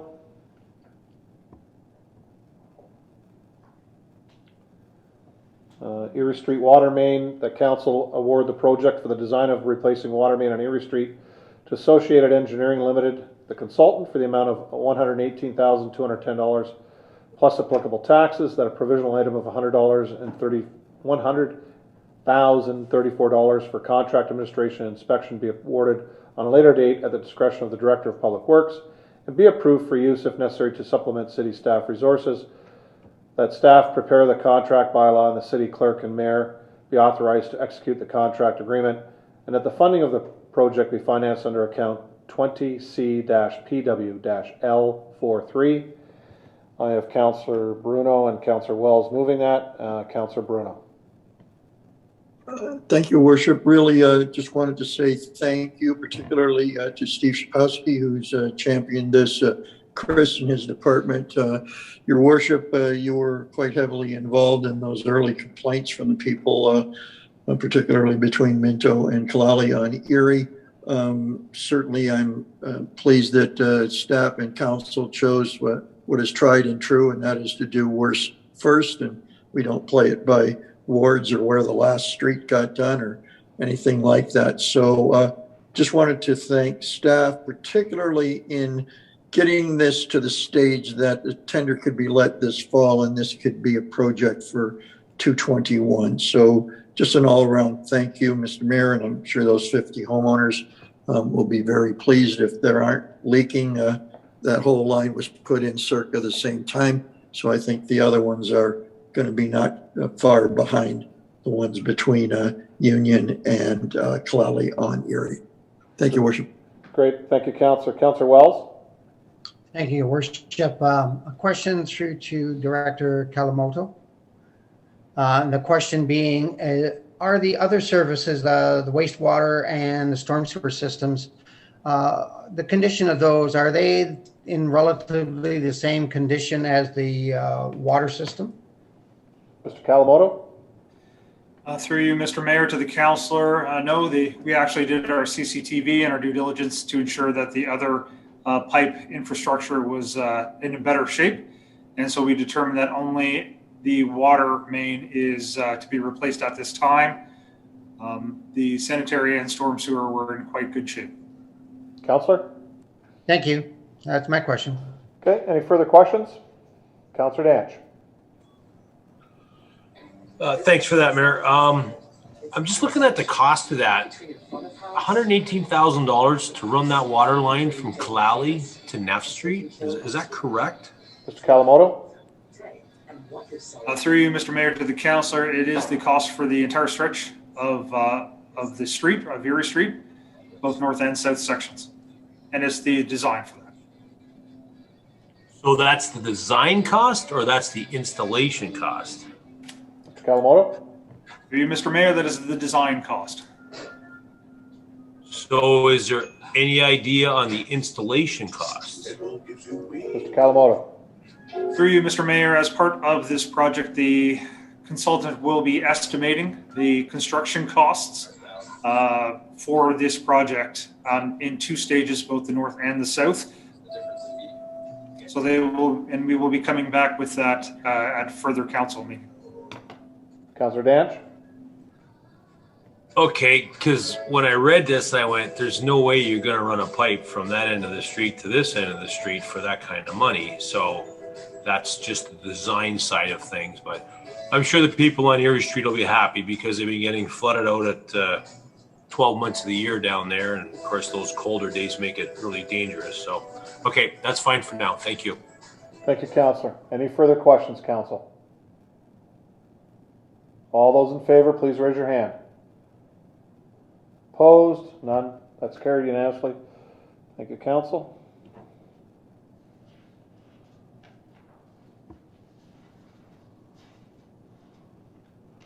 Nickel Beach lease agreement, item number 711. Recommendation that Corporate Services Department report 2021-133 Nickel Beach lease agreement be received. The Council approved the lease agreement attached as Appendix A to Corporate Services Department report 2021-133 between the City of Port Colborne and Valet Canada Limited for the purposes of leasing the premises at Nickel Beach, and that a bylaw to enter into a lease agreement with Vail Canada Limited be brought forward.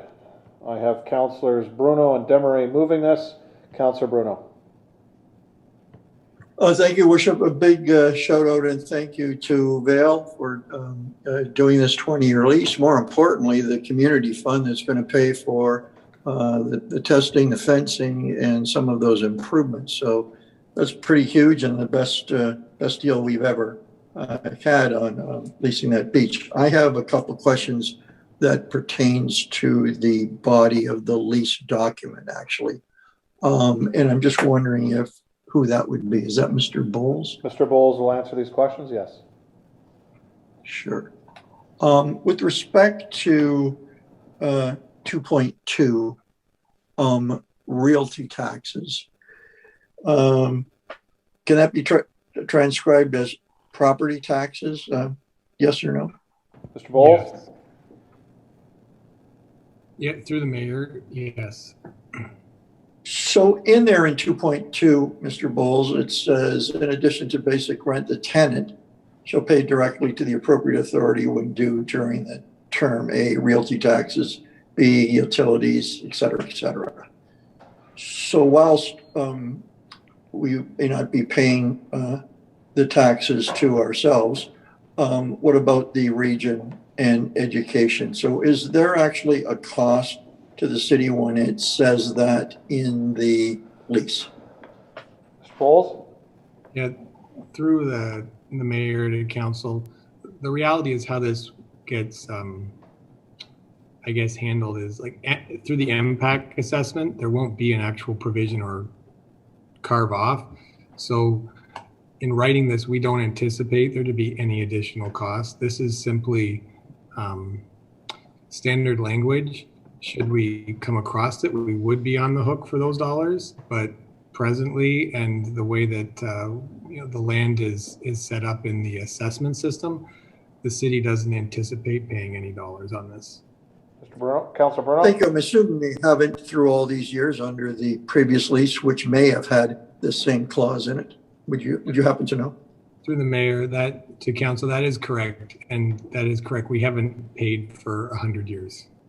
Thank you. Second question in 6.1, it talks about the use being summer, seasonal, recreational, beach, and I know sometimes there's been other issues or things that we wanted to do down there, and previous to Vail, INCO has allowed that on a case-by-case basis.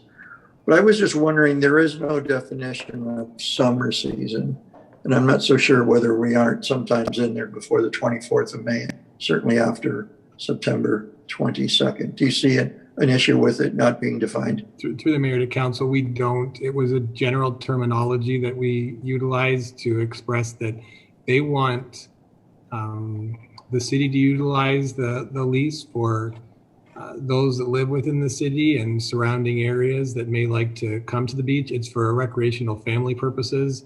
They're not looking for it to be used throughout the winter for safety reasons, and that no issue using it starting in the May period that we've been doing. Sure, thank you. And finally, 3.1, the tenants covenants, subsection G.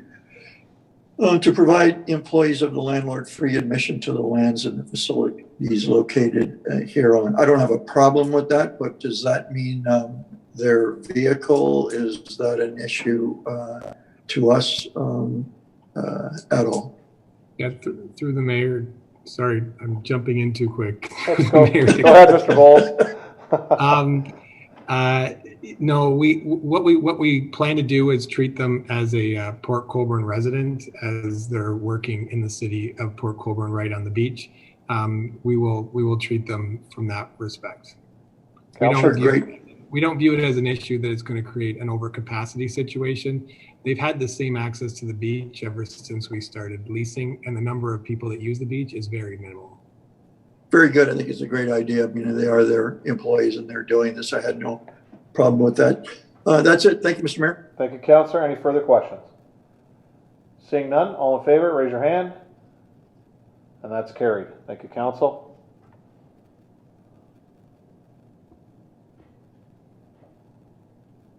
Item 7.12, Port Colborne Municipal Drain, recommendation that Public Works Department Report 2021-148 be received and staff be directed to advance the Port Colborne Municipal Drain Engineers Report to a meeting to consider under Section 41, Chapter D.17 of the Drainage Act.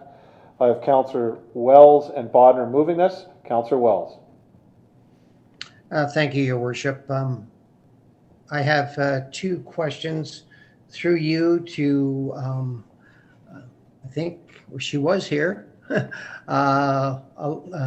There she is. Hi. To Alana Vanderveen. One question for you, Alana, is that the assessment, and this may be also directed to Director Bowles as well. In the assessment, there are residents that are listed there that are in the urban area and being charged the city tax, but they're also being assessed a value for the drainage. Is that going to be addressed in another form or fashion? Through you, Mr. Mayor, to Councillor Wells. No, it won't be addressed in another fashion. What we have, when we get to the point of invoicing, those particular people that are paying to both will only be paying to the storm tax fee. So I'll have those pre-marked as to those particular properties. I believe there are 15 or 18 in this particular watershed that overlap. And it's roughly about $12,000 that is going to be coming from the storm tax fee to pay those particular people's assessment. Councillor? So, yeah, that's great. Just for clarification on this, though, would those individuals be receiving a financial return because the storm tax is in excess of their assessed value? Through you, Mr. Mayor, to Councillor Wells. Sorry, you're looking to find out if they would receive a rebate on their storm tax fee? That's correct. I'll give you an example. One of the residents has been assessed a contribution for the drain of $40. Mm-hmm. He's paid already into that fund $230. Okay. So now, from that perspective, is she going to be looking at a $190 rebate? Through you, Mr. Mayor, to Councillor Wells. No, there wouldn't be a rebate issued. Essentially, what you're paying for through that storm tax fee is two systems. You're paying for the ditching that's happening in that area, the upcoming storm or proposed storm systems that may be going into that area eventually. Perhaps Mr. Kalamudu can give a little bit more information on that if you're not quite satisfied with my answer. Councillor? Well, first of all, some of these residents are not impacted by the municipal ditching because they're on Highway 3, which is a provincial ditching program. So that explanation does not quite cut it as far as paying in unfair amounts to the contribution to that drain. Other residents outside of that area are not being charged for ditching. So I think it's an unfair practice, and I think this needs to be addressed. It's been brought forward before, and frankly, I think it's led to a situation where we need some action on it.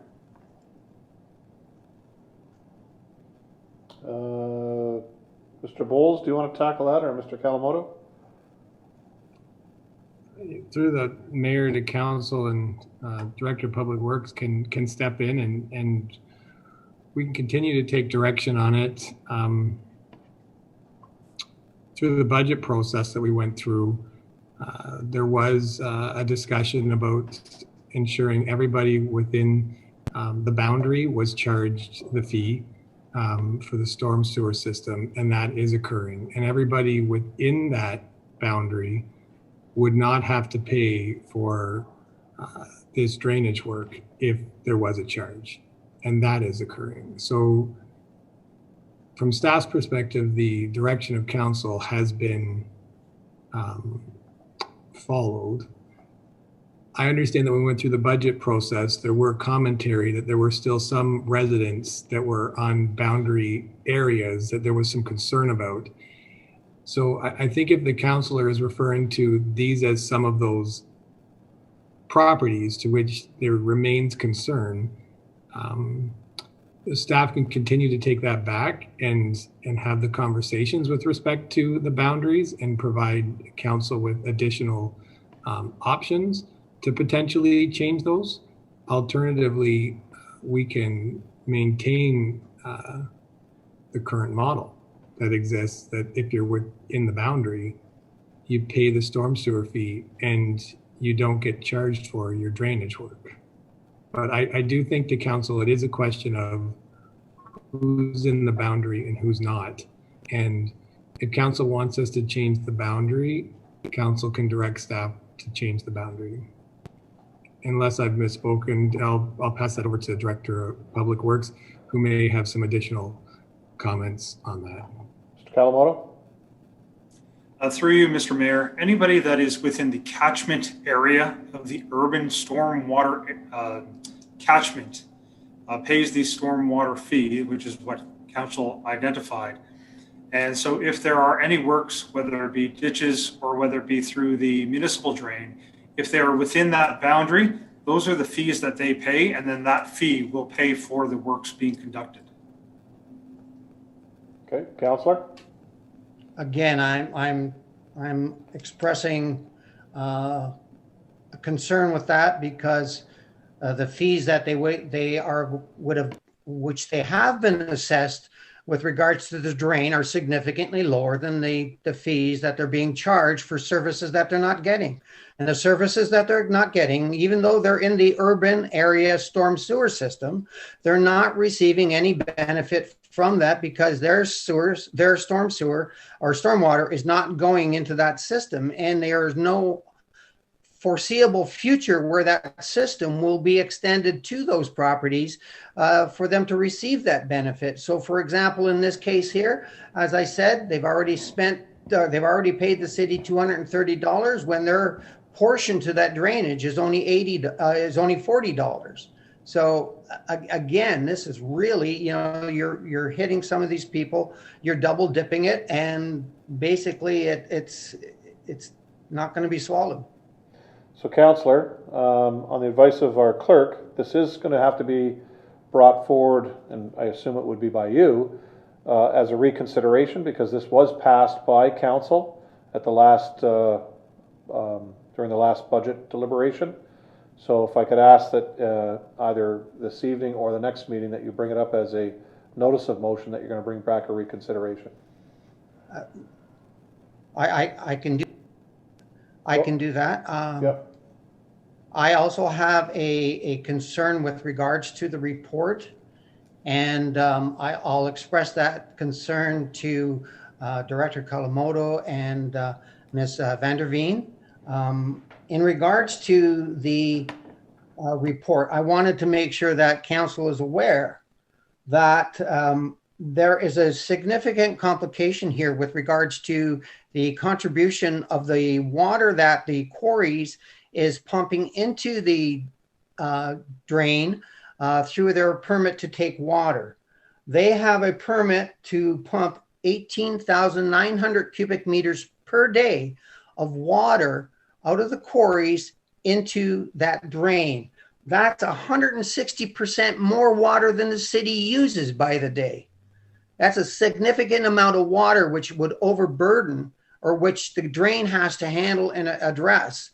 On top of that, because of this pumping of water that they do, they expand the impact area 1 kilometer away from the walls of the quarry. They've actually got an impact area of 25,400, I'm sorry, wrong number, 25.6 kilometers, square kilometers of impact area that's going into the drain. They've only been assessed 43% of the contribution to that drain and only 32% of the cost to that drain. So there's a big problem in my mind, in my belief, in what I've seen in this assessment, and I would actually refer this report back at this point in time to staff to have that addressed. Staff, you want to answer that question? Through you, Mr. Mayor, the numbers that Councillor Wells has putting out, there's, I'm sure, some science to them, and I'd be happy to take a look.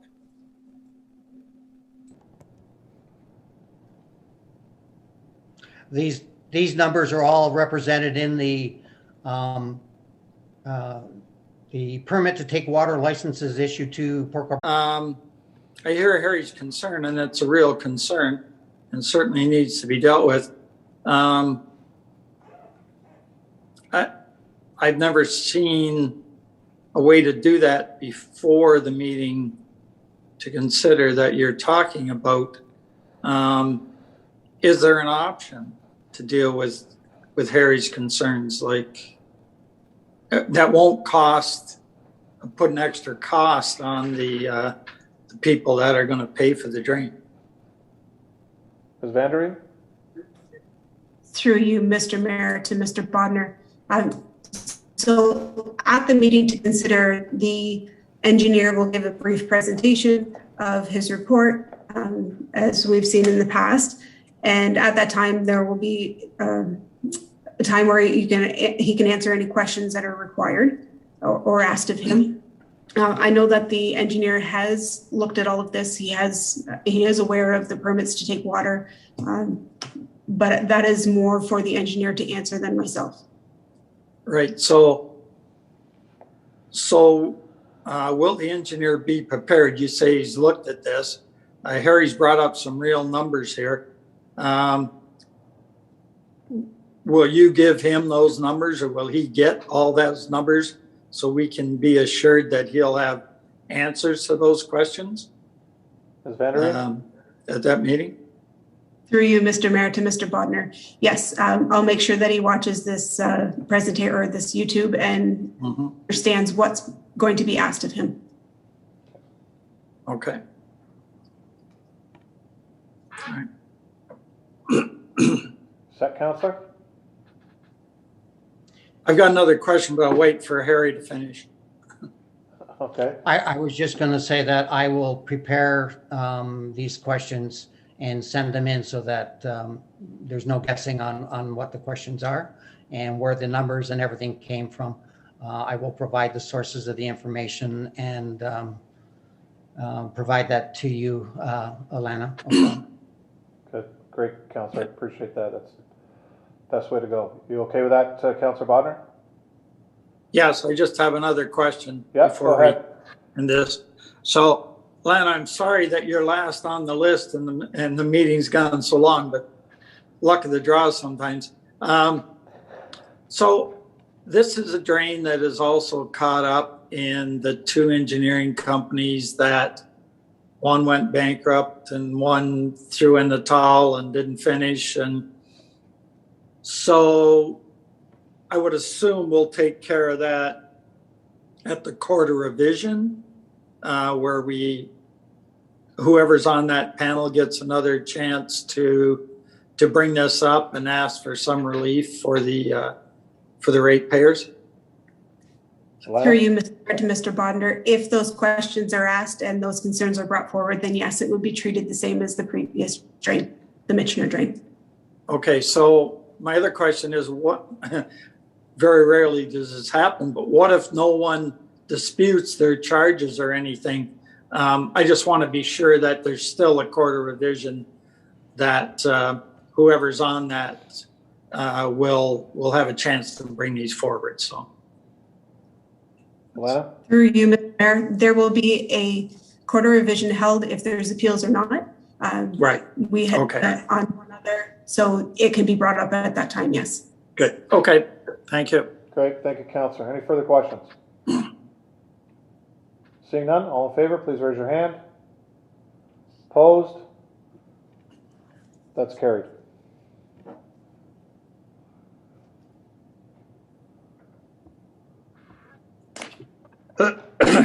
Next is Big Bass Champion Fishing Tournament 2021. Recommendation that Chief Administrative Office Report 2021-154 be received, that the city sponsorship of the 2021 Big Bass Championship or Champion Fishing Tournament be approved with $4,000 in financial support from the city assistance with event promotion and marketing on social media, and waiving the permit fees for the use of H.H. Noel Park, and that the approval of the above noted event and sponsorship is conditional on the Big Bass Champion Fishing Tournament submitting a certificate of liability insurance in the amount of $2 million, naming the city of Port Colborne as an additional insured. I have Councillor Wells and Councillor Desmarais moving that. Councillor Wells. Thank you, Your Worship. I had a discussion with Brian Bowles, not Brian, I'm sorry. I'm losing myself today. Yeah, Bram Cotton earlier today. And the question I asked was if there was any justification in regards to or quantification of the financial benefit that hosting this would the city would see, or any of the residents would see in the city. And to that, I did not get an answer because that was unknown. So again, I'm raising that. I don't know if Director Bowles has any response to that, but they're asking for $10,000. Staff has come back with $4,000. There was no in the report, there was nothing that justified going to the 4K, and there's nothing there that justifies even giving the 4K from the perspective of substantiating that the claim of an economic benefit for the city. So, Mr. Dr. Cotton? Director Bowles, I don't know if you can answer that. Goes to Mr. Cotton. Through you, Mayor, to Councillor Wells and all of Council. My understanding is that we can ask the organizers to provide and collect information from the participants so that we can run an analysis after the fact that will give us an economic benefit. Going forward, we can certainly ask those that are applying for our sport fishing fund, we can ask them for the information in advance so that that can be part of the analysis of whether they are whether they would qualify to receive money from the fund. Councillor Wells? Thank you, Brian. I think it's very important that in our reports, if we make claims, we have the data to substantiate them, so that we are claiming here that we're going to see an economic benefit for the city. I think that needs to be quantified. And if we go forward with this, then I believe that we should put in a mechanism of obtaining that data either through a post-survey of participants or a survey of businesses within the city. After an event like that we could get some feedback from that to establish the justification for financing and supporting these events. So if, again, I would appreciate that if staff could put some effort into gaining that data and including that data as justification for the request of funds, that would be great. Mr. Cotton? Through you, Mr. Mayor, to Councillor Wells and to all council, we can definitely work on that. Excuse me. Excuse me. We can certainly work on that and add that in going forward, and we will request information of this particular organizer after the event to provide that for us, so we can provide that back to council. Councillor? Thank you. Great. Any further questions? Councillor Danch. Thank you for that. I think we've had some great tournaments in our community over the years. I think when you look at some of the spin-off and that, they're not going to the hardware store, let's say, but they are renting every motel room in this town, gas stations, restaurants for eating and stuff like that. So, these fishing guys, some of them keep to themselves, but some of them like to socialize as well. So, you ever go by the motels when we had our other 444s and stuff like that going on, those parking lots were jammed. And those guys booked those rooms and they like to fish. So, but let's bring a tournament back. It's been too long. I'm all in favor of getting this back here. Great. Thank you, Councillor. Any further comments? Seeing none, all in favor, please raise your hand. Opposed? That's carried. That's all the items under item 7. Now we're going to item 8, the 2 correspondence items.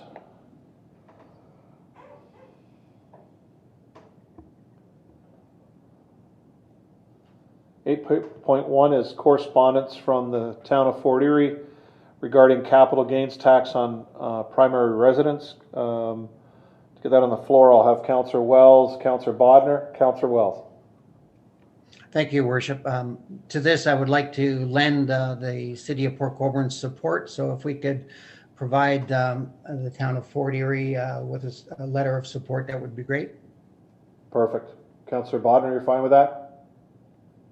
Okay, so we will, as opposed to just receiving it, we'll receive and support this initiative.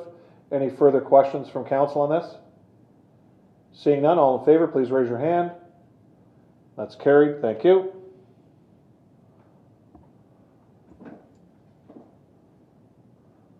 Wow. There we go. Now I can read it. It's so small. This is a letter that was sent to Councillor Desmarais and the clerk Request the following be added to the Port Colborne agenda. It's a recommendation here.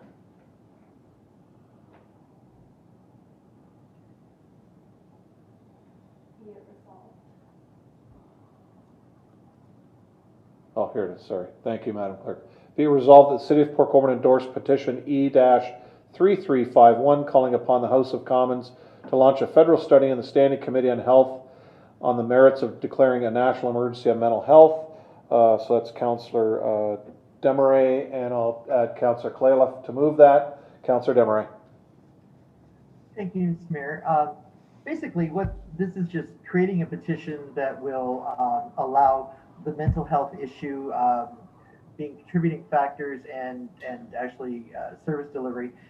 It will take it up to the federal level and focus a lens on that issue here in Niagara by way of the Standing Committee on Health. So the petition is the way apparently to make this move. It's a nonpartisan move. There are many different people in Niagara involved in trying to make this happen, and several communities have already supported it. So I'm asking tonight that we add Port Colborne to that list.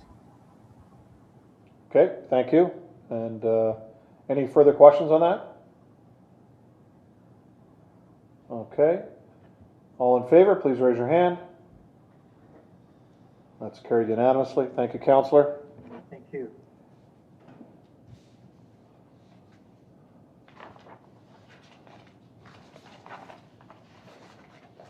There are no motions this evening. Any notices of motion?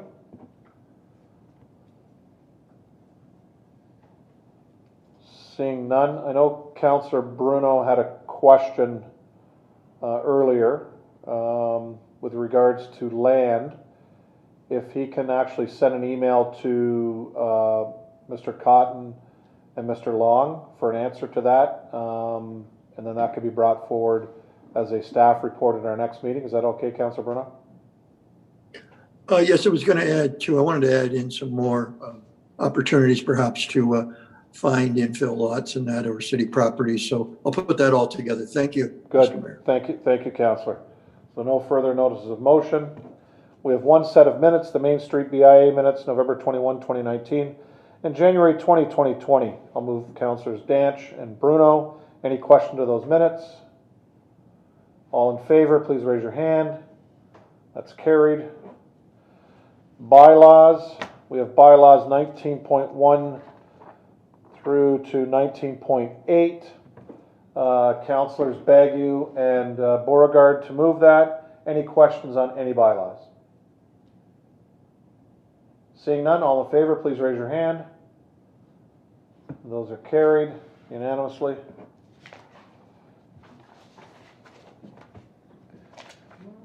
This time I'll have Councillor Bruno, seconded by Councillor Danch, that council do now proceed into closed session in order to address the following matters. Item 20.1, minutes of the closed session portion of the May 10th, 2021 council meeting.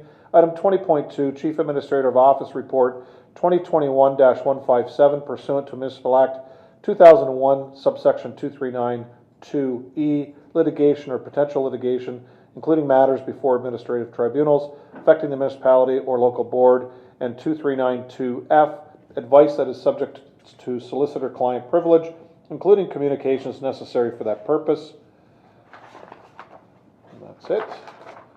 It's duly moved and seconded. All those in favor, please raise your hand. And that's carried. We will now move into closed session. And for everyone at home, I do have one announcement before we do this.